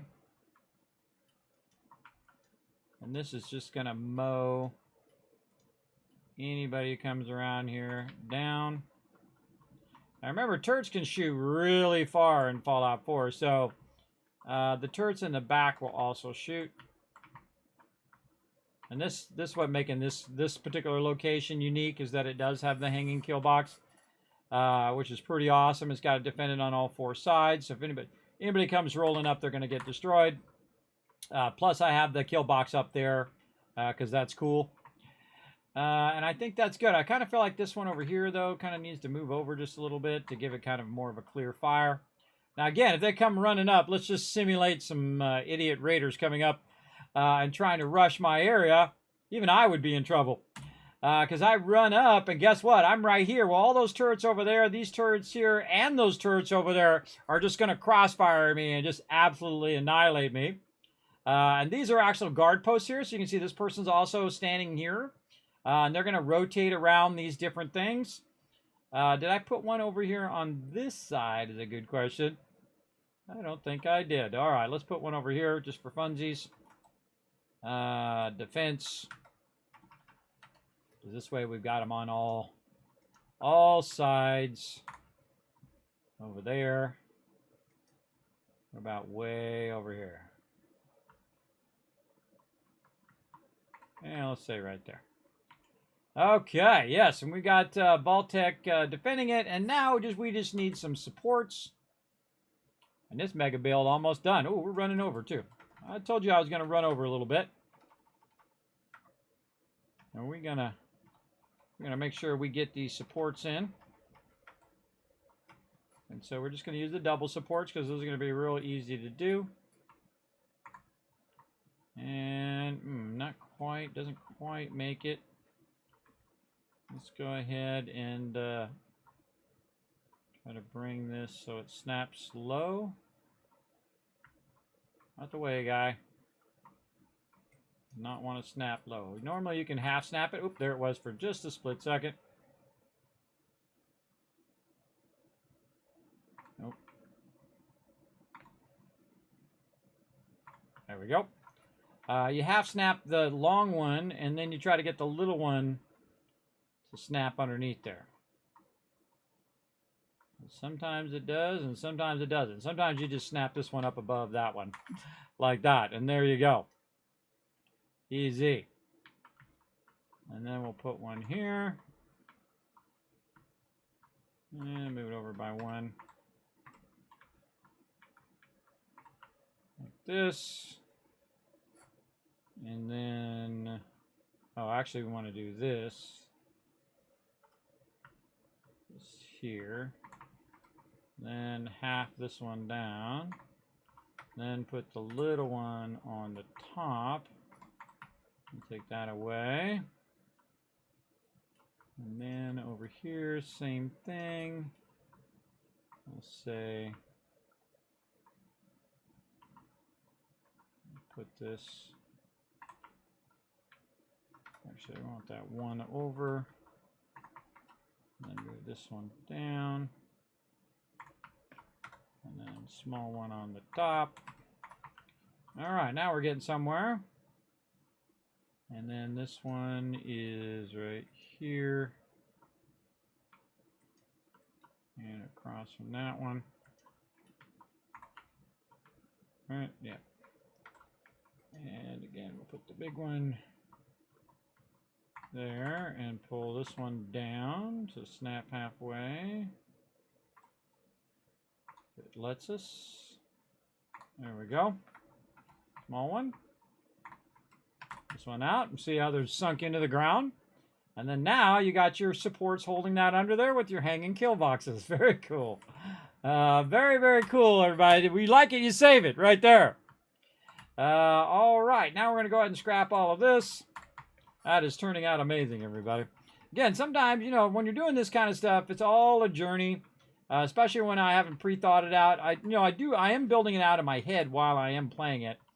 Or doing it, but you never really know until you know, until you get to that moment where you're like, all right, that's looking good.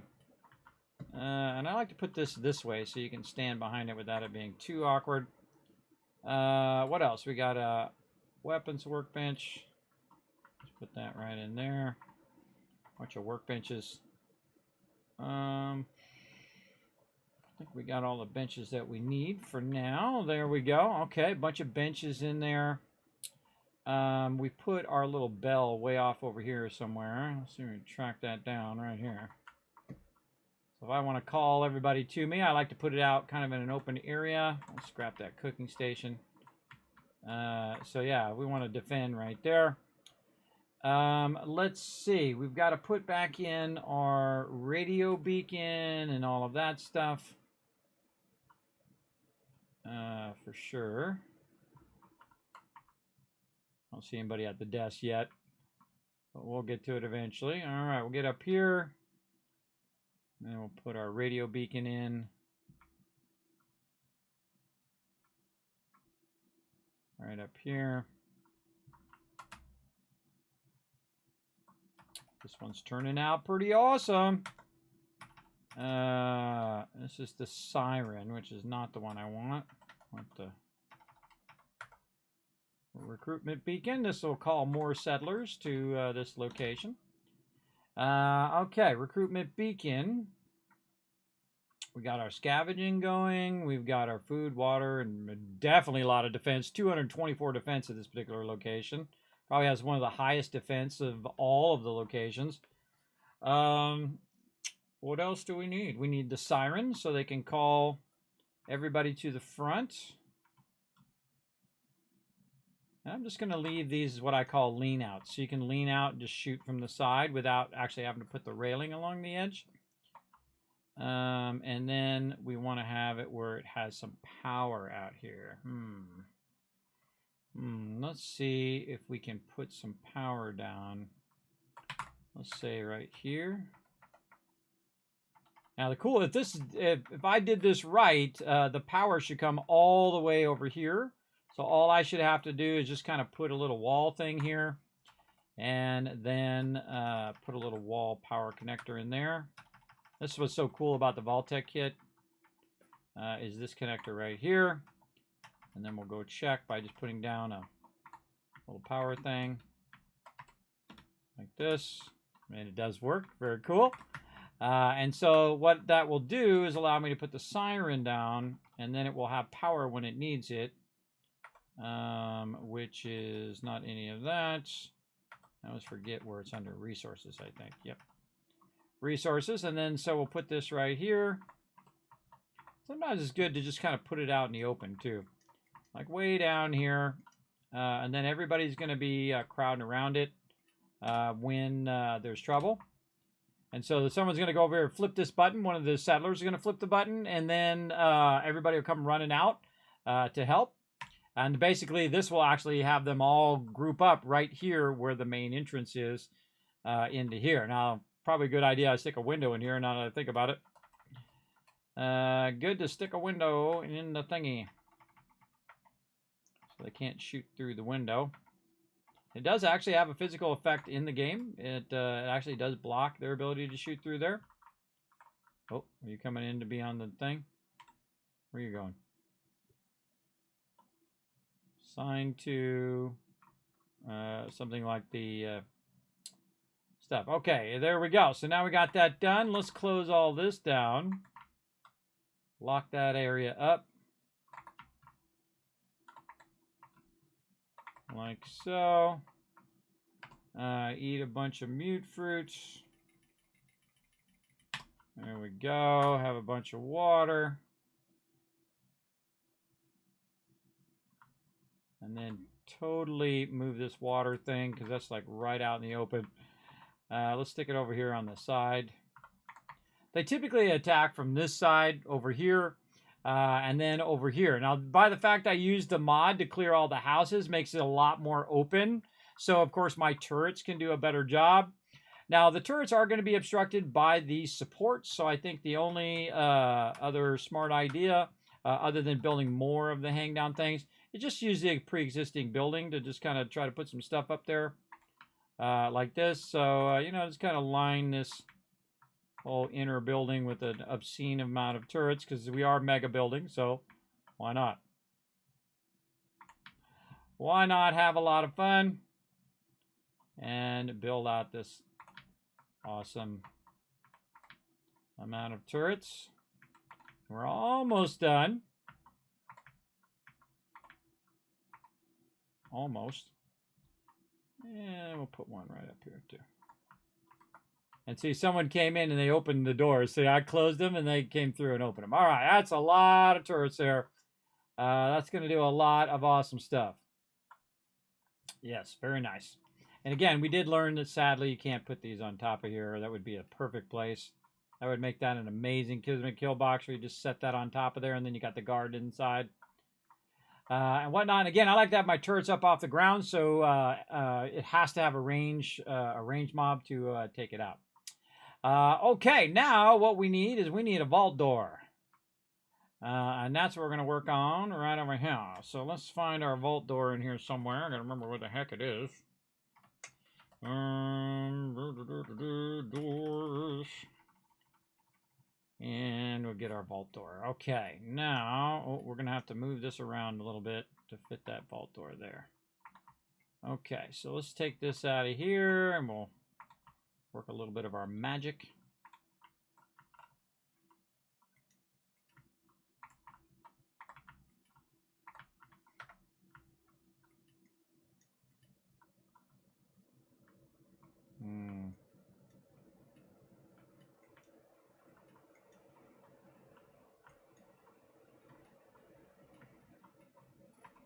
I'm going to have to put that out by one.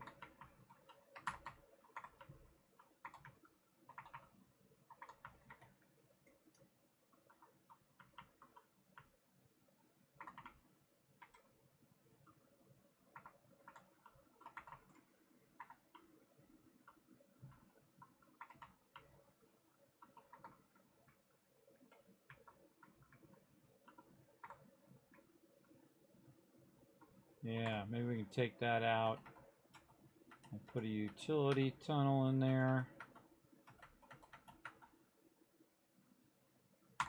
Like that.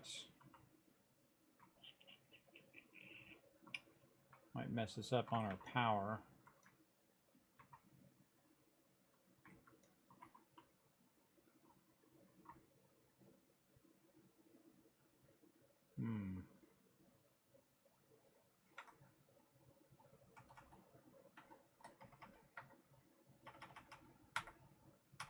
Thinking on how to do that. We can try to back this up here.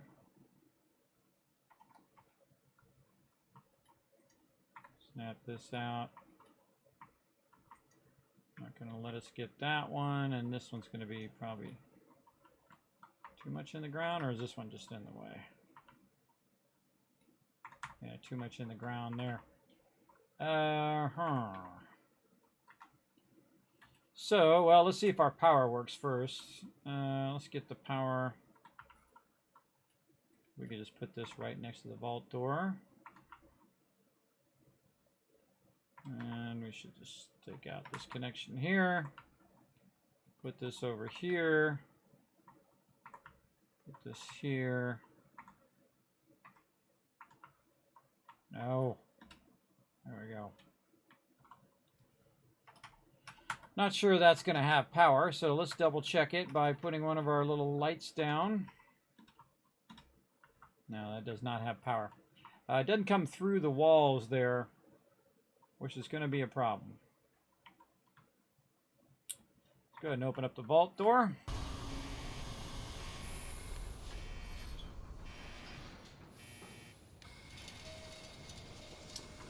So I kind of feel like we need to take out the domestic hallway, and we need to just make our own thing here so we can transfer that power. Would have been nice if it transferred through there, and I could probably fiddle with it to get it to work, but we're just going to do this instead, and then a wall on that side, and then I don't know if it's going to let me put a ceiling there, but we're going to give it a try. Yeah, I didn't think so. Let's take this one out, and we'll just do this one with a ceiling. Oops, this one.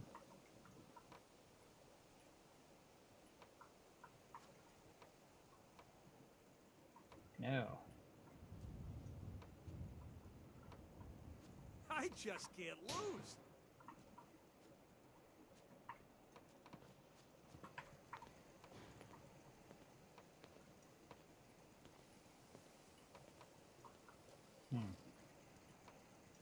Maybe do this and then try to put a ceiling in.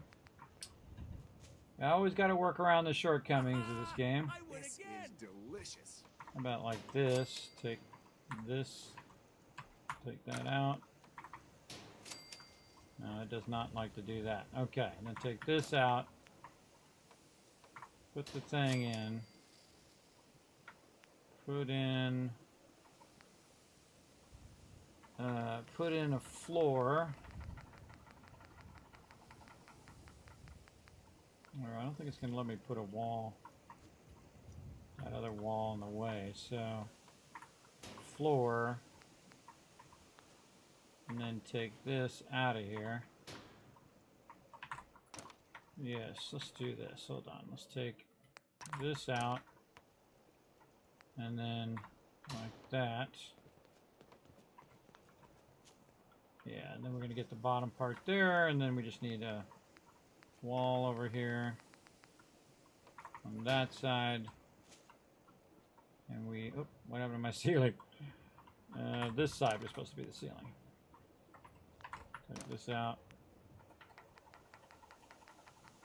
Wrong way. We'll get this, everybody. We'll get it.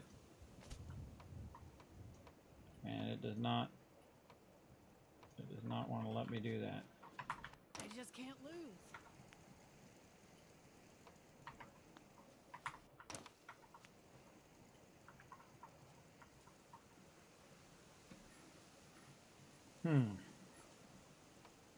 Ah. Let me do it that way. You gotta try this slot But it machine. won't let me do It's it the this way. best.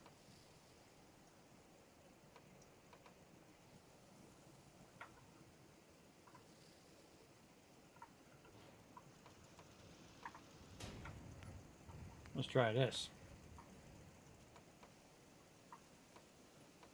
Oh, that's interesting. It actually snaps into the vault door. I'm trying to put it this way. This is Oh delicious. boy. Like that. And then take this one out. Then floor.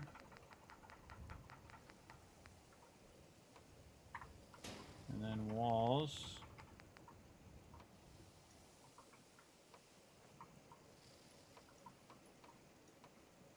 Nope.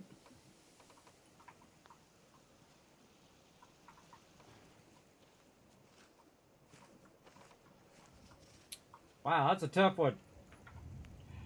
That is a tricky one. The tricky part is getting the roof. Let's try this. Let's put this in. And we'll just do this. Get in there. Like that. Oh, You gotta try this. Slot machine, it's the best. let's do this.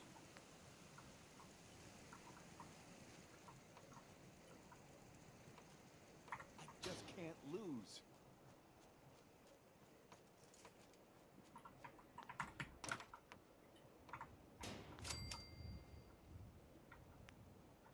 How to get the ceiling in.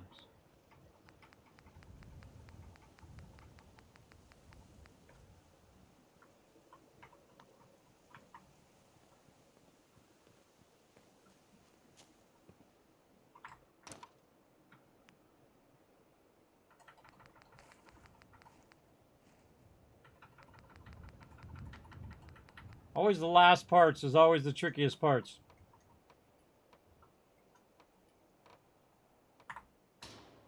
There may be a doorway. Doorway with the top part.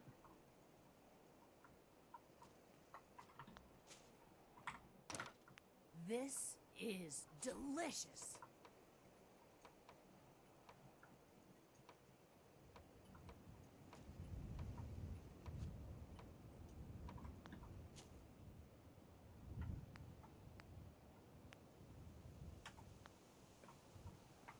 All right, let's try something else out of the box. Let's try domestic stairs.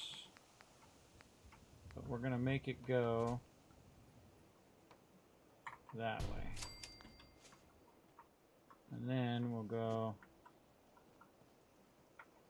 and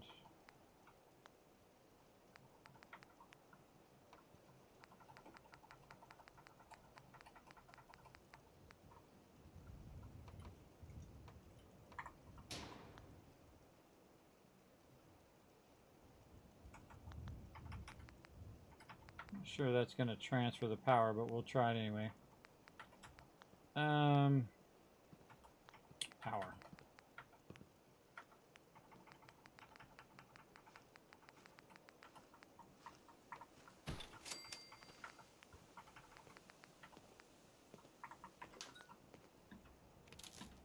Oh, it did work. Awesome. All right. Wow, that took some figuring right there, everybody. All right, if you don't know what the heck I just did, it was a lot of work. So what I did is I used a domestic three-way stairs to connect this power into the bottom of this atrium wall, and then that connected it. If I just did it straight, then it doesn't actually transfer the power. It just transfers the power forward and not to the side. So if you leave this side open, it'll transfer the power. So I just learned that. Seen the show and never knew Fallout was. Is there a team deathmatch? Not in this one, there's not. There used to be a team deathmatch in Fallout 76. But they took that out because not too many people played it and other people cheated and all of that. But in this, it's a single-player game. Single player. I just can't lose. All right, now we got to get that back in too. So we're gonna have to walk this around. I win again. Huh.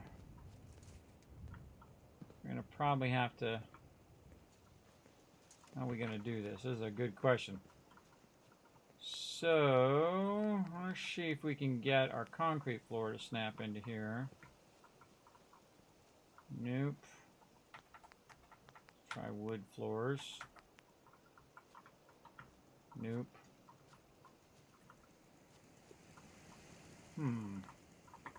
Let's take this out temporarily. See if we can snap them in now. Nope. We're going to need to, I think, put the floors in first and then go from there. So we'll go here and there, and we'll take this out and try to put this back. That's how you do that. That's how you do that, everybody. And we'll make this a nice thing like this. And then, oh, we can move that forward. And then we're going to take this out and put these here like this.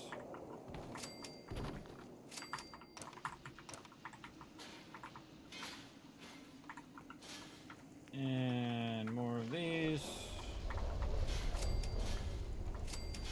We're just going to make this whole part a walk-up area.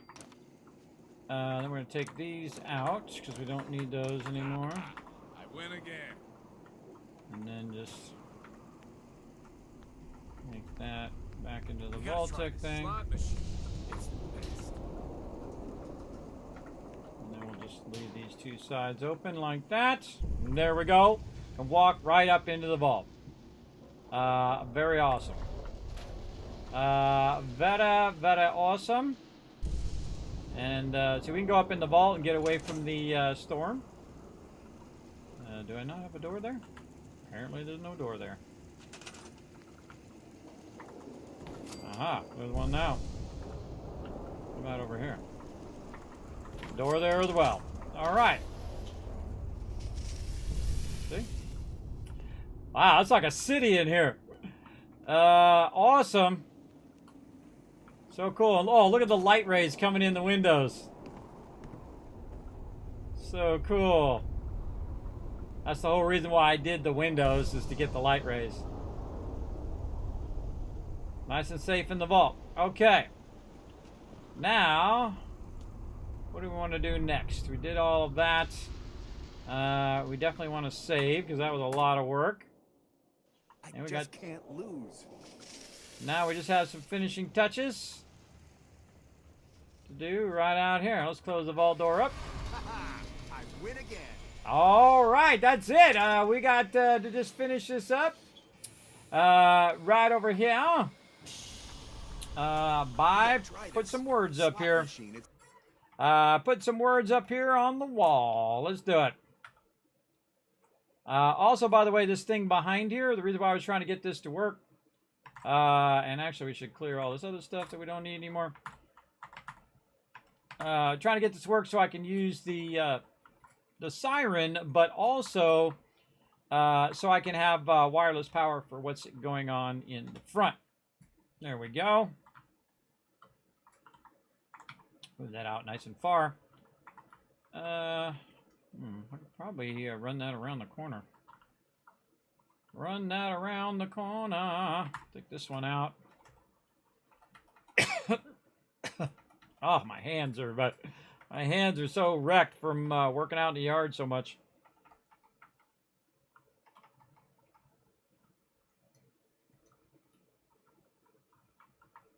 Oh, it's not going to let me put that one in there. Oh, that's a bummer. That is a bummer. That's just the way it goes. And I don't think we're going to be able to walk these back. Yeah, it's that corner piece right there. That's a bummer. Oh, well. Here's what we'll do instead. We'll just walk it around the corner.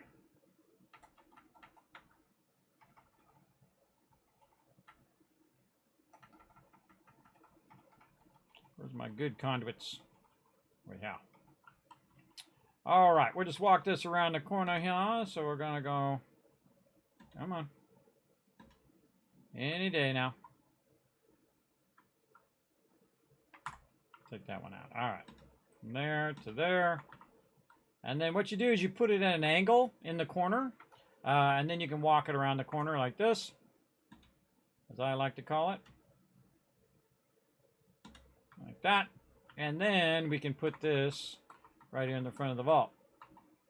So they can call everybody to the front of the vault when things get rowdy. Right there. Okay. And all this is enclosed. Yes. Man, we learned a lot of good things today. Or rediscovered things, depending on how you look at it. All right. The name of this place is going to be... All right, over here. Do you want to do red? What do we want to do? Yeah, let's do red.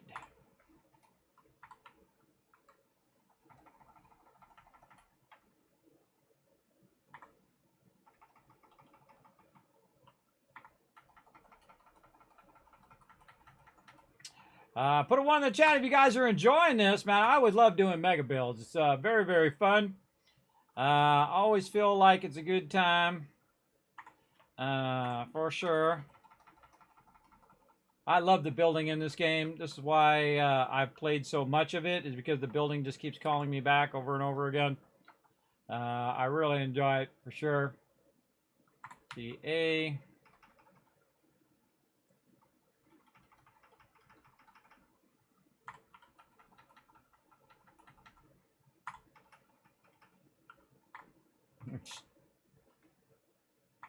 Oh.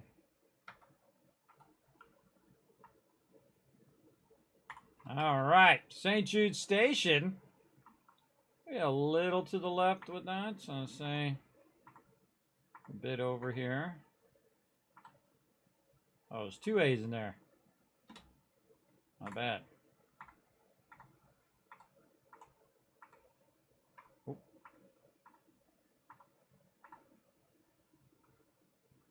Okay, St. Jude Station is the new name of this particular location.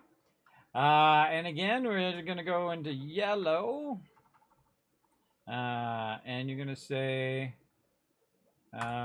founder. Or founded, I think it is. Founded by.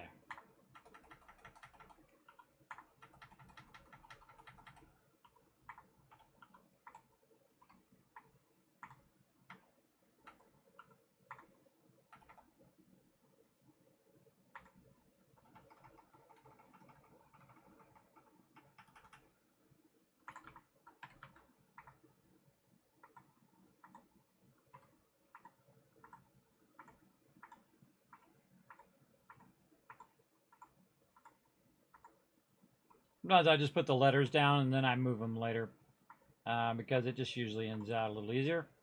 Bounded by, and let's go ahead. I'm feeling blue. Blue in a good way. Bounded by.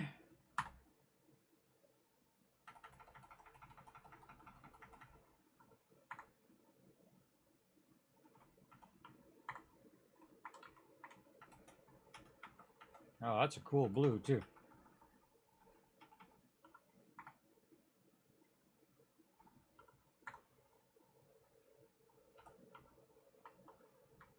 Falling off the thing.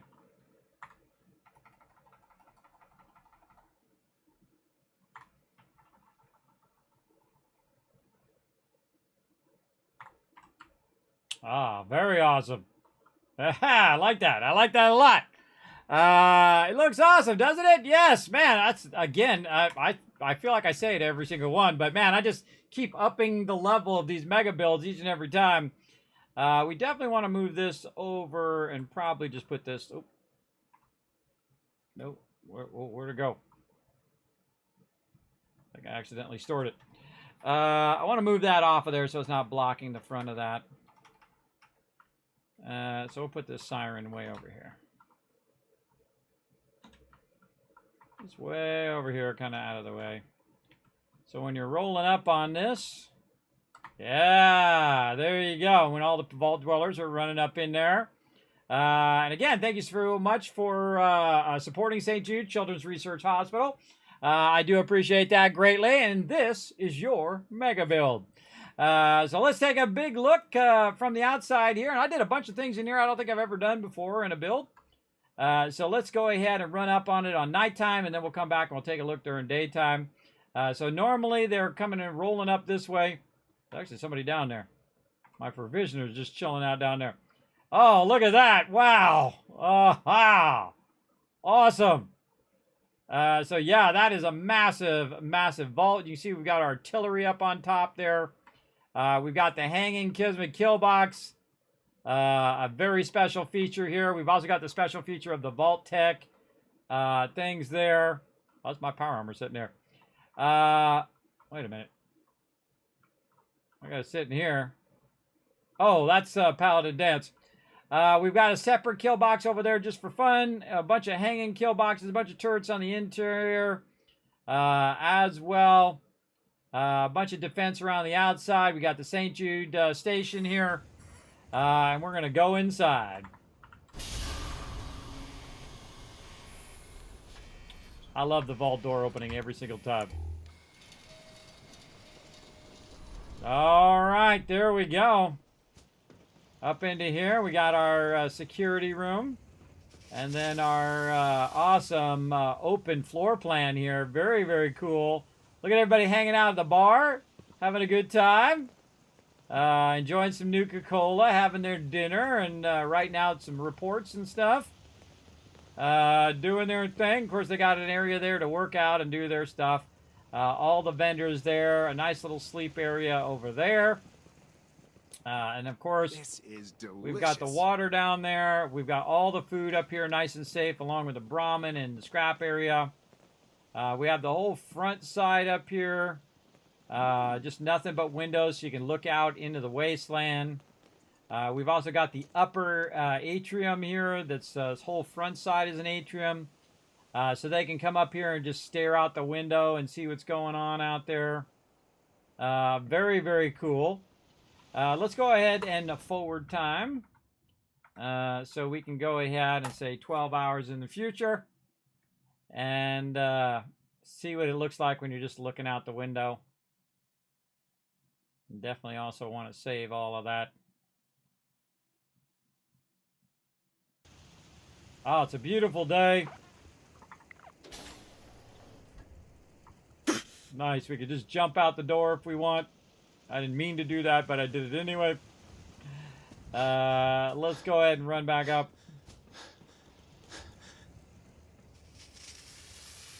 Oh, yeah. Awesome. All right. Then we can look out the top windows here. We can look out into the wasteland. It's a really good view of the wasteland, too. You can see the Pridwin way out there. You can see the mass fusion center. You can see the freeway over here. And when these guys get rowdy, we can see them from over here. And the turrets, actually, I'll probably shoot them from way over here as well. I don't think I've ever tried to build really close to them with turrets up on the top. Let's go check out the top up here as well. Beautiful view of the wasteland.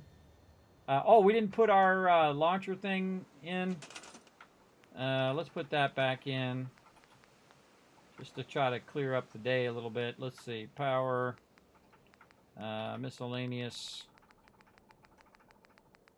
Nope. It's going to be under switches. We want the yellow one, so it's just a single pulse. And then we want our firework thing back this way. And we'll just go straight up. Now, the reason why we use that is it only does one firework at a time and doesn't just send off, you know, all of them. Because that's not good. Do we have any left? No, I think they went into the workbench. So let's go ahead and make ourselves a workbench up here. Here, so we can access the workbench. Yes, there they are. Whoa, 3,000 caps in there too. You see that? Boom. Magazine in there as well. All right, transfer 30 of these, and then we'll test it out.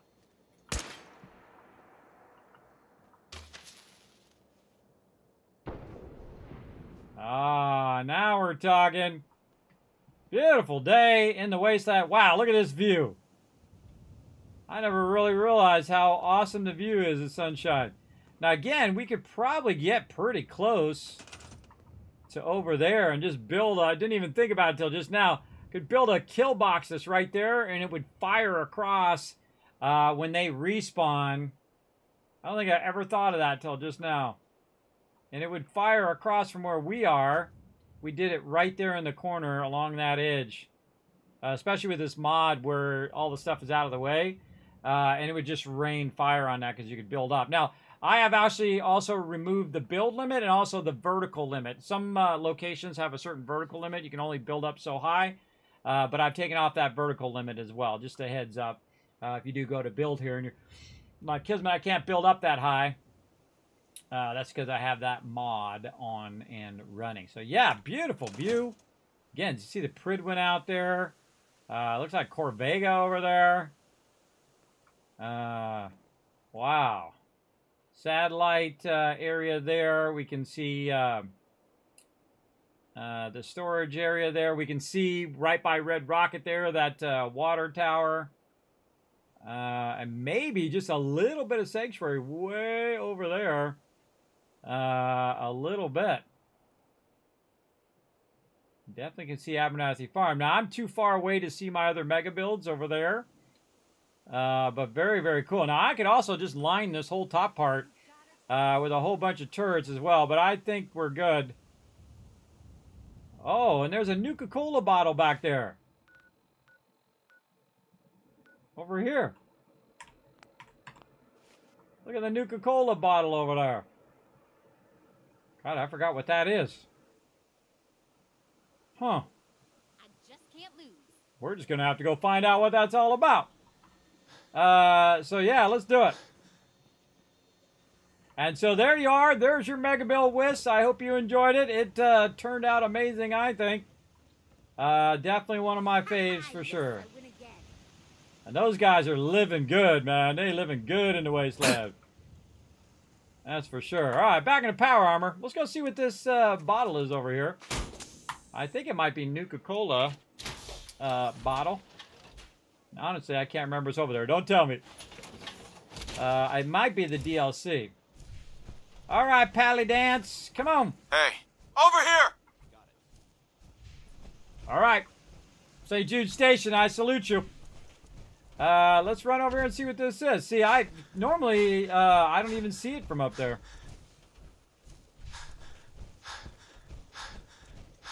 Get our weapon out. Make sure it's loaded.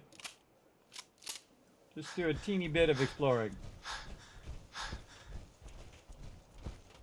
So that's one of the things fun is building up really high is that you can see really far in the wasteland. Let's go take a look.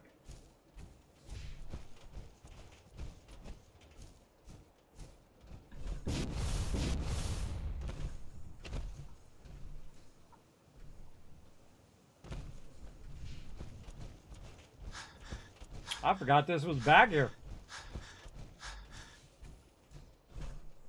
Ah. You cannot go that way.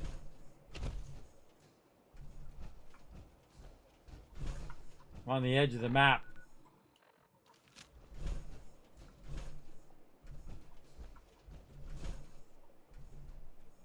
Ah, I cannot go that way, everybody.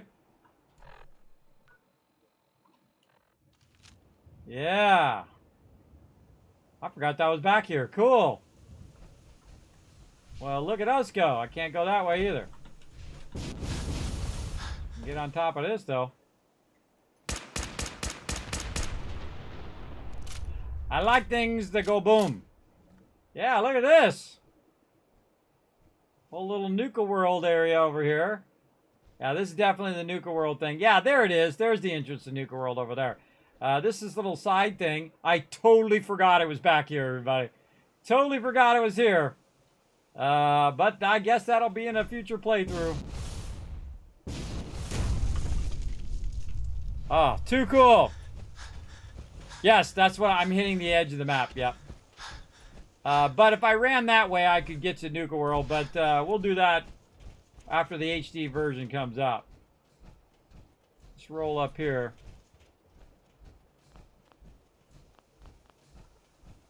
Where you at, Paladin Dance? I certainly don't think I can make it across there. That's a long way. Oh, look at the house down there. I forgot that house was there. See, again, when you go through and play through again... Oh, it didn't even jump. It just fell straight down. That was messed up. What are you doing out here, Brahmin?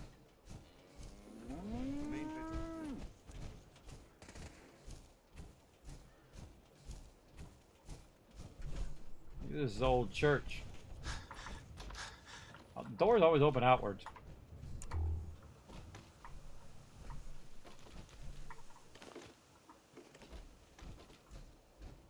Oh. Oh, I know what that is now. That's a ration stockpile, right. Oh, combat armor.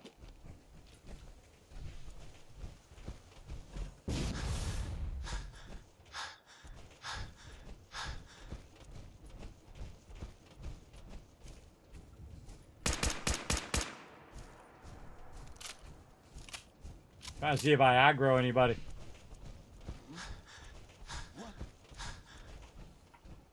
Surprise, sucker!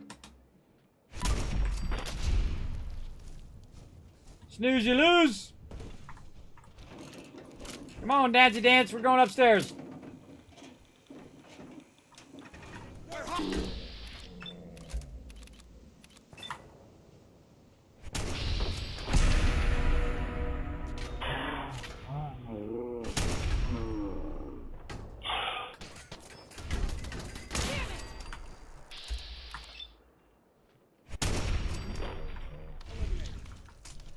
Headshots served.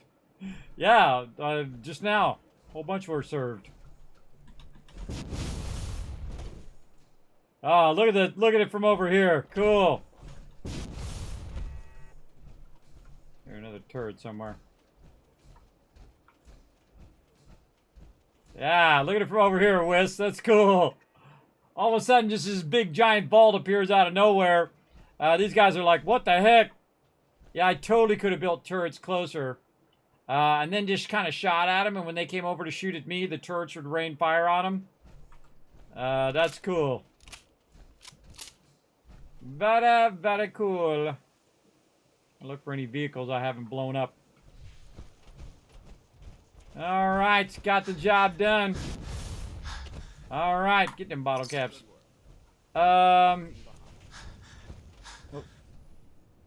Here's somebody.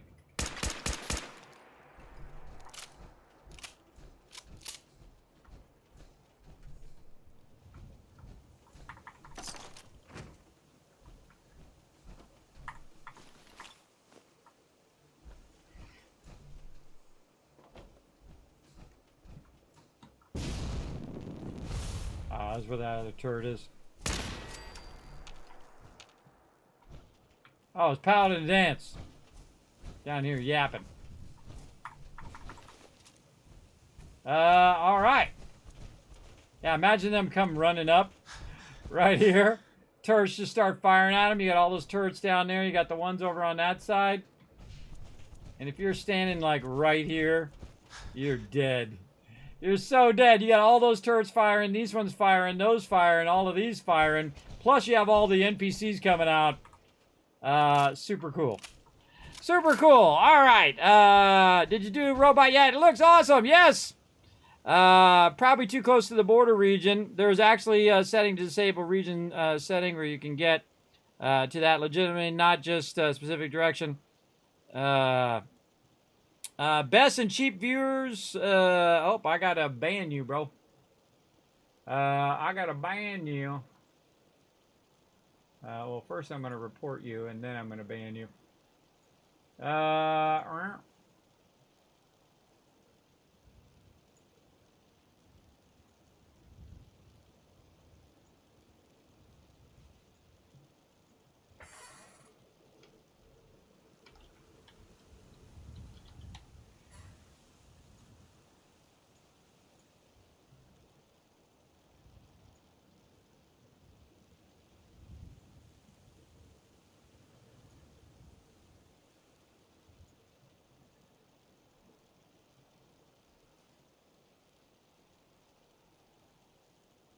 Gotta do what I gotta do, everybody. Hold on a sec.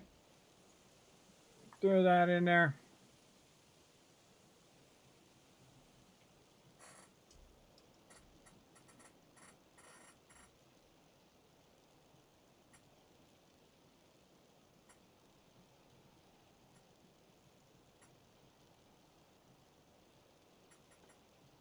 Got banned. Later, sucker. Nuke it from orbit? I just did. I just dropped a super nuke on it. All right, let's keep on rocking. I'd love to see this place get attacked, everybody. Just watch everything get mowed. All right, we got one more mega build to do. We're not going to have enough time to do it tonight. We're going to do it next Monday. And we're going to try to come back tomorrow, play some 76 if we can get some time in. Again, right now, things are winding down finally on the IRL stuff. We're going to count that one as complete. The next one is for Rotisserie G at Taffington Boathouse. So let's just go ahead and bounce over there right now.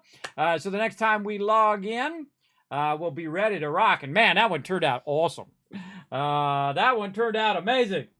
So we got one more to go, and then we're going to restart our playthrough because the new update is just going to wreck the mods, everybody, because some of those mod makers are not making those mods anymore. So we'll see. But I think a new playthrough will be in order, and we'll do a speed playthrough as well. Oh, we're going to build something super cool here. And we'll work on getting the tearing all this down and then getting the clean version of Taffington Boathouse and see how that ends up. Sounds good. I can patch you up if you need it. I'm going to put my power armor in here.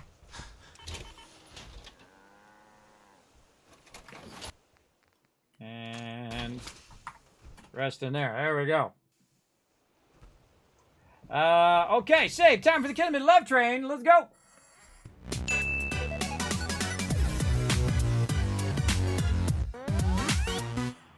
All right, everybody, time to roll on out of here.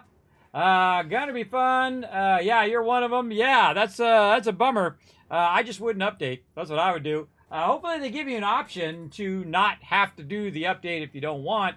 But I definitely want to check it out, and I think a new playthrough is in order so you can see how much better it is in a playthrough. Maybe I won't need the unofficial patch anymore. That would be awesome, just so I could use my targeting HUD. Now, thanks to all these awesome people scrolling up over here, and thanks to also my patrons as well. There are some patrons I need to add down there. I haven't had a chance to do it. I've been very busy with IRL stuff and definitely with stuff behind the scenes. We got a lot of stuff lined up today. Now, my schedule is going to be pretty much the same as this. Of course, we're doing some Fallout 4. We did that today. We're going to do some 76 at 3 p.m. on Tuesday, Wednesday, Thursday, and get some Skull and Bones in there on Tuesday, Wednesday, Thursday night. And then, of course, on Saturday, back for some Eco. Going to be putting in some bonus streams in there and whatnot. We're going to try to work in a ton of stuff this week and have a good time. And, of course, you can help support the stream by just following all those links right there, popping over to YouTube, unless you're already there, and hit that subscribe button. Go to twitter.com/KismetBP. Hit that follow button. Check out the Discord. Check out the website. Especially check out patreon.com and also Ko-Fi, which is another fantastic place to help support the stream as well. Maybe you'd be my first Ko-Fi supporter over there. Now, Ko-Fi actually costs less for both the for the creator and then also for you as the person supporting the stream.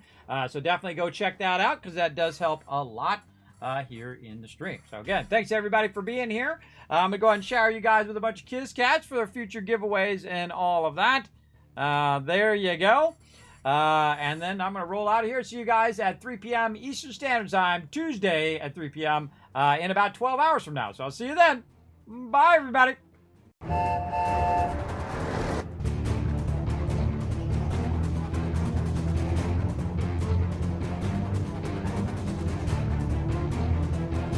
Hi, this is Norbert. Thanks for watching. Hit the subscribe button. We'll see you all next time. Bye.